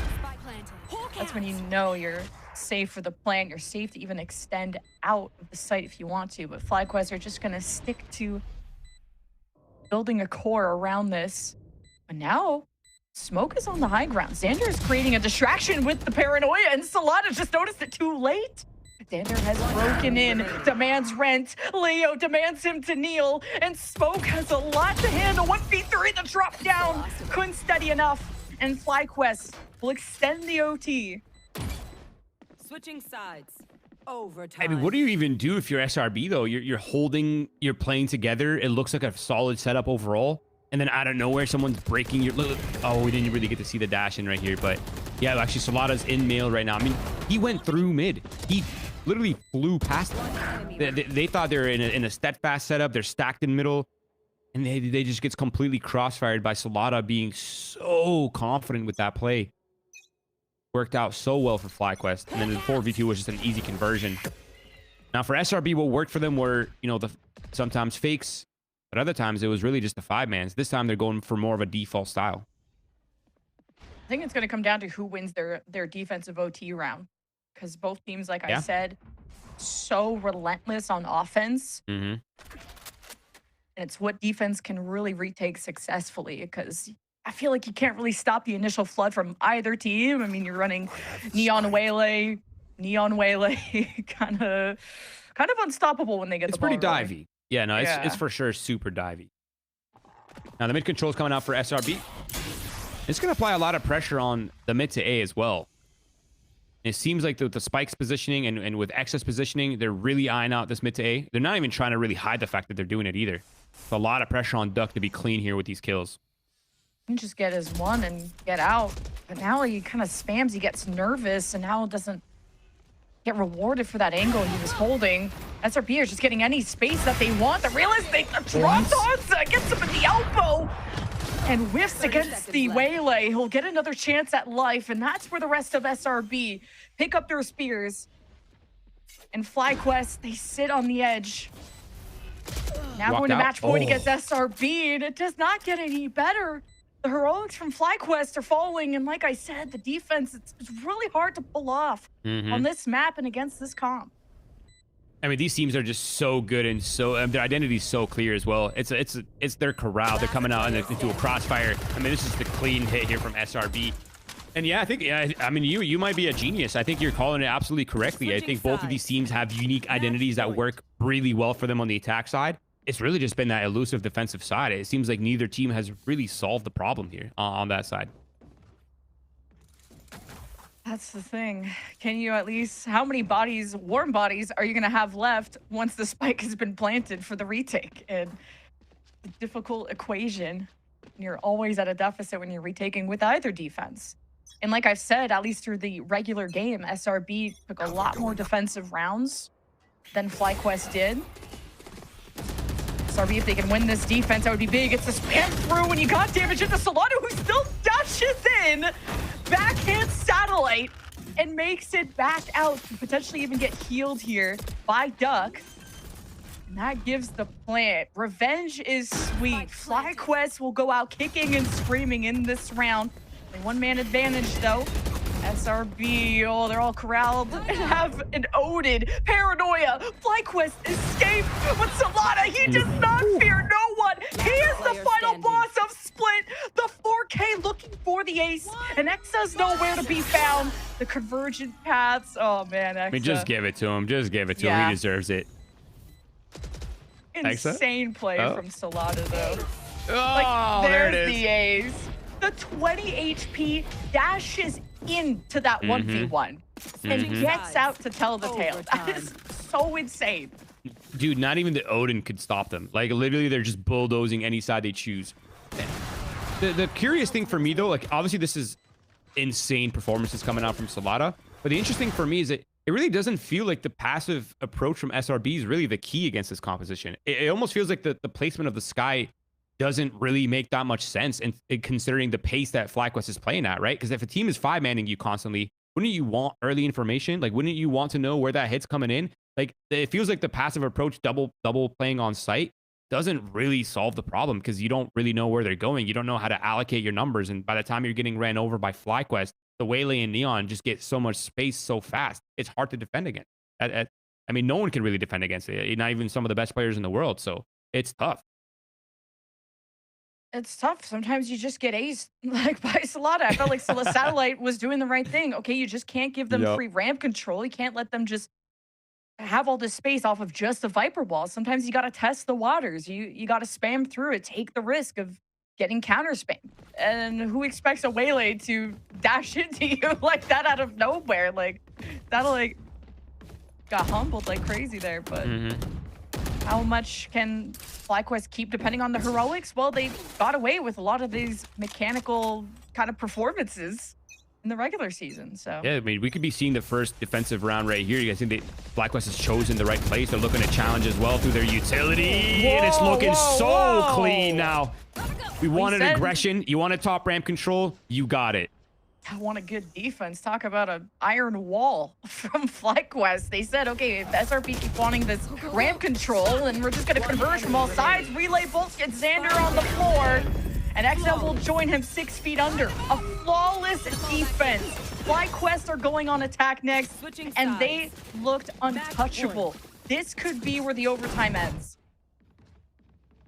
Now I really want to see what SRB's, how they're opting in to move their numbers. It seems like the sky's still towards the A side of the map. They're still going for what looks like a pretty passive setup. And I think they're just having an issue predicting and pinpointing where the aggression from FlyQuest is gonna be. Let's go. he's going through literally every emotion possible.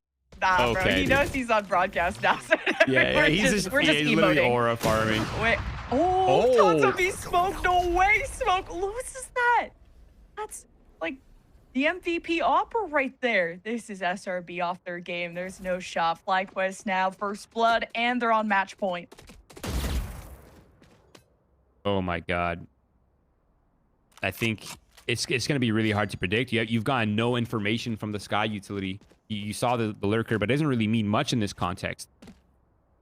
Now they're regrouping. And look how spread out SRB is. Like, no matter where FlyQuest goes right here, it's going to be a success. The Skydog's there. That he hears the Waylay entering as well. Nature has to get a lot out of this, and he does get the equalizer at the very least. Oh, they want to go and punish Nature, but Satellite bails him out. Power friendship might just help SRB here. The smokes are about to go down high ground, but the perimeter still mostly secluded here for FlyQuest. You could tell that they want to be proactive here, but they're just going to hold the crossfire through screens, worrying about ramp. That gets reestablished. SRB jumping into the action. The last hurrah is FlyQuest getting on their feet. Xander and Exa have to pull off a miracle. Exa gets it to 2. It's a 1v1, and Xander keeps them alive. And not quite the way you want this defense side to go, but, you know, a clutch is a clutch, and a round is a round. And what, third OT we go? Oh my, fourth OT we go? Oh my, math is hard, man. Don't ever do that on broadcast, seriously. Dude, Exa though, man. A double kill isn't like anything to tell your mom about, but it just does really in this flip situation, the round. Yeah, you no, definitely tell mom about that one. No, I think she's already in the stream, probably cheering him on, honestly. Wow, I mean, such a difference in the way they got their defensive rounds. Now everything is reset. FlyQuest, the win condition for them last time was fight a ramp. SRB is going for they'll never expect us to go A twice after losing in such a dominating fashion. So they're going for it. They're immediate A rush. Satellite gaining so much space, and the follow-up here from Smoke as well. A free site for SRB and a 5v5 retake on this A site in this first round of Quad OT.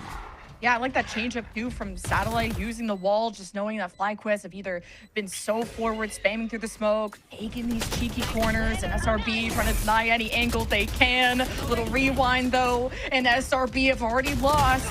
The big clutcher of the team, FlyQuest let it rain, and it's yet another defensive round that just absolutely cooks.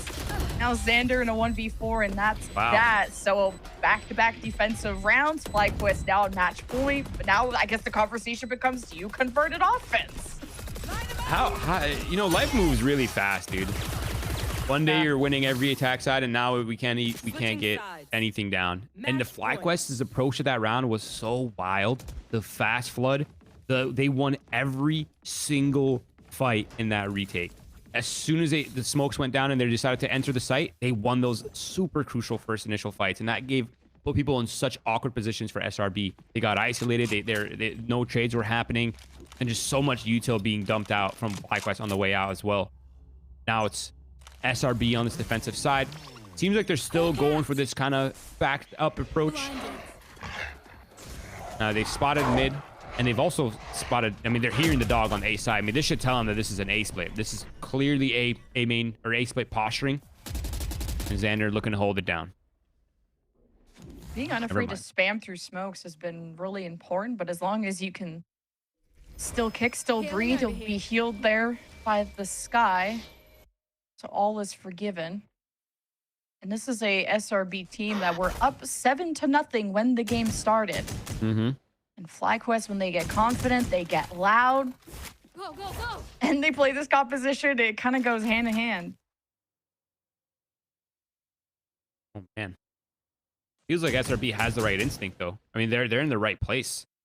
The Skydog re-cleared a lot of the mid space. They got the call that they were falling off. Now this time they still don't hear a lot of the noise, and now it's really just the A hit.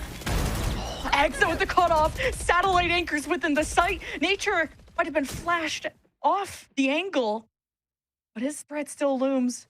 30 seconds left. Now at least be able to heal Exa back up. Well, they're double backing. She does so now.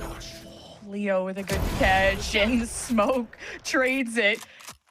And now Smoke's presence alone is going to be a nuisance for Duck, because I don't think you can really feel safely to plant unless it's behind cover. But push comes to shove. 12 seconds. Upper Supreme. Smoke is on duty. And Sorks may have the spike. But Smoke is ready to dash in, rewind, bait and switch. And we're all evened up again. Dude, Smoke is so fast. Who holds angles like that and gets the reaction time? Like, what? I hope we get that replay, because that was such a tight angle. He recovered this round so well. Just the op up. I mean, yeah, that's crazy. Such good micro play coming out from him. I mean, this is, wow. I mean, hey, world record time. I'm down for it if you're down for it, honestly. Yeah, Like, I'm down, whatever. Yeah, hey, this is cool. let's Mad chill. So it came down to both defenses feeling like they had to be more aggressive on defense, kind of take matters into their own hands, deny the entry, which SRB tripping up. Like, they're getting flashed and you don't have nature. What? Traded. Never that easy. SRB, though, they clear out the site. Sorex goes unhindered. Exa has to respond. The snake bite forces him to the line of fire. Satellite bails him out, but he gets floor 2. 1v2 now for Leo. And SRB convert their attacking rounds, so they've been solid now on defense in the last couple of stints. So could this be the end? I mean, I was about to say it's getting brawly, but I mean, it's been brawly. It just continues to be brawly at this point. It's so brawly. I mean, the rounds are getting resolved in the initial clash. It's coming down to 2v1s, 3v3s. It's coming down to that, and within like 20-30 seconds of the round, and then the round slows down a lot from there. SRB now getting finally the leg up onto FlyQuest. They're on the defensive side now. They're still opting for these kind of far back setups. They're not really looking to challenge deep. The op is close. Smoke is taking a safer angle than last time because he lost that 1v1 in Pons. Oh, the elbow from Salada. Dashing out back to safety. Paranoia to put up some resistance here from Xander. And Smoke repositions. Claps back to waste. He's going for a 3K with it up. Are you serious? SRB, take their map pick of split. The marathon, the composure, the energy coming out from SRB, bouncing back from what looked like, honestly, from my perspective, it kind of felt like FlyQuest were about to close this one out. They're looking good. They're looking clean. Their confidence was regained fully. The momentum was completely in FlyQuest's hands. But SRB, the composure, the ability to stay in the fight is so respectable, and they claim their map win after a huge, long, drawn-out battle. My God. And for Smoke to just adapt that fast to that B approach with the op, something that is such a risk, that glass cannon op, and for Smoke to be as mobile as he is and as mechanical as he is the exact reason why SRB are just this new and improved roster for playoffs. But that was just map number 1. FlyQuest were pushed to their absolute limits, coming back to an 0-7 deficit, but we go to Lotus. That is FlyQuest's pick. But first, we need to hear the live reaction from the desk, or delayed reaction, I guess. So we'll see you after this.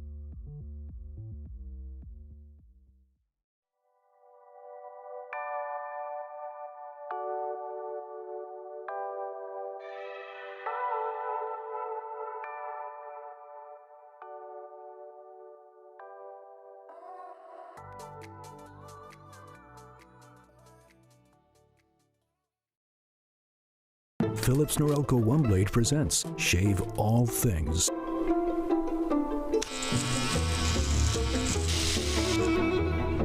Your style made simple with Philips Norelco OneBlade 360. Trim. Edge. Shave. Trim, edge, and shave with Philips Norelco OneBlade. One tool for all you need.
Your shift is almost over, Derek.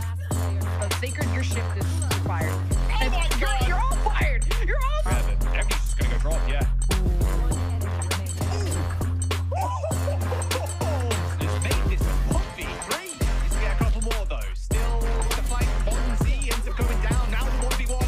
Jet knives straight to the dome. Over the top. Dynamic saves the round.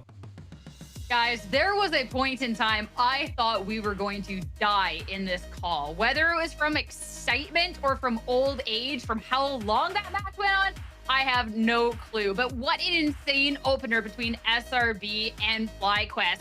Two teams, mirror compositions, two different approaches, and a match that goes all the way 18-16. SRB to take it in the end. Emily, I don't even know where to summarize that because that was just craziness through and through. I mean, there's a lot to it. I mean, going from what looked to be very strategic at the start to that OT where it's just like, who can punish the Flood more? Can they do it?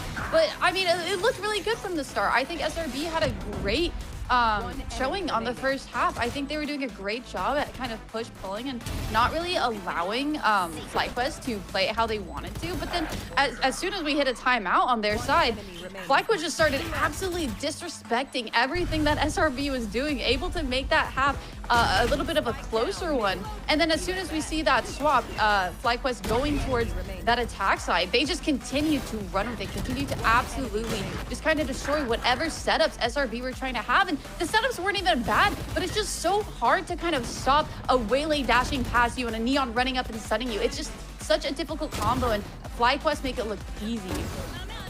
It's so interesting too because it was like such a strong start. Obviously, FlyQuest taking their time to adapt. Starting off with an 0-7 was overall just impossible to continue that, and then also continue that with clutch rounds, right? 1v4s.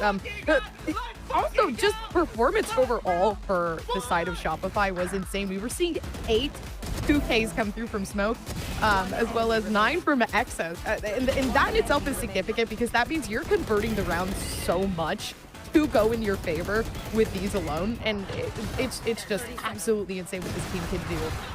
But yeah, I don't know, I'm impressed with everyone really taking it down to OT. I mean, being in such a mentality where you have to now get past this 0-7 and then somehow bring it to OT. Like everyone was so hype and feeling amazing, so it's a really cool thing to see. I mean, what was really cool about that match as well, especially once we got into the OT, where we got to see both teams that had done so well on the offensive, Emily, it was all of a sudden then, after a little bit, the alternative, we had this opportunity to kind of figure things out a little bit more, even if that figuring out is okay, who can be able to hit their shots a little bit better, who can pick the stack. But I thought it was just so interesting to see how he was able to progress through that all, through 1.5 million rounds of Valorant. Like, look at how long that round summary is at the bottom. Like, geez, it's barely read it. Dude, 35 rounds of Valorant is a lot to play, or it's a lot to watch, and it's also like even more to play, especially when it is just that back and forth OT. Kind of feels like it's going on forever. I mean, the rounds ended pretty quickly, but there was a lot of them, and it was just small adjustments that needed to be made. And it really felt like it was a coin toss every time towards the end there because of how willing both teams were to just fight and try and win out their big brawl and team fights and just play at this pace that SRB, that's not like their bread and butter. They like to play a little bit slower. They like to kind of maneuver the map. But when it came into OT, they were just brawling it out, meeting FlyQuest at their pace, and they ended up taking the take on that one. Dude, that was just incredible.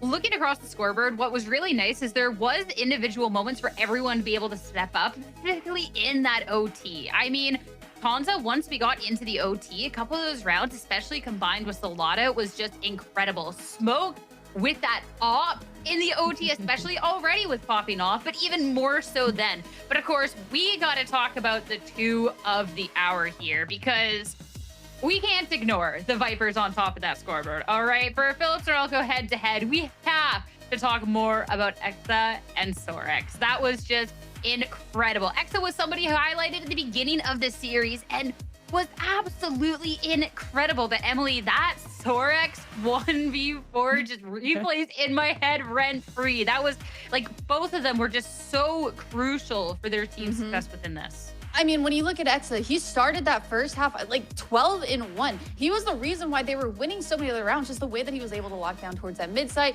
play around his Viper utility. It was insane. And then Sorex, that game should have been over at 11-12, but he pulls off that 1v4 that SRB.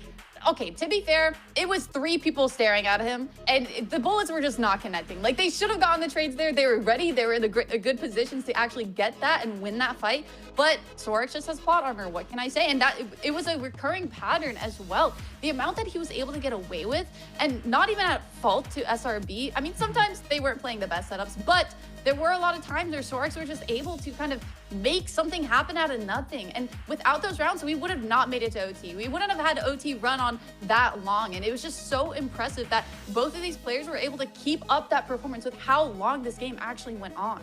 I think it's over, like, I mean, you're looking at the damage per round to be up to 200, and that means you are impacting, you're always getting a kill. Not only that, but you're also impacting more in regards to damage, and then sometimes it's actually higher than that. So I think that in itself really just goes to show how much impact, but it's not just that. Like, they were controlling the map every single second of the game, whether it came to getting that first-hand execution, following up with the team, getting those 1v4s, but it was also just like their smokes in general, and then their placement, and it really felt like it clicked for both of these Vipers, obviously. So it was super impressive to watch. It was. I mean, I just mind blown at that. And that was, again, only the first map in the series. These two had such a hot start to split. I have to see how that's continued going on for the next map, because that was SRB's pick for that very first map of the series. It was one that was oh so close. And now we're getting something that's a little bit more familiar territory. Emily, we had called out at the beginning of the day that this was a rematch between these two teams. Last time, it was a Fly 2-0, and Lotus was a very, very strong showing for Fly. So I'm curious with where SRB can try take advantage of the fact they know what Fly are going to do here to maybe try and close this out 2-0. I mean, they're going to need to come in with a big reset. They're not going to want to be playing it how they just were in that OT, because FlyQuest, they are going to be coming in strong and heavy with that disrespect, like what we saw towards the second half of that first half on Split. They feel very confident on this map. They picked it for a reason. They still continue on running that double duelist, and it's worked for them. Even though we've only seen it one time in playoff, or one time in stage 2 of Challengers so far, there's a reason why they feel so comfortable with it. There's a lot of space that you can just force with the double duelists that they have, and they feel confident in taking a lot of fights wherever the map is, wherever that's towards, if that's towards C mount, if that's for that A space. And SRB are gonna need to almost respect that a little, because when we saw FlyQuest actually disrupt and disrespect whatever their plans were, especially that now that they're starting on defense, that's when they started to lose rounds on their attacking half for SRB. Yeah, and it's not only just that, it's we know the impact that Smoke had with the op on Split. So we're going on to a map that feels a little bit more forgiving in regards to being able to play with the operator, and I think Smoke really does so well on a map like Lotus that I'm kind of excited to see how Smoke is going to flourish into this role. And I'm actually now looking forward to the fact that we're actually also going to be able to see everyone else take on a slightly different role as well. I know Exa might be sticking onto the Viper still, which is fantastic. We've seen the gameplay obviously and how good X is doing on the Viper today. So overall, like I do feel like Lotus is especially with the performance that we've seen from this team, they're completely on set. I think it's going to be such a good map for Shopify Rebellion today. Yeah, I think it'll be really interesting for SRB in particular with kind of the approach comparison to last time too, because we do get to see if they are going with their most previous comp, that it was a little bit different than when we did get to see them face off against FlyQuest. I'm calling out the double duelist instead again, which I do love to see this combination of Satellite being able to be that more aggressive player, while Smoke can just go for those op picks. So it's going to be something that we can, if we expect it, surely FlyQuest does as well, but it'll be curious to see how it all shakes up in the server. As for us though, guys, that was a really long game number 1. We'd be excited to hop right into game number 2, but we're just waiting on a player real quick. So we're going to be sending to a quick break. On the other side, it's going to be Lotus. I hope you're all ready. Philips Norelco OneBlade presents Shave All Things.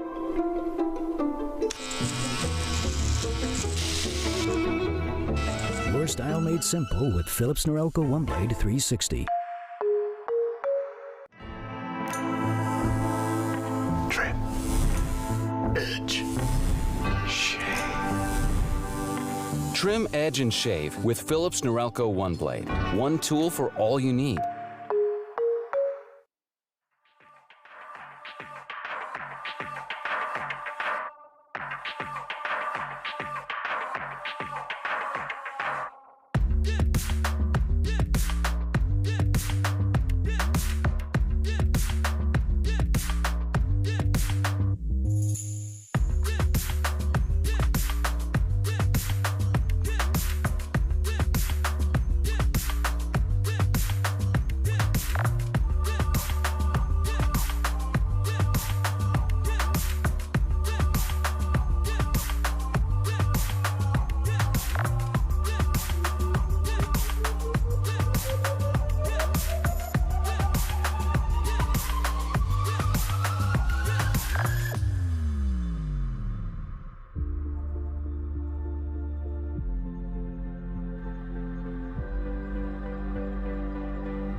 Thanks for waiting, friends. Let's get to it. Lotus, SRB up 1 in the series. And yes, sure enough, they're going to be bringing back, here comes the double duelist, going up against FlyQuest and a Salado the Clove.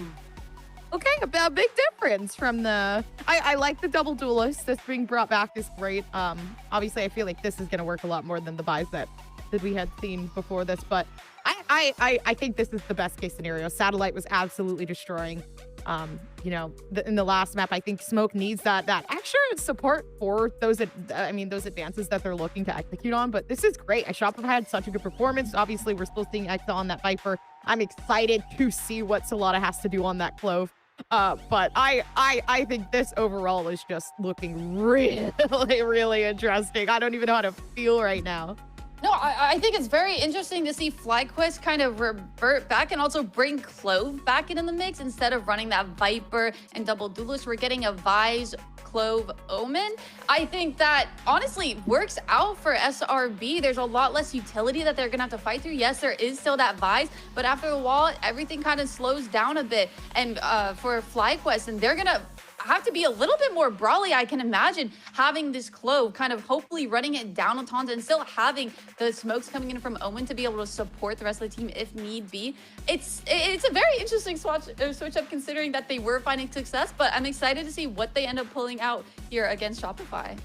I mean, you say with this composition, they got to be brawly, and I just do not think that's going to be an issue for FlyQuest. You say brawly, FlyQuest is synonymous with that.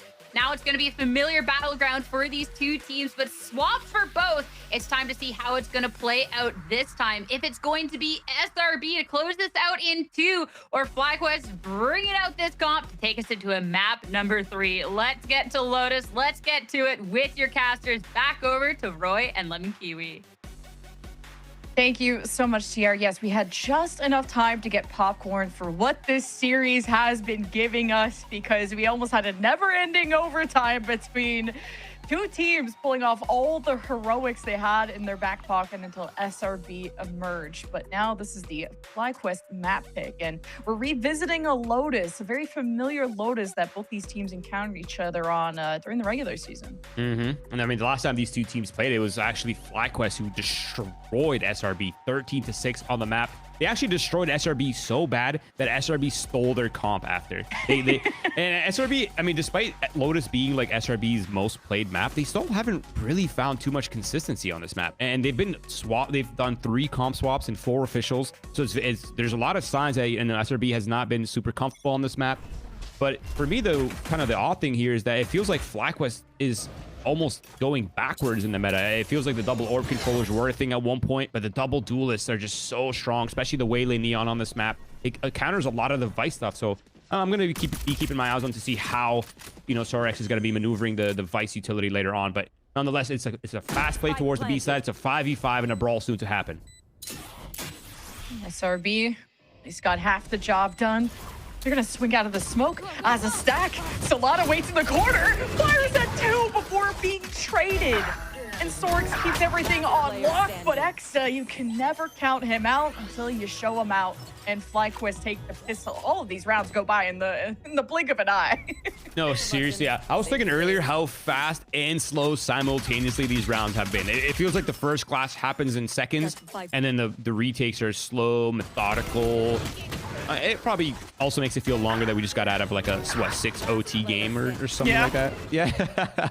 So yeah, there's that. But a nice hold here from FlyQuest, Solana, and Sorex holding it down towards the C link, looking good, keeping that. I mean, they both had a very good first map, especially Sorex, man. He looks so good on the Viper on split, and it feels like he's keeping it going here in the second map as well. The FlyQuest are always doing fun and funny things with their comp, whether it's bringing out the Clove, it's either Solana or it's Leo, even the new agent, like vibes-based strategies at times. I could easily see them being like, I'm feeling good, put me on the Clove, YOLO. But I'm sure this is a dialed-in team, and now it has to be dialed in more than ever if you're FlyQuest to come back into the series, or you'll be taking a trip to the lower bracket. And I think the interesting thing to keep in mind throughout the series is that, I mean, FlyQuest was literally playing SRB's comp recently.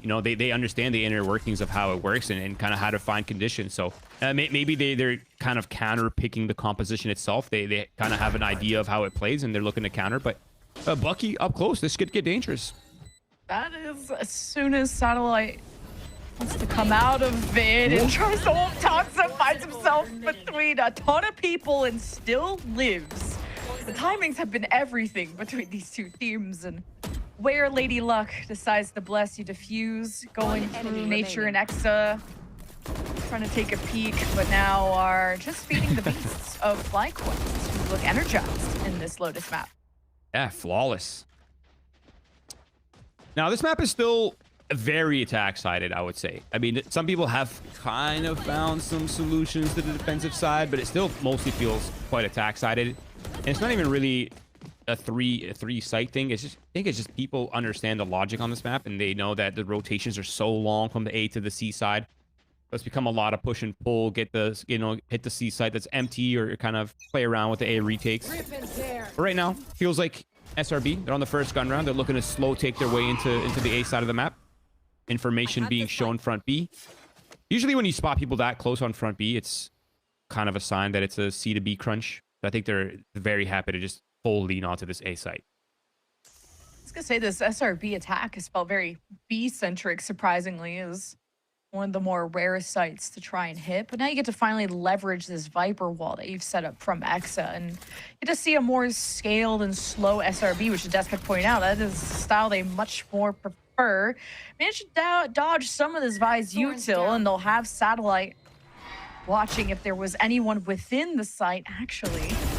Now the spike is trying to be planted, and it's not gonna be easy. Sorex, he's always good for one. Have to head back. No Sky to heal you this time, so someone else has to take the mantle. His name's Tanza, and Sorex gets finished off. The rest of SRB form the firing squad, and now take shelter in the tree side. 2 versus 2. Someone's already on the spike. Closer and quicker than they expected. You have information on the clove that's close, and Leo steps out.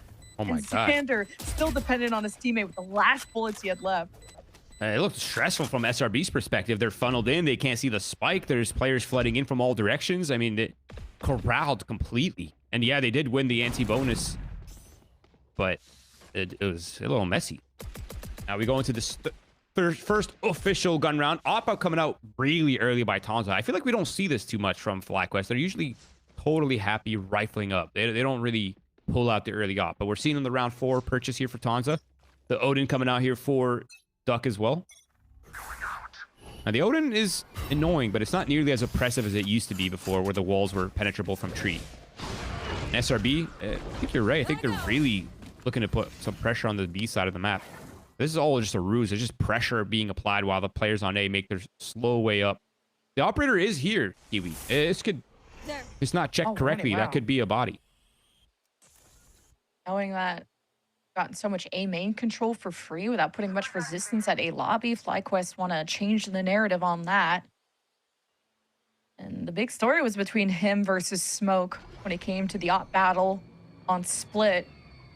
Tanza having success, but it was Smoke's 3K that won it for SRB, so we'll see how clutch SRB can be in these dire moments. Leo just gets a free kill through the smoke on Smoke, and SRB is plan B. Now they have to cross through the smoke, and Paranoia to try and alleviate that counter pressure here from SRB. Relay bolts in deep. Tanza has to opt through B, which is not going to be easy, and the judge is much better for the task.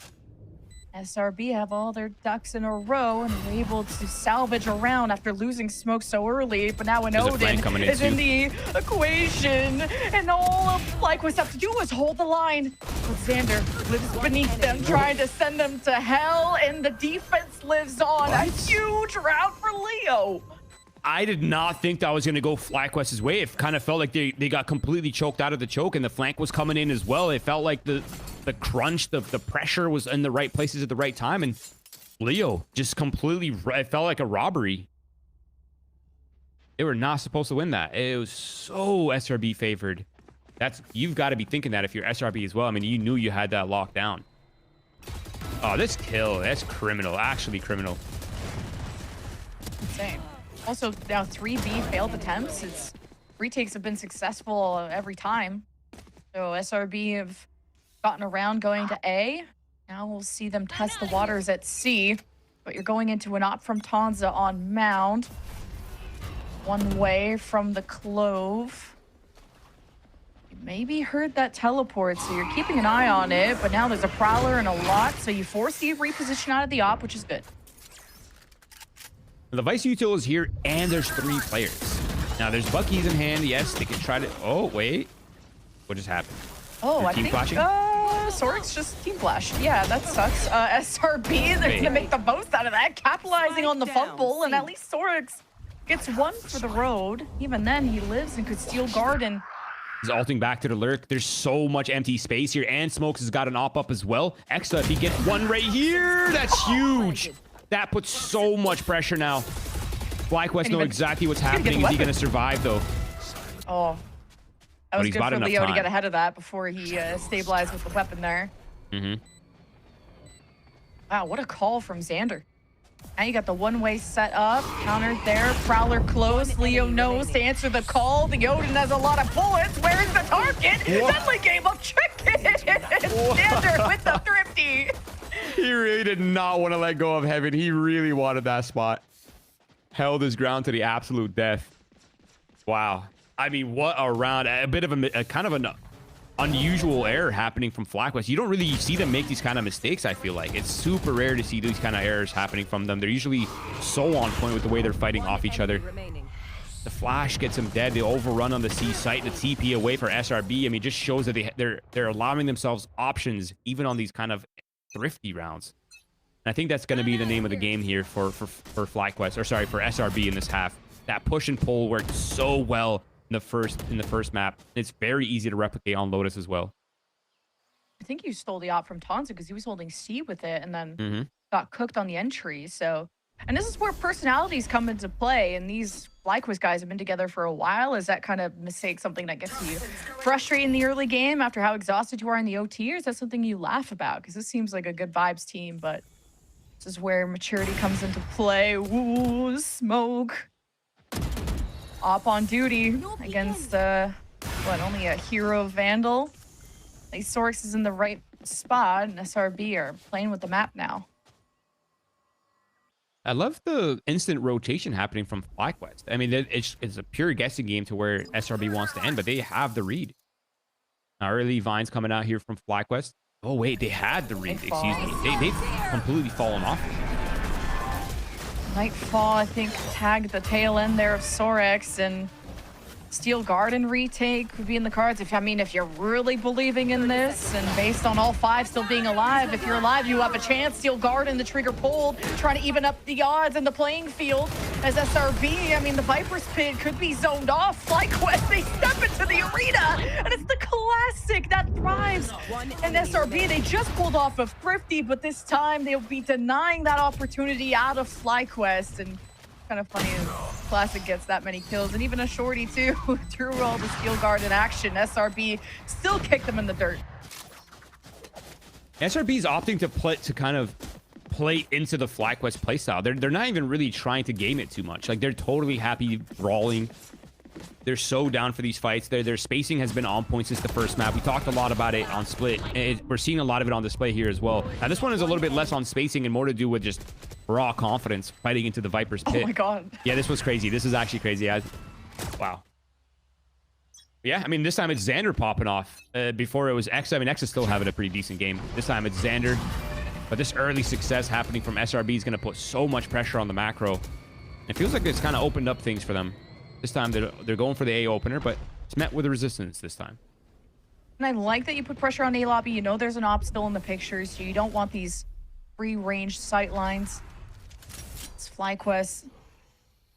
Make it at least a target-rich environment, and just the spam through the smoke. This is not the first time FlyQuest have gotten first bloods off of Leo, just getting lucky like that.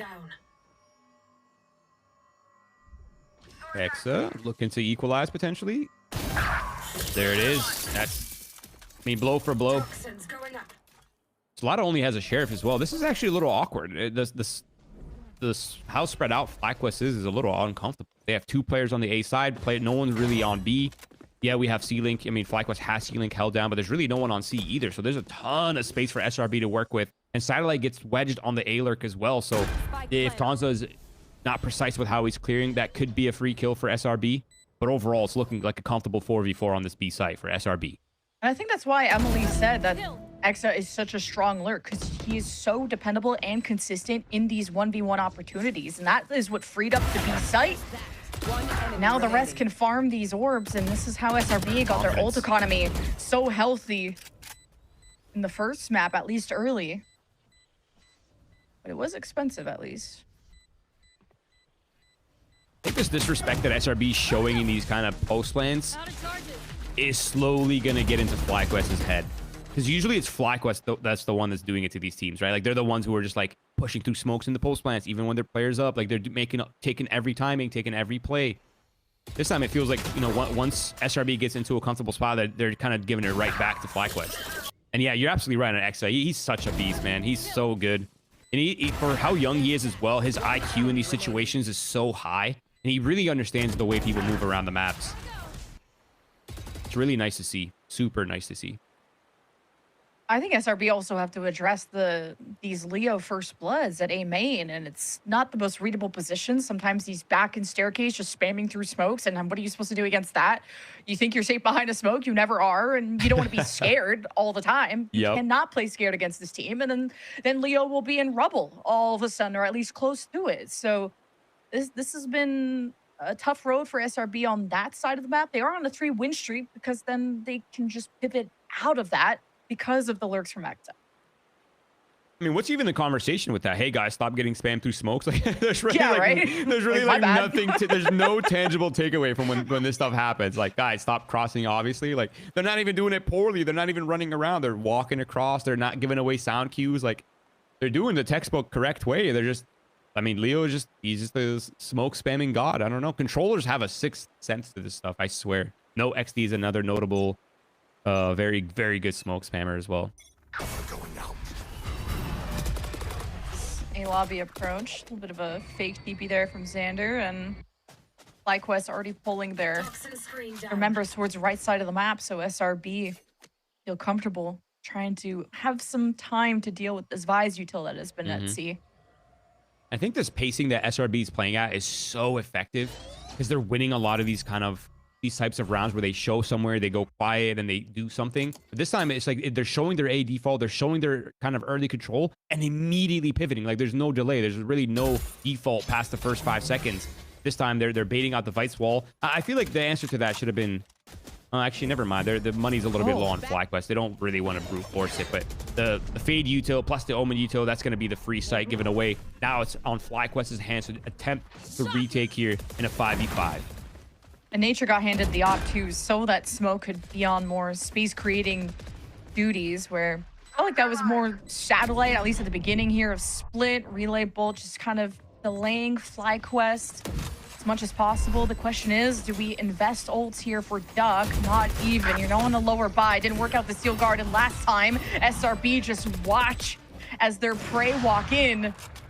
You just get the one tap with the Sheriff, and no whiffs on the SRB side. It's flawless across the board. They're really starting to pull ahead now. I mean, the scoreline the gap is not huge by any means, but I feel like strategically, macro-wise, I feel like SRB's several steps ahead now. The very far back play style that FlyQuest is doing typically doesn't work very well on this map. Feels like you need to be disruptive. You need to find ways to find value, especially when you have players so talented like the ones on FlyQuest. Like, you have to figure out ways to get active. This ultra passive starting in the back of the sites is not going to do well against Nature and Xander and Exa, who are just so on point with the macro stuff. The more that FlyQuest experiences deficits, the more that they kind of pull some shenanigans out too. So more on the lower buys, but even stuff like what Solata was up to didn't greet anyone. Even have that flash, but the fight won't be taking place at C. It's the same kind of resistance here from Leo and Tanza. Here's the dash in. Tanza has to get active before all the op disappears. Satellite actually does. Permanently erased from the round. One duelist down, 1 to go here for SRB. And they're going to pivot. Yeah, I mean, he baits the Vice Wall. They kind of have an idea how the map's spread out right now. It's really just a sight race, though, because it's fairly obvious where SRB wants to end. The vines are perfectly timed by Sorex, and it's disrupted a lot of the SRB players, but Xander is still out. Such a good Nightfall, too, from the Waterfall side. And FlyQuest, though, they have their half of the site, and Xander's going to push them to the brink.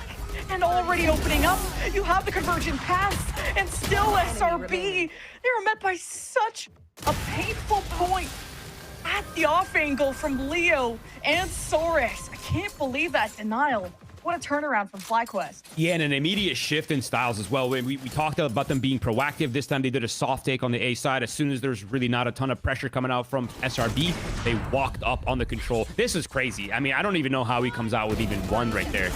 Felt like SRB played the micro quite well. Baited the peak, got the dismiss out, set up Satellite for the kill.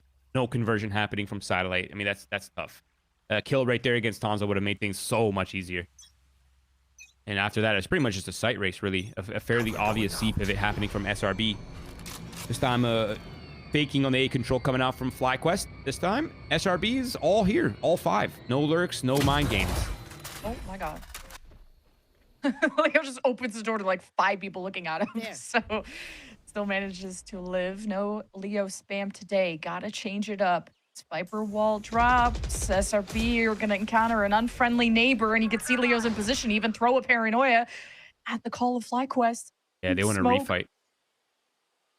He has an op, just he's the one taking charge, he's the one frontlining. FlyQuest just sit right on the edge of this fight, and Tonza, he's done waiting around, and what a punish from SRB. Leo gets the double, but it feels just too late. But now it's a 2v2, left with just Sorex and SRB with free range of where they want to plant. The awareness on smoke and just his mechanics were so crazy right there. X is holding the walkout for Sorex. This is such an unpredictable angle. You'd have to have some crazy IQ to predict that one. And Exa ready, covering perfectly, helping and relieving a lot of the pressure off smoke right there. SRB, though, winning the what looked like, I mean, macro-wise was really good from FlyQuest, right? They had the players in the right spots. It was really just coming down to the absolute nitty-gritty details of who was trading what and who was winning which fights. This flank from, oh, this shot from Salada was so nasty. Nice try. Bro, been a lot on these controllers too to kind of control the map and the lines of sight when you have kind of a one-sided op from SRB's side, and that's a pretty big boon from FlyQuest to lose, just because they can't really get control of their economy with needing to buy up as soon as they can. Need a win streak, you need a Tonza. SRB respond in spades against this A lobby fight that has been so swingy, so 50-50 on who comes out ahead. Shadows traveling. I like that SRB is not like hard reacting C right here, because normally you see a bunch of players from FlyQuest attacking on the A side, you want to instantly pivot to the C side. They just go slow. They're not even afraid. They know there's really no op money, there's no ops in play. They're totally fine just letting the map reset, let the state kind of apply its own pressure and just walk up on A. Just full on contact. They're the ones with the operator, and we talked about how good Smoke has been with these like contact plays. Dude, he had the best first kill, first death ratios, and now the door's out, the Nightfall's out, and an AK coming out from SRB. Oh, Leo's in trouble, and he just barely escapes thanks to the teleport, but now revealed, and SRB know they have FlyQuest exactly where they want him. The steel guarded is what prevents Satellite from getting that kill onto Leo, so he has a chance to strike. There's weaknesses on the SRB side, and they'll take shelter on the other side, and Nature is, I guess, still a pawn left in position to fend for his king. Now SRB just have to wait out this round. Smoke will spot if they cross over towards trees. Sorex just deals with it. Double for double. 1v1 to decide. And it comes down to Sorex. He just can pull it off with just a stinger. He's incredible. No, he's legit the best clutch player in this league. I'll just say it. Like his consistency, his conversion rates are so high. And you really, I feel like Sorex doesn't get a lot of time to shine on this roster. I mean, he had a crazy first map. So that's crazy for me to even say. But normally it's Solada, it's Leo, it's all these players, you know, stealing and kind of black holing so much of the stats in the server, right? You have so many talented players. But I feel like whenever Sorex is on display, you really get to see this player's potential. I mean, he's having a phenomenal second map as well, 13 and 6, the clutch in hand as well. and what is now a competitive first half, 5-6 on the 12th now. Both teams with a lot of money in play. Now, there's some ults available for the FlyQuest side. Nothing too game-changing, but it might come into play here shortly. Tons is the one with the op. Fighting through B, kind of waiting for this crunch, utilizing the one-way. FlyQuest take the space. SRB go above and beyond. And FlyQuest deal with everyone behind that waylay and the waylay themselves. And the response is huge from Xander. A 3K through the fire and the flames. And then Xander will just teleport, just take the shortcut right to the site. Has to now defend all by himself. At least when you have two controllers, a lot of safety you can do, and forces FlyQuest have to respect, because you never know who could be hiding inside of that smoke. Yeah, actually, Leo just smoked what Xander wanted to smoke, so he's totally happy just playing this position, to be honest. He has the headshot angles, the walk-up is impossible. He's also got the follow-up from XR playing on Mount as well. It's a 2v2. Time is ticking. Right on the edge of that seas, the haunt denied. At least it's only Xander. XR also has his back at Mount, so safety there. And now we're just playing with our food there and for the kills and not letting that one go through. 7-5 half. But you said this was what, attacker sided, Matt? But I mean, FlyQuest are just an attacking team. Like, yeah, both teams. I mean, I feel like if you're FlyQuest, you're so happy with this half. Like 5 rounds on the defensive side with what is, I'm not even sure if it's how to categorize it. I wouldn't really say it's hardcore attack sided comp, but is definitely not the highest utility defensive comp either. I think the fact that how in control SRB was of the macro, the fact that FlyQuest came out with 5 right there, I'm fairly certain they're happy with that. Now, I am curious to see how SRB is approaching this, right? Because they have the double duelists. Satellite's been a little bit quiet this series. So has Smoke, actually. But, I mean, they've been getting the important kills. And I think that goes a long way here against FlyQuest. This is where maybe Tonza can shine a bit better. It's a lot tougher to race ahead on defense as a Neon. There's some adjustments, and Tonza knows how to do that. Now here's the rush from FlyQuest through the tree side. SRB gonna break Baby Door and see they can kind of split apart this team. It's a completely open site too, and SRB are gonna be missing this journey as FlyQuest take the just safest route through. Duck won't be even contested on the plant. SRB are going for the full wraparound, expecting this is going to be the position for the post plant, making sure there's no shenanigans on all the way back through rubble. Yeah, FlyQuest is fully funneled in. I mean, it's a straight up 5v5. They have nowhere to play. All of them are shoulder to shoulder. Backs against the wall. How do FlyQuest bite back? And X is about to pinch through the top of the site. So in the deathmatch scenario, been pretty back and forth, but SRB comes out on top on this one. 1v4, can't handle the heat. Get out of the A site, and that means SRB take the second pistol. 4 alive on a 5v5. Everyone on site is crazy. I don't know how they managed to do that. That's so good. I feel like the lack of space though from FlyQuest made that so much easier for SRB. They didn't really have to, after they got the control of lobby, it was pretty obvious where everybody was. Look at this. Look, this is see this spacing right here where they're all just shoulder to shoulder. This is what I'm talking about. Like, this is clearly something they've been working a lot on, because I mean, throughout the first map that we watched, throughout the first half of this map that we watched, it's really been the same thing on the retakes, on the site, on the fights for control. They've been shoulder to shoulder. They're not giving away any 1v1s for free against FlyQuest. And SRB are just in sync, and Solada did not get the memo, and FlyQuest could not help him out in that case. Oh. And you get a tag on Bonzo, which is pretty big. You don't have a Neon. Has sturdy legs. Oh. Xander's happy with this. He's probably drooling for the free stats. He's judged. They have no armor. Yeah, he's happy with this. At least orb farming simulator here for FlyQuest. They have nobody towards B to have that as a backup plan. You'd be happy to, you'd be happy to keep that door closed, actually. Xander, unobscured, unhindered, FlyQuest floored. No, if you're Xander, you're so mad. You literally just dropped free food. You just got dessert for free and you dropped the plate. It's like when you buy ice cream with like the two stacked up, you know, like two stacked up scoops of ice cream, and you try to take a lick and both scoops just fall off and just land on the ground. You sound like you've been through a lot.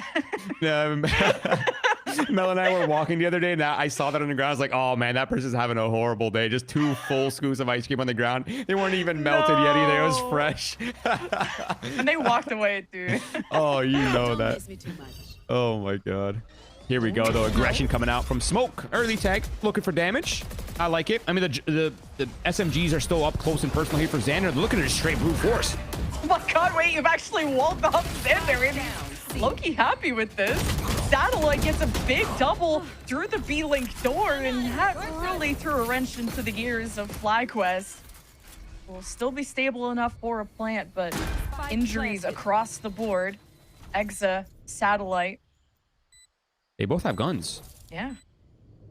I mean, they got the upgrades off the bodies. It's a 2v3. Solada's hurt as well. I mean, this is they're FlyQuest is everywhere. They're starting to take the fights, and now it's Exa by himself, overrun. Just no signs of fear coming out from FlyQuest ever. No matter what the situation is, they're totally fine resolving the round mechanically, resolving the round together. It's their trademark, and they put it on display right there for that round. And the anti-bonus is secured. Important one for FlyQuest to get to keep this close. I like that Sorex and Solada, you know, they isolate those angles too. Really good approach to these kind of hectic fights. SRB, though, they've been like kind of what we said before. They just play a bit tighter in terms of spacing, so usually in a better position to trade when their numbers are intact, which FlyQuest are trying to minimize early. Spam through the smoke. That was the SRB special on split. Oh, Exa does not want that smoke. Oh my god, and he stops Hansa from skipping away through the B site.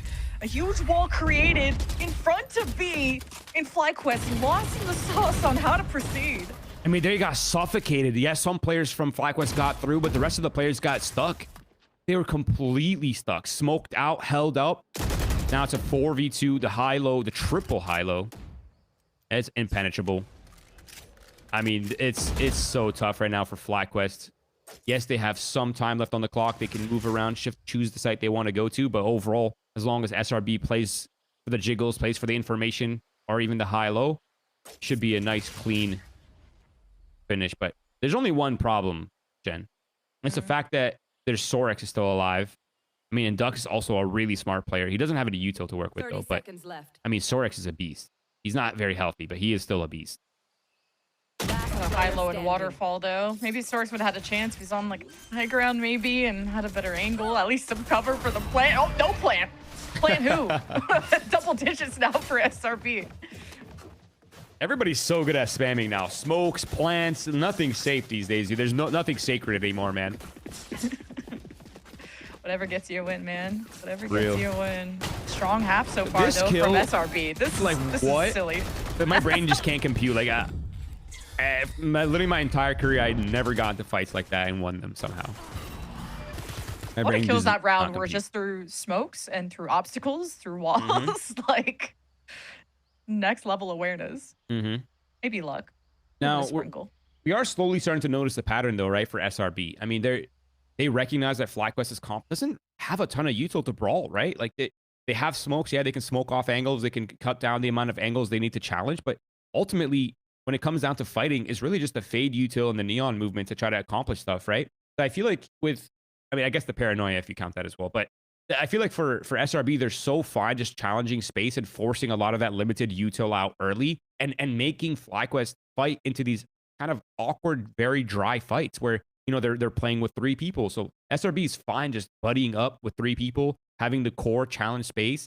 Even if they need to fall off, it's still very limited util burn. And if FlyQuest wants to brute force, it's going to be favorable for them. And them playing towards C allows them to switch open as well from the C side. It allows the challenge into B. It allows the kind of the chokehold that we saw in the last round. So as of right now, feels like SRB has a really solid game plan, and we're seeing it in action here again towards C. Rough buy two from FlyQuest. Their final timeout is gone. You enter the red zone of SRB, not only being on series point, but encroaching on match point. You have to try and how long is this clove smoke gonna last? Because now Smoke himself with the op be unhindered, but that's still a tough agent to try and nail down as swift as ever. Smoke even gets tagged. He has to reposition. He'll have another chance to get a swing at this. The duelist will take over.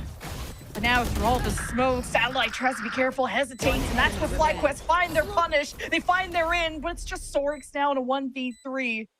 It does not get any better. It's so fast and so clean from SRB. The confidence to flood through those smokes, even against the low buys, even when they heard the Bucky pop off, which is so clinical. And this is what we were talking about before, right? Is like the willingness to match FlyQuest in their own style. I feel like it's rare to see SRB play like this, but it works, right? Their composition is so high tempo. They have so many ways to brute force through these smokes. The dashes, the slides, the utility, the on-demand stun from Neon. I always clutch my pearls, but they don't. They're fine. They can say whatever. Oh man, I mean, what can we even say at this point? Yep. Well, I mean, SRB is comfortable. 11-6. So many rounds in between them now. FlyQuest really starting to struggle. Smoke with the buddy system gets baited for and finds the opening pick. Tonza down. Tonza's triple negative. Like, this is so insane. Like, FlyQuest has such a reliance behind this double controller that SRB know how to just spam through it now. Nightfall v Nightfall. This is just the no man's land, or at least it's gonna be utter chaos, and SRB have usually thrived, but Leo delivers a crucial 3K.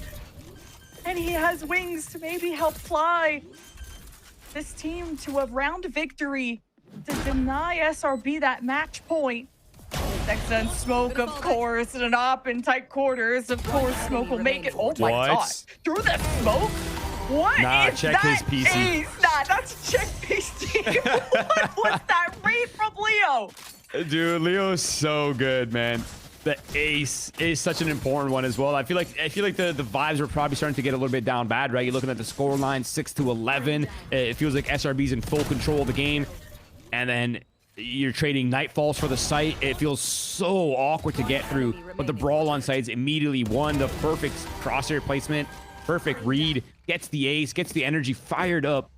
And now FlyQuest still in a deficit, but things are starting to look a little bit better, and at least the economy here for SRB is starting to get a little bit more invested. All right, just when you thought it was one-sided dominance when it came to controlling who could really own the space behind those smokes. Or on the other side of the smokes, then Leo just aces right through that. Prowler, steady pace, FlyQuest through A.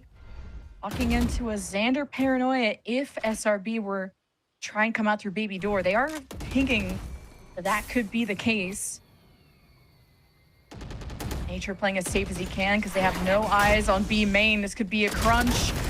Really relies on some heroics here. Exa Nature make the magic happen. Huge double from Exa. But Duck maybe clears the way. Another angle provided here for FlyQuest. 2 versus 2 on B. And SRB could also just wait out this flank coming through B main from Xander. And I really like this play from FlyQuest. I mean, they're feeling the pressure from every single choke point. The willingness to push through C eliminates at least some of the possibilities. It also opens them up to make their way onto the C side of the map. Okay. Oh, Duck was okay. Left. Oh, Duck is not okay. This is not good. They're all disconnected, actually. Okay. Whew. That would have been so bad. All right. We have a small technical pause, folks, while we make sure Duck and everybody are good. Get our ducks in a row, literally. And then we'll get back into the match soon. 7-11, I believe. Suspense is building. Is the round concluded? Oh, we're so back. Oh, SRB are back too. Ooh, match point. Oh, okay. They're back. It was a save. This is where someone says something pithy and we pretend to tolerate them. Maybe some connectivity issues and they reconnected and realized that, hey, we don't have time to save guns. It seemed like the SRB players were fine. It wasn't like a server thing. Anyways, think nonetheless, it's the more important thing is SRB is on match and series point, looking to continue the run in the upper bracket. 5 opportunities to close out the series. FlyQuest on the back foot now. Some ults in play for FlyQuest. They have options available. Tough one to come back from. Now Yeah. Smoke. Hey, at least silver lining. Smoke doesn't have an op, but he has convergent paths. He's ready to give you these hands, but the Prowler will force him to dash away. And for Exa to be the tip of the spear, the spam through the smoke. There's injuries from FlyQuest. Everyone needs a band-aid. And the only help that's coming is SRB with shovels to bury you where you should have been all along. And SRB, the revenge is sweet. Sorex, though, 20 HP, the one to deny it, and he cannot. MVP Xander puts the nail in the coffin, and SRB advanced the semifinal. This is what we highlight from this roster, is their ability to learn and evolve from matches quickly. They've been struggling so much on Lotus. They've swapped their comp 3 times in 4 officials, and it feels like they finally stumbled on a working formula, taking away Lotus from a team they lost it to previously in a very dominant fashion. And this time it's dominant for them. They've learned, they've adapted, they've evolved. The composure for SRB remains, and they've moved on in the upper bracket. That means Shopify Rebellion Black have a date with Evil Geniuses Academy. And man, the matches just keep being so absolute good. cinema. Like, and you have YFP M80 in the other semifinal in the lower bracket, Division 1 versus ADG, and QOR will be facing FlyQuest. So it is not over for FlyQuest whatsoever, but that's got to be a killer. FlyQuest were the ones that I think we all thought were the big favorites, at least in this. Honestly, it was very 50-50 prediction-wise, but if you look at their last encounter, it was one-sided for FlyQuest. But man, changing up the comp, Glove Smokes did not work out, but hey, it worked out for Shopify Rebellion Black. That's all that matters, and we can't wait to talk to them because that looked like a yappy game. So we're going to send it to the desk soon, and we'll see you there.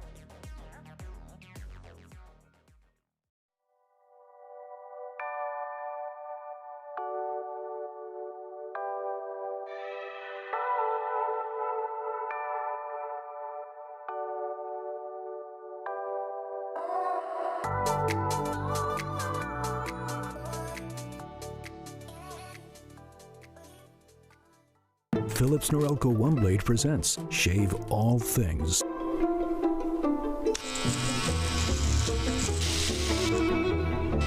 Your style made simple with Philips Norelco One Blade 360. Trim. Edge. Shave. Trim, edge, and shave with Philips Norelco One Blade. One tool for all you need.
Your shift is almost over, Derek. Sacred, your shift is fired. Oh my God. You're all fired. You're all fired. Yeah, everything's just gonna go drop, yeah. This made this a 1v3. Needs to get a couple more though. Still with the fight. Bonzi ends up going down. Now the 1v1. Get knives. Straight to the dome. Over the top. Dynamic saves the round. Going into the second map of the series with SRB and FlyQuest. SRB were up a map, and FlyQuest are going to change a lot of the ways that they had on Lotus before. Changes that don't quite work out. It's going to be SRB to take the series in the end, 13-7, and the win 2-0. Gompers, this was the rematch from just a couple weeks ago, and SRB complete turnaround to be finding themselves here in the upper semis.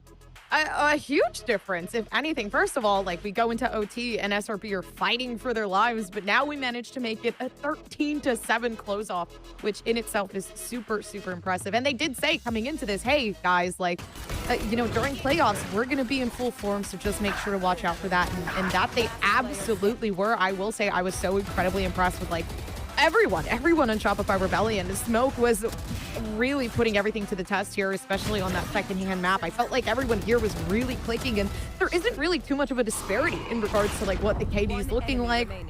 First kills, everybody has like a pretty fair share, especially coming onto that second map. But I don't know, it was really cool to see. I think all in all, I'm generally just more so impressed with the fact that I mean, through it all, going OT and still fighting incredibly hard here for FlyQuest, they still managed to go to the second map with their heads held high. And I mean, they did the best they could. Of course, going down to that lower bracket, which is quite unfortunate.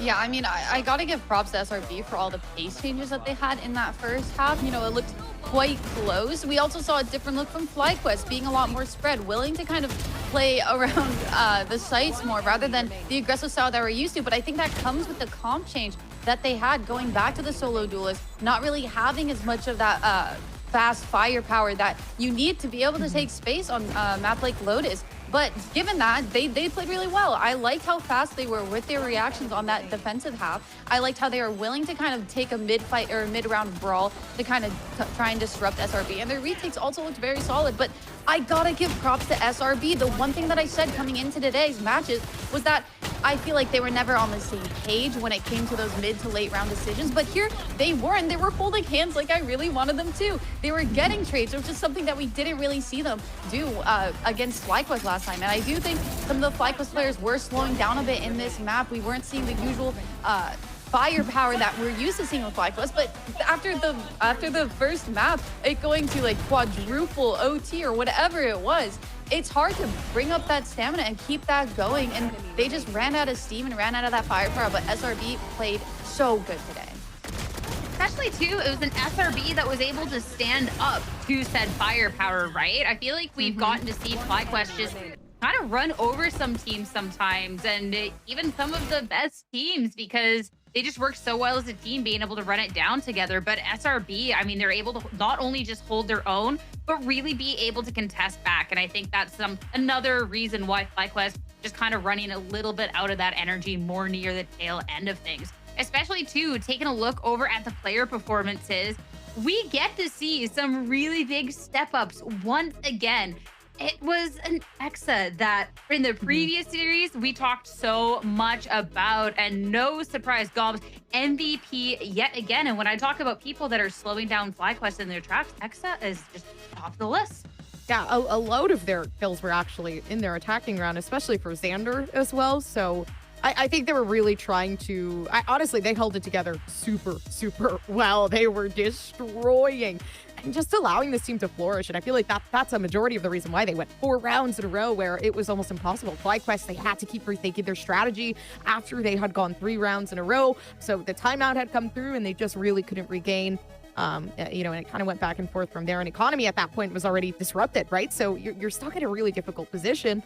But I all in all, like, Exa was on top of it today. Xander has been performing exceptionally throughout the entirety of I guess, like, just challengers in general. Like, I'm really happy we get to see a little bit more from Xander today too.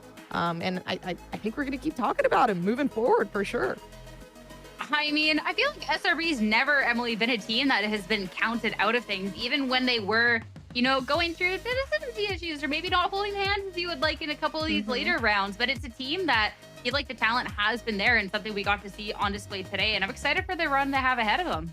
Yeah, I mean, I think they were just going through the growing pains. I think they even said that back when we first saw them in stage 1 before they made a little bit of roster adjustments. But I mean, looking at the scoreboard, even though the two duelists, I believe it was Smoke and Satellite, they were a little bit lower, they were still doing their job. If anything, they were the reason why that they were able to kind of disrupt whatever FlyQuest is doing on their defensive half and even on the attack, being that first step, being that person to take initiative on their retakes and allowing the team, disrupting just enough FlyQuest setups and their crossfires, giving SRB room to kind of flat out and for the rest of the team to kind of take the rest of the load, being able to get those trades, being able to kind of close out rounds. A lot of it was to them, even though we didn't see it on the scoreboard.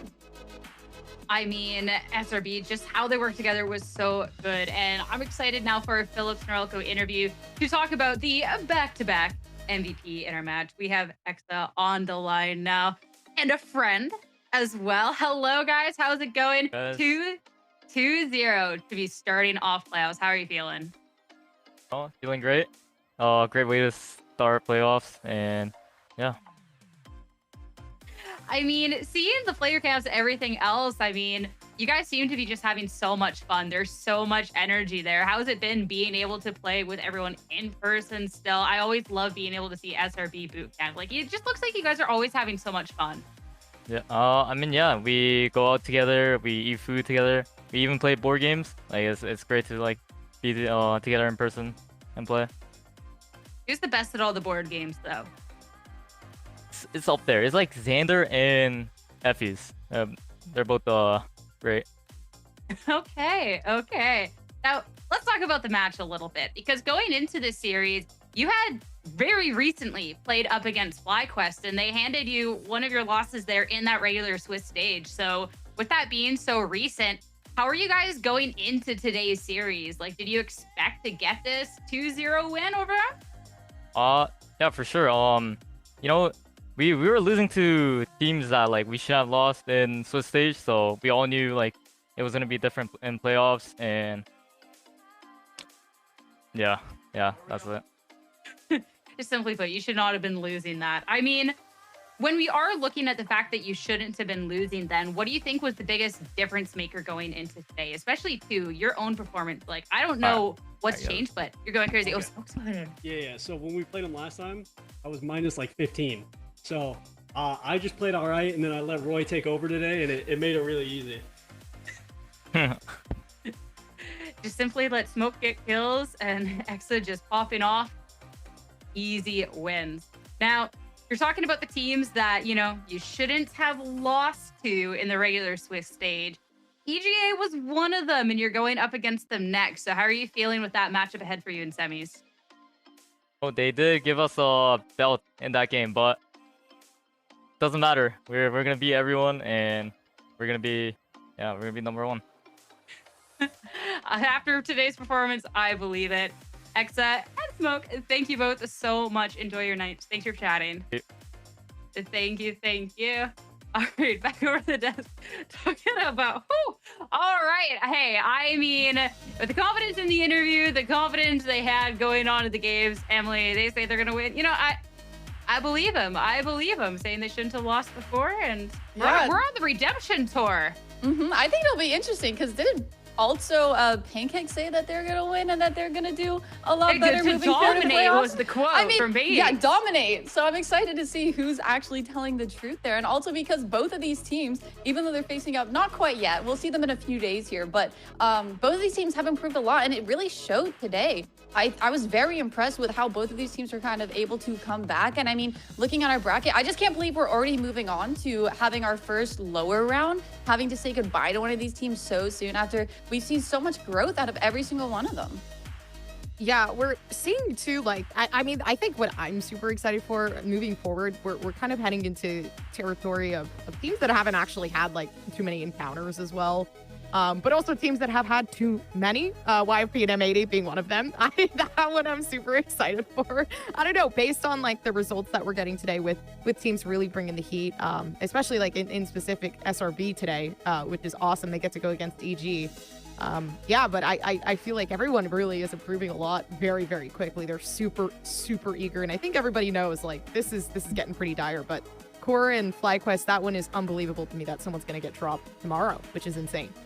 Right? Like, that's a match that I could expect to see in the upper finals, if not the grand finals, if the bracket was shaking up a different way. And one of them tomorrow is getting eliminated. Wow. One of our newer signed teams up against our stage 1 champions.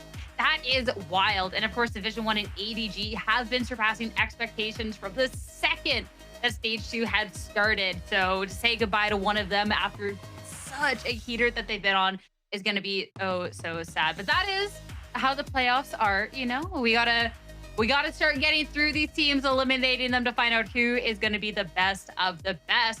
This is another 2-0 day all around, but it has been a long one. I hope everyone here had such a great time, because I know that we did. Make sure to be coming back tomorrow to see how our elimination matches are going to be turning out. Until then, have a great night, everyone. Hopefully you guys can all go dominate in your own ranked games. We'll see you back here tomorrow.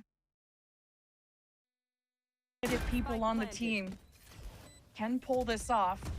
But now time is a factor, a variable that can throw things for a loop. Now looking for this rip position. That's Cage comes down. Perfect moment for Moose to strike. Now Zerona has to take care of business with the flash catches Moose out wide. Now Derek playing with this food. Zerona feeds. What a clutch for EG. But there are 2 playmakers on the score side that you have to respect. Does the drive-by. This is the 3K in all these moments. I feel like you should be winning this. How does he keep doing it? Now, the numbers are equal. The double swing. No gets ahead of it. Jay tries to handle it. And that's the packing for a 9-3 half. I mean, they played that absolutely reasonable. They want to know what is open and what is not. But the shorties are up close and personal. It's going to be a problem for FlyQuest. They need to make this entry clean. And Duck finds that kill and the ult immediately to follow. How did he know? That's crazy. Flying everyone through the smoke, just following where the Seekers guided. And now against the corner, against the one. Exa turns it all around and clutches for Shopify Rebellion. It's the order farming simulator here for FlyQuest. And nobody towards me to have that as a backup play. You'd be happy to, yeah, you'd be happy to keep that door closed, actually.